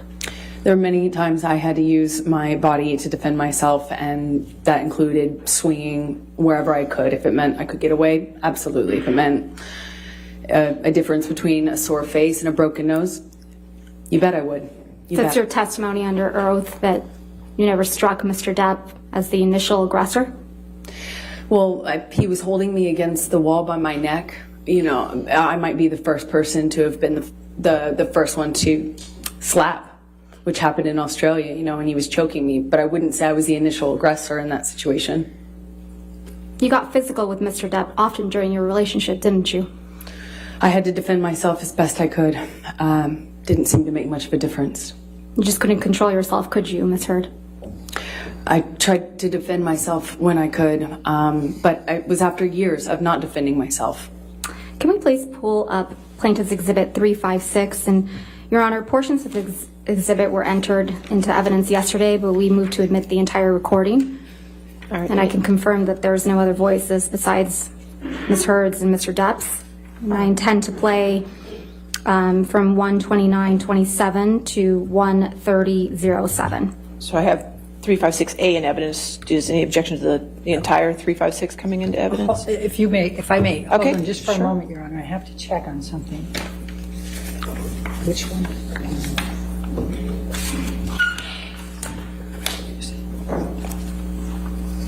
Which one is the one that has?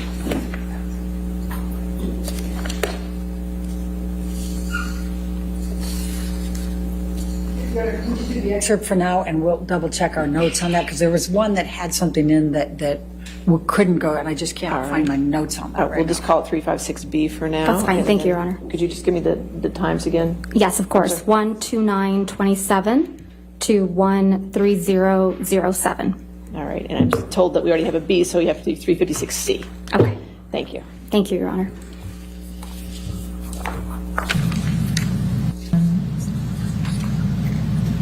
I can't promise you that I'll be perfect. I can't promise you I won't get physical again. God, I fucking sometimes get so mad I lose it. I can fucking promise you I'm gonna do everything to change. Promise you. I'm not gonna throw around divorce. I will not say divorce unless I win you. Unless it's it. And then I hope you leave me. I'm not going to, and me too. I will leave you. It's fair. I can't do it, you know? And I think, honestly, if we hold each other accountable to that, it's fair. Ms. Hurd, that's you and Mr. Depp on that recording, correct? That's correct. And you told Mr. Depp, quote, "I can't promise you that I won't get physical," end quote, correct? That's correct. He was accusing me of instigating something in a situation I explained yesterday. And you also told Mr. Depp that sometimes you get so mad you lose it, correct? That's correct. I also explained the context of that fight yesterday. Isn't that exactly what you told Ben King on your way back from Australia? That you get so mad you lose it? Absolutely not. I know that that's what Ben King testified to, but I never had that conversation with Ben King. If we could please play. In the meantime, I'm sorry. I checked and I have no objection to the entirety of 356 coming in. So 356 in its entirety will be in evidence. All right, thank you. Thank you, Your Honor. If we could please play from what's now been admitted, Plaintiff's Exhibit 356 in its entirety from 705 to 743. I'm not gonna be in a physical fucking altercation with you. Then don't. You fucking hit me last night. You fucking... What about all the other times you split? Come on, you cannot act like that. It's about that. It's not. Well, on a plane, I can't split. No, and you hit back. So don't act like you don't fucking participate. I pushed you. I'm not going to get into the details of that fight. You and I both know that you split when there is no physical violence involved. And that you do it like at the very beginning of fights these days. And if you split and you go into a different room and you don't actually leave that house, it does nothing but perpetuate the fight. And you don't actually do it respectfully. You don't. Ms. Hurd, is that you and Mr. Depp on this recording? Yes, it is. Can we please pull up Plaintiff's Exhibit 343? And I believe that one's been admitted already into evidence. Yes, ma'am. Thank you. And just for the record, we're playing from 24601 to 24720. I said to Travis, I said to you, hey, tell Travis what just happened. Oh, you told me to do it. You told me to. You said, go do that. I said, no, tell him what just And happened. I lied. And that you punched me in the You're right. fucking thing. And You figured it out. And you said, no, fucking, I didn't. What the fuck are you talking about? And I didn't watched punch you lie. And then I didn't punch you, by the way. I'm sorry that I didn't hit you across the face in a proper slap, but I was hitting you. It was not punching you. Babe, you're not punched. Don't tell me what it feels like to be punched. You know, you've been in a lot of fights, been around a long time. I know. Yeah. No, when you fucking have a close You fist. didn't get punched. You got hit. I'm sorry I hit you like this, but I did not punch you. I did not fucking deck you. I fucking was hitting you. I don't know what the motion of my actual hand was, but you're fine. I did not hurt you. I did not punch you. I was hitting you. How are you? What am I supposed to do? Do this? I'm not sitting here bitching about it, am I? You are. That's the difference between me and you. You're a fucking baby. Because you started. You are such a baby. Grow the fuck up, You Johnny. started physical fights. I did start a physical fight. Yeah, you did. So I had to get Because- the fuck out of there. Yes, you did. So you did the right thing, the big thing. You know what? You're admirable. That's you and Mr. Depp on that recording, right, Ms. Hurd? That's correct. And you said you hit Mr. Depp, right? Yeah, I had to hit his body to get Ms. him out Hurd, of the door. my question was, you said on that recording that you hit Mr. Depp, right? Yes, I did. Okay. And you accused him of being a baby for not wanting to be in a physical fight with you, right? Incorrect. I accused him of being a baby for complaining about me hitting him when he was trying to get through the door. I was trying to barricade. Right. Can we please pull up Plaintiff's Exhibit 368? And again, Your Honor, this is a recording of just Mr. Depp and Ms. Hurd. I'm going to move for the entire exhibit to be moved into evidence. All right, any objection to 368?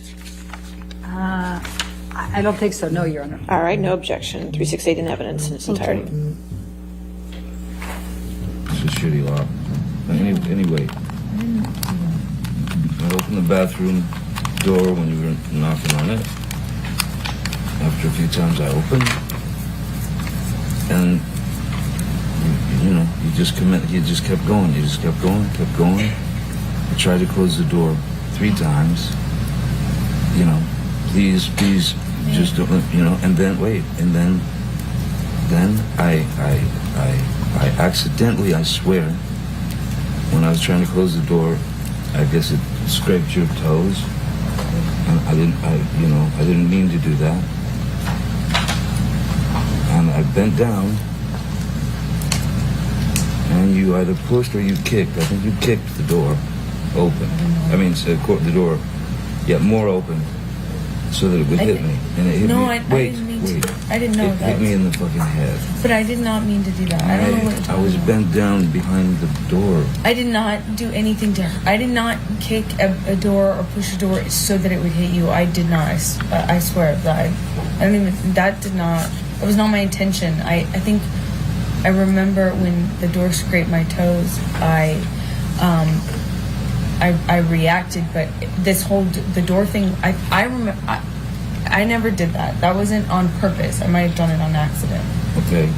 But so let's say that was an accident. I then stood up. I don't even know if I said. I might have said like, "What the fuck?" Whatever. Because I just been hit in the head with the fucking corner of the door. I'm so sorry. I did not. I'm sorry. And then I stood up. And then you fucking clocked me. I remember hitting you as a response to the door thing.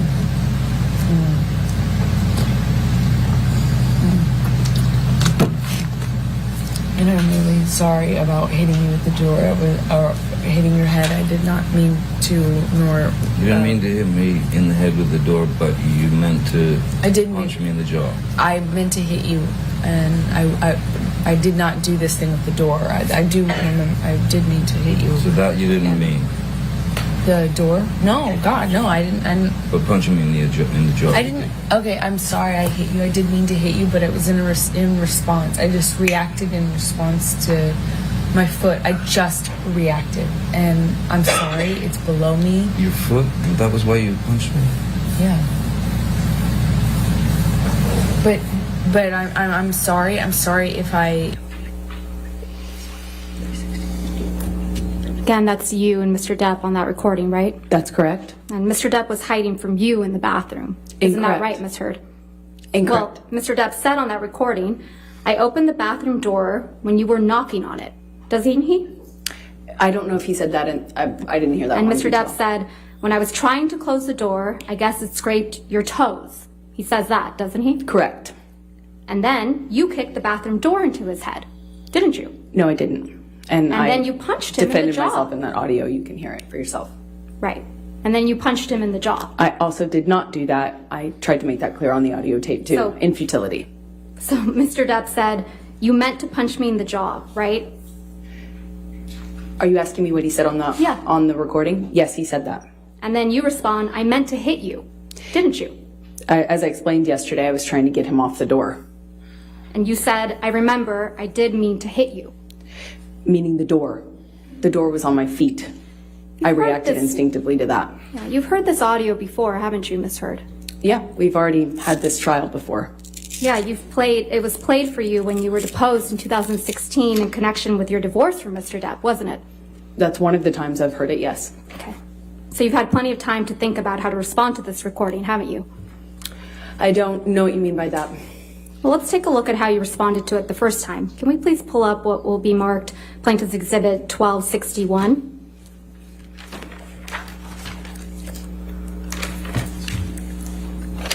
The next thing that I'm going to play to Your Honor? you Okay. as Hugh.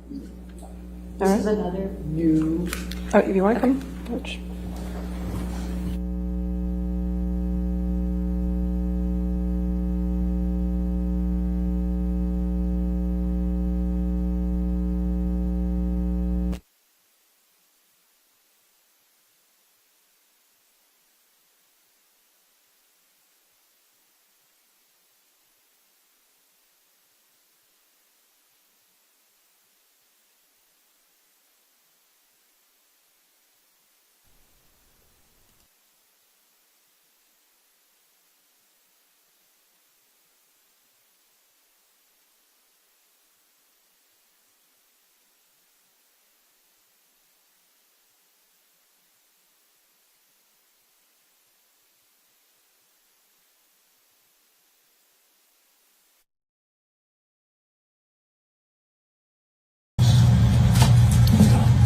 Your Honor, maybe we stop that for a moment.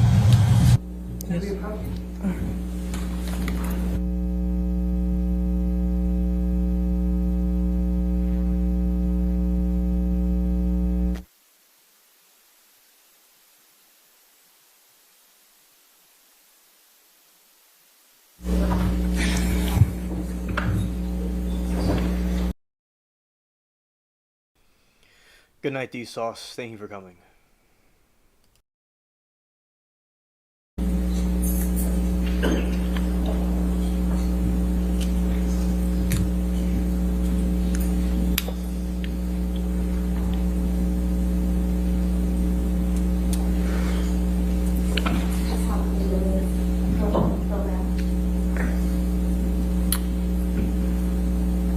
Then they can do they can do it through reading the deposition, Your Honor. They don't need to do that.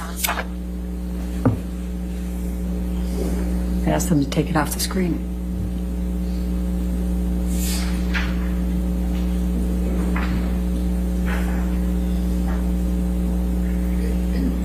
Could you take it off the screen, please?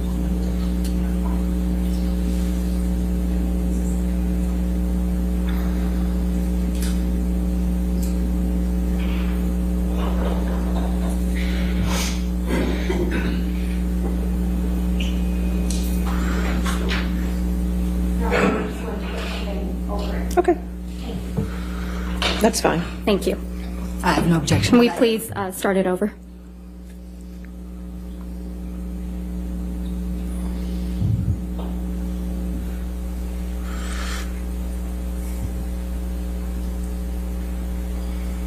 The next thing that I'm going to play to you as Hugh. Would you listen to this, please? This is punching. That's one of the right.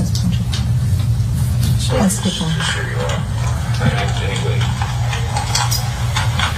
the bathroom door knocked on it. I believe it just opened. Where's the desk? You just kept going. You just kept going. I tried to close the door 3 times. You know, please, just don't let me know. And then wait, and then I accidentally, I swear, when I was trying to close the door, I guess I stretched your toes. I didn't do that. I like that down. You like the push where you kick the door open. I mean, you said put the door, get more open. So No, I did not mean to. But I did not mean to do that. I was bent down behind the door.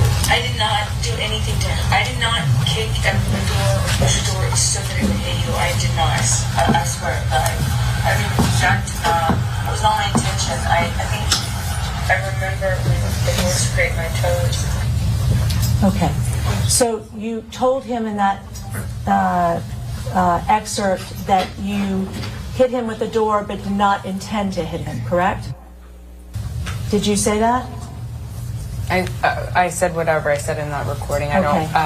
When you play it for me, it's hard for me to remember every single. And that's a recording.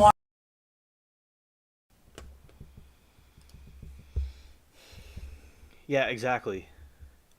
You know, the false flag we've been warned about. Yeah, because we've been warned about this for quite some time, and it seems like the conditions are being met where this might be it.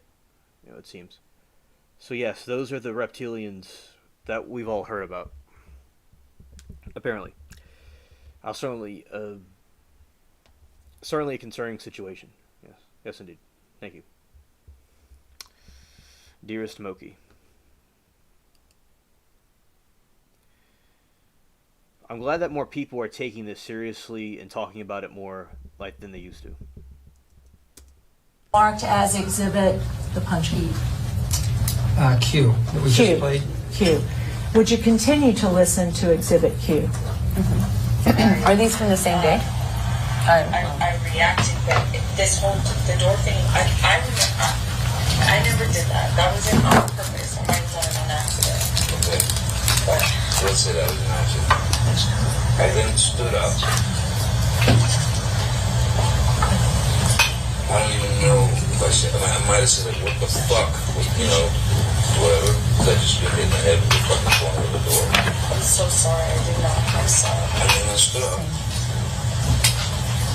And then you felt the clock. I remember hitting you as a response to the door thing. That's exactly what I just told her. And I'm really sorry about hitting you with the door or hitting your head. I did not mean to, nor... You don't need to hit me in the head with the door, but you meant to punch me in the jaw. I meant to hit you, and I did not do this thing with the door. I do remember, I did mean to hit you. For that you didn't mean? The door? No, God, no, I'm... But punching me in the jaw. Okay, I'm sorry.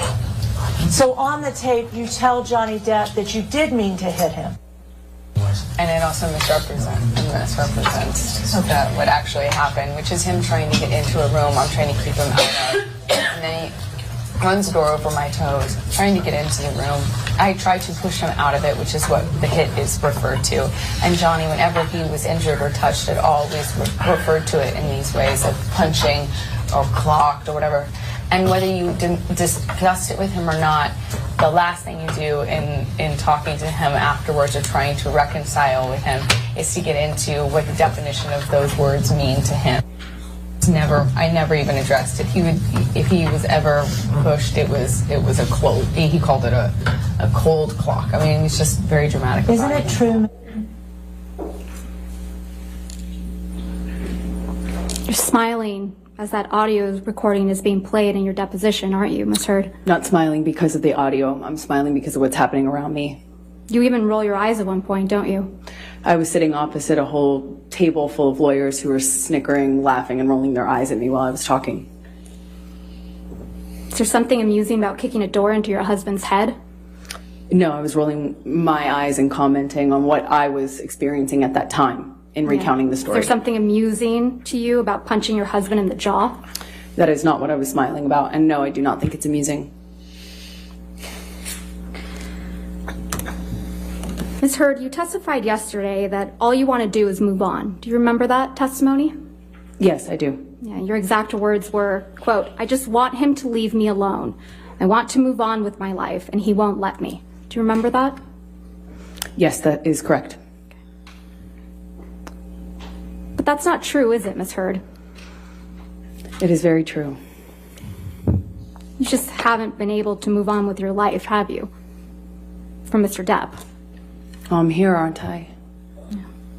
In fact, on October 11th, 2018, you actually commenced an arbitration action against Mr. Depp for defamation, didn't you?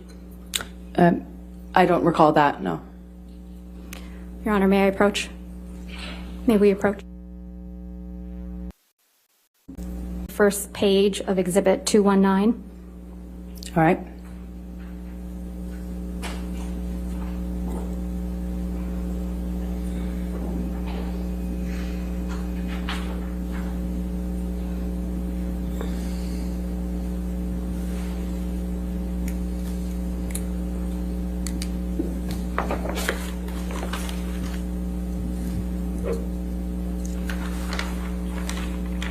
And if you can also read to yourself the second page of Exhibit 219.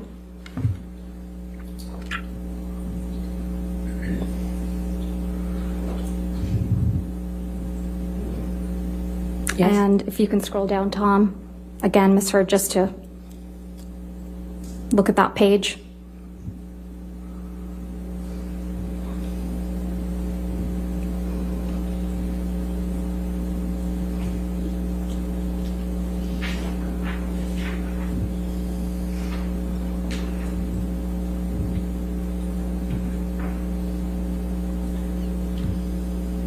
And then scroll down to the next page, please.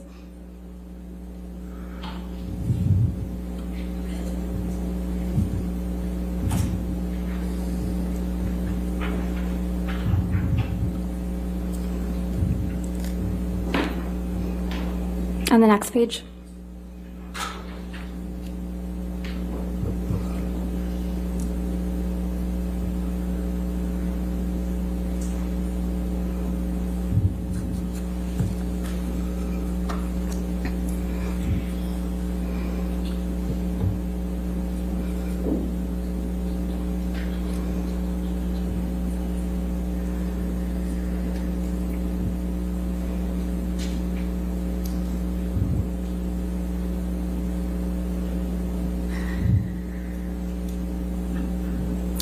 that refresh your recollection, Ms. Hurd, that you did, in fact, in October of 2018, 2 months before you published the op-ed in this case, that's the subject of this case, you initiated an arbitration against Mr. Depp for defamation?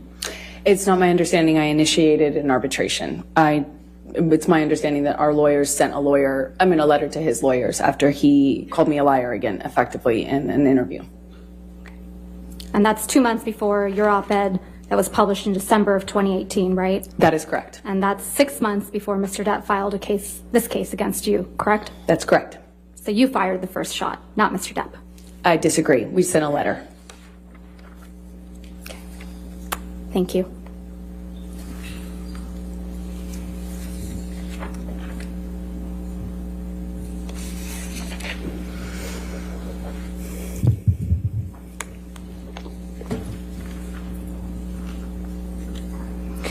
Ms. Hurd, isn't it true that you once filled out a customs form falsely so that you could get... May we approach? Okay.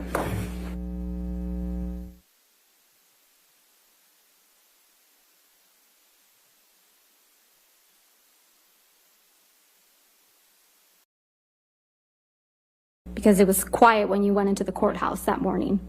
And the divorce had remained under the radar up to that point.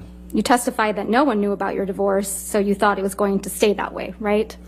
No, I always figured it would come out. I just was trying to buy time. You knew the media had been alerted that you were filing for divorce, right, Ms. Hurd?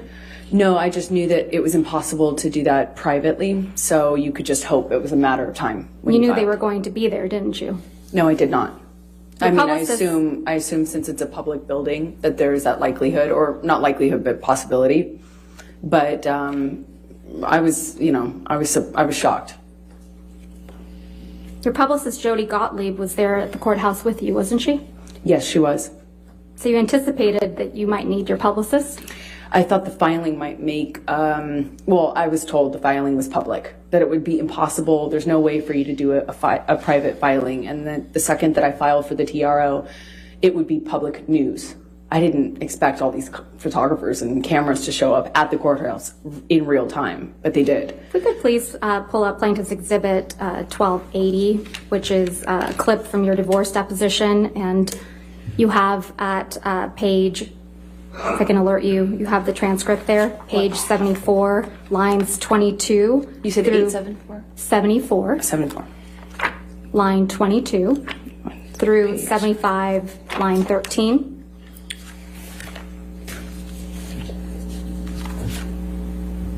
I'm sorry, just 72 line. 74, line 22 through 75, line 13.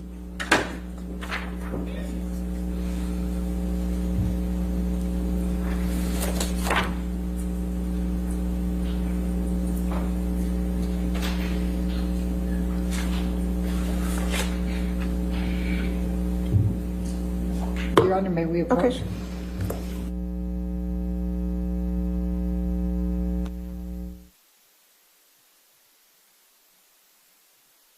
I remember sending this because I wanted to tell Johnny or have him told by Jerry or someone who knew him or was close to him.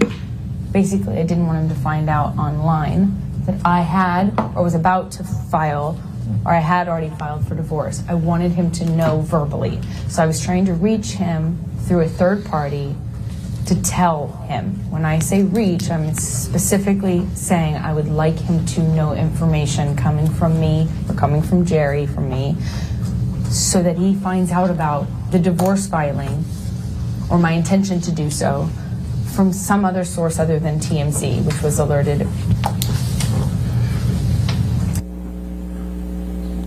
You slipped up there, didn't you, Ms. Hurd? You let it slip out that TMZ had been alerted to your filing of the domestic violence restraining order, didn't you? I disagree. That's not what I'm talking about. TMZ is the same outlet that you released the video of Mr. Depp attacking the kitchen cabinets the day before this deposition was taken, wasn't it?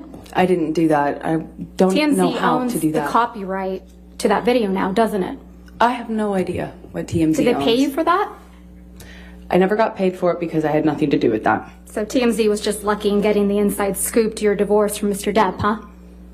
I have no idea. That's not my area of expertise. I wouldn't even know how to do that.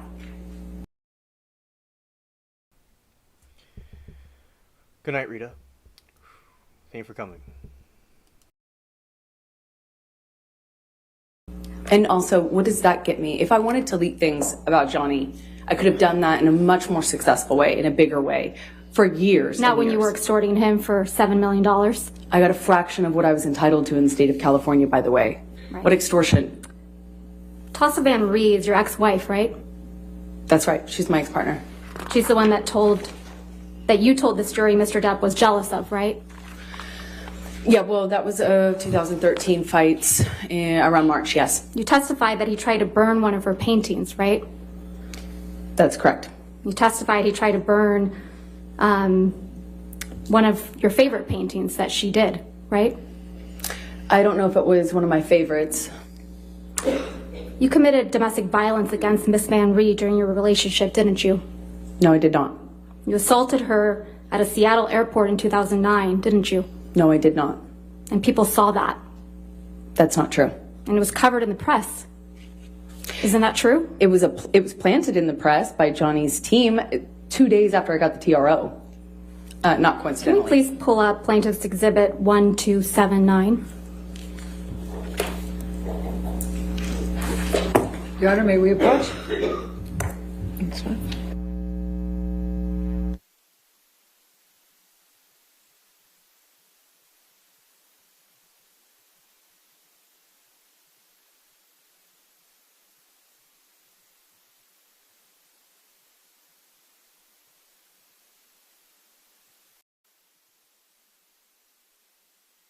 You make these kind of filings, meaning divorce, marriage, things like that, they are public record. And so when we file for divorce, when I file for divorce, I ask my team to file in the most discreet way, literally to put it under a stack of papers and file it at the end of day, so kind of had more of a shot of being missed by the paparazzi and by TMZ and those sorts of publicity outlets. I believe that we had been remarkably lucky following the divorce, that it wasn't picked up, and that it gave me a precious few days of peace at that really fragile time. When I found out that they were going to run the story or that they had the information, I was trying to get a hold of Johnny to clarify that I did not do this in a punitive way. I didn't want him to be mad at me. I didn't want him to find out in that sort of context online.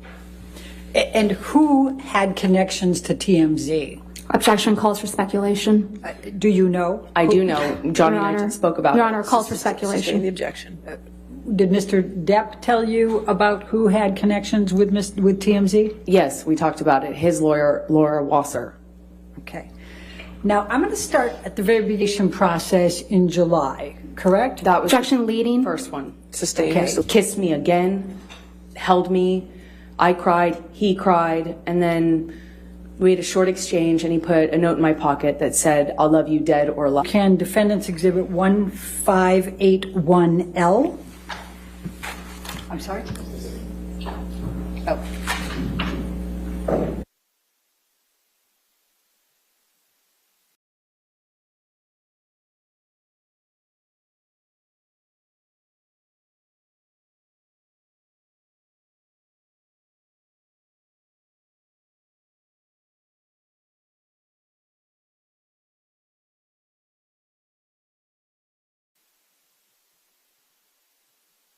I do.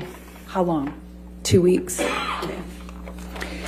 You were asked a number of times by Ms. Vasquez if you took pictures from your incidents earlier in the relationship. Yes. Why didn't you?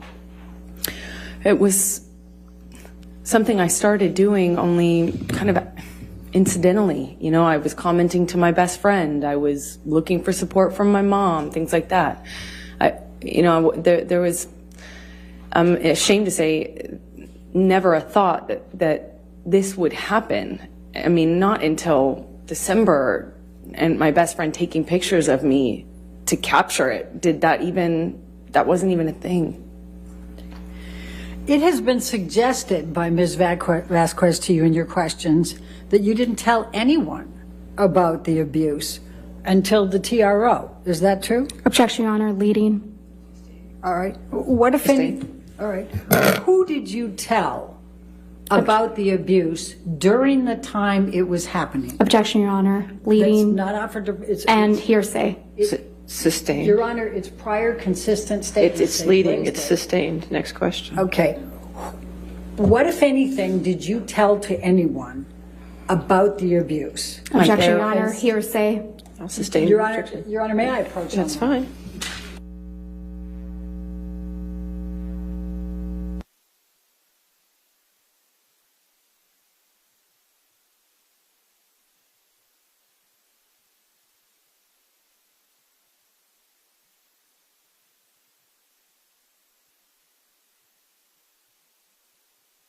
Fact of abuse prior to 2015.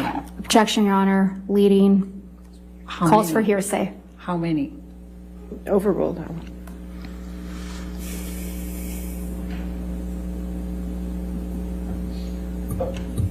Roughly about 10. Okay. Can you name them? Objection, Your Honor. Hearsay. I think she can. It's not offered. It's just to show that she informed people before. They're suggesting. Objection, Your Honor. Can we approach? This is again an approach.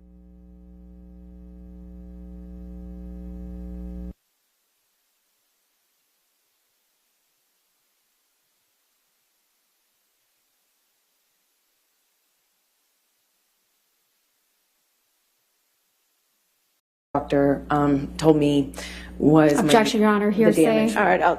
When there's objection, please stop talking. Thank you. All right. I'll sustain the objection as to hearsay. Okay.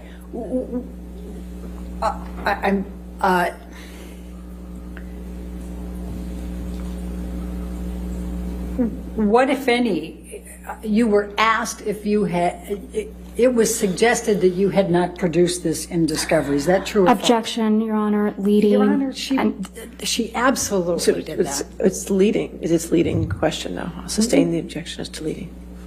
What, if anything, did you do to produce medical records to the defendant, to the plaintiff in this case? I turned over all of my devices, and they had Johnny's team had a third party or someone they selected as a third party go and pull all relevant documents from those devices, which I handed over. Do you know how many were handed over? Hundreds of thousands, I believe. Maybe. Objection, Your Honor. Lack of foundation. Okay. All right. I'll sustain the objection. Next question. And what, if anything, did you produce to the plaintiff in connection with your consultation with an ENT specialist relating to your nose? Objection. Leading. Sustained. Foundation. Hearsay. What, if anything? It's not the cure-all. It's sustained.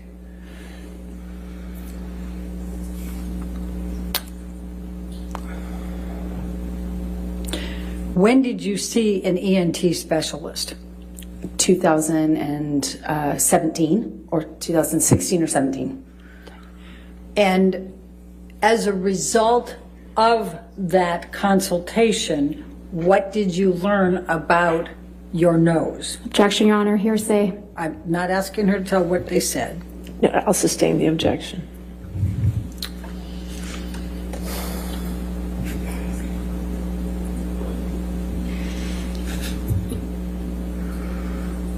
What, if any, production did you make?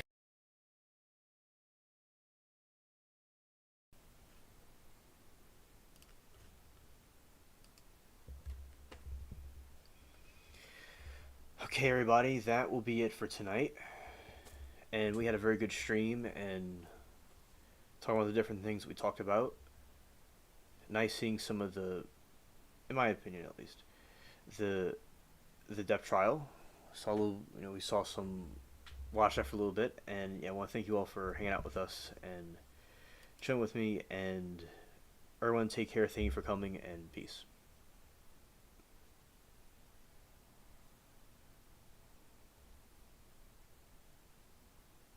There we go. Balloons worked.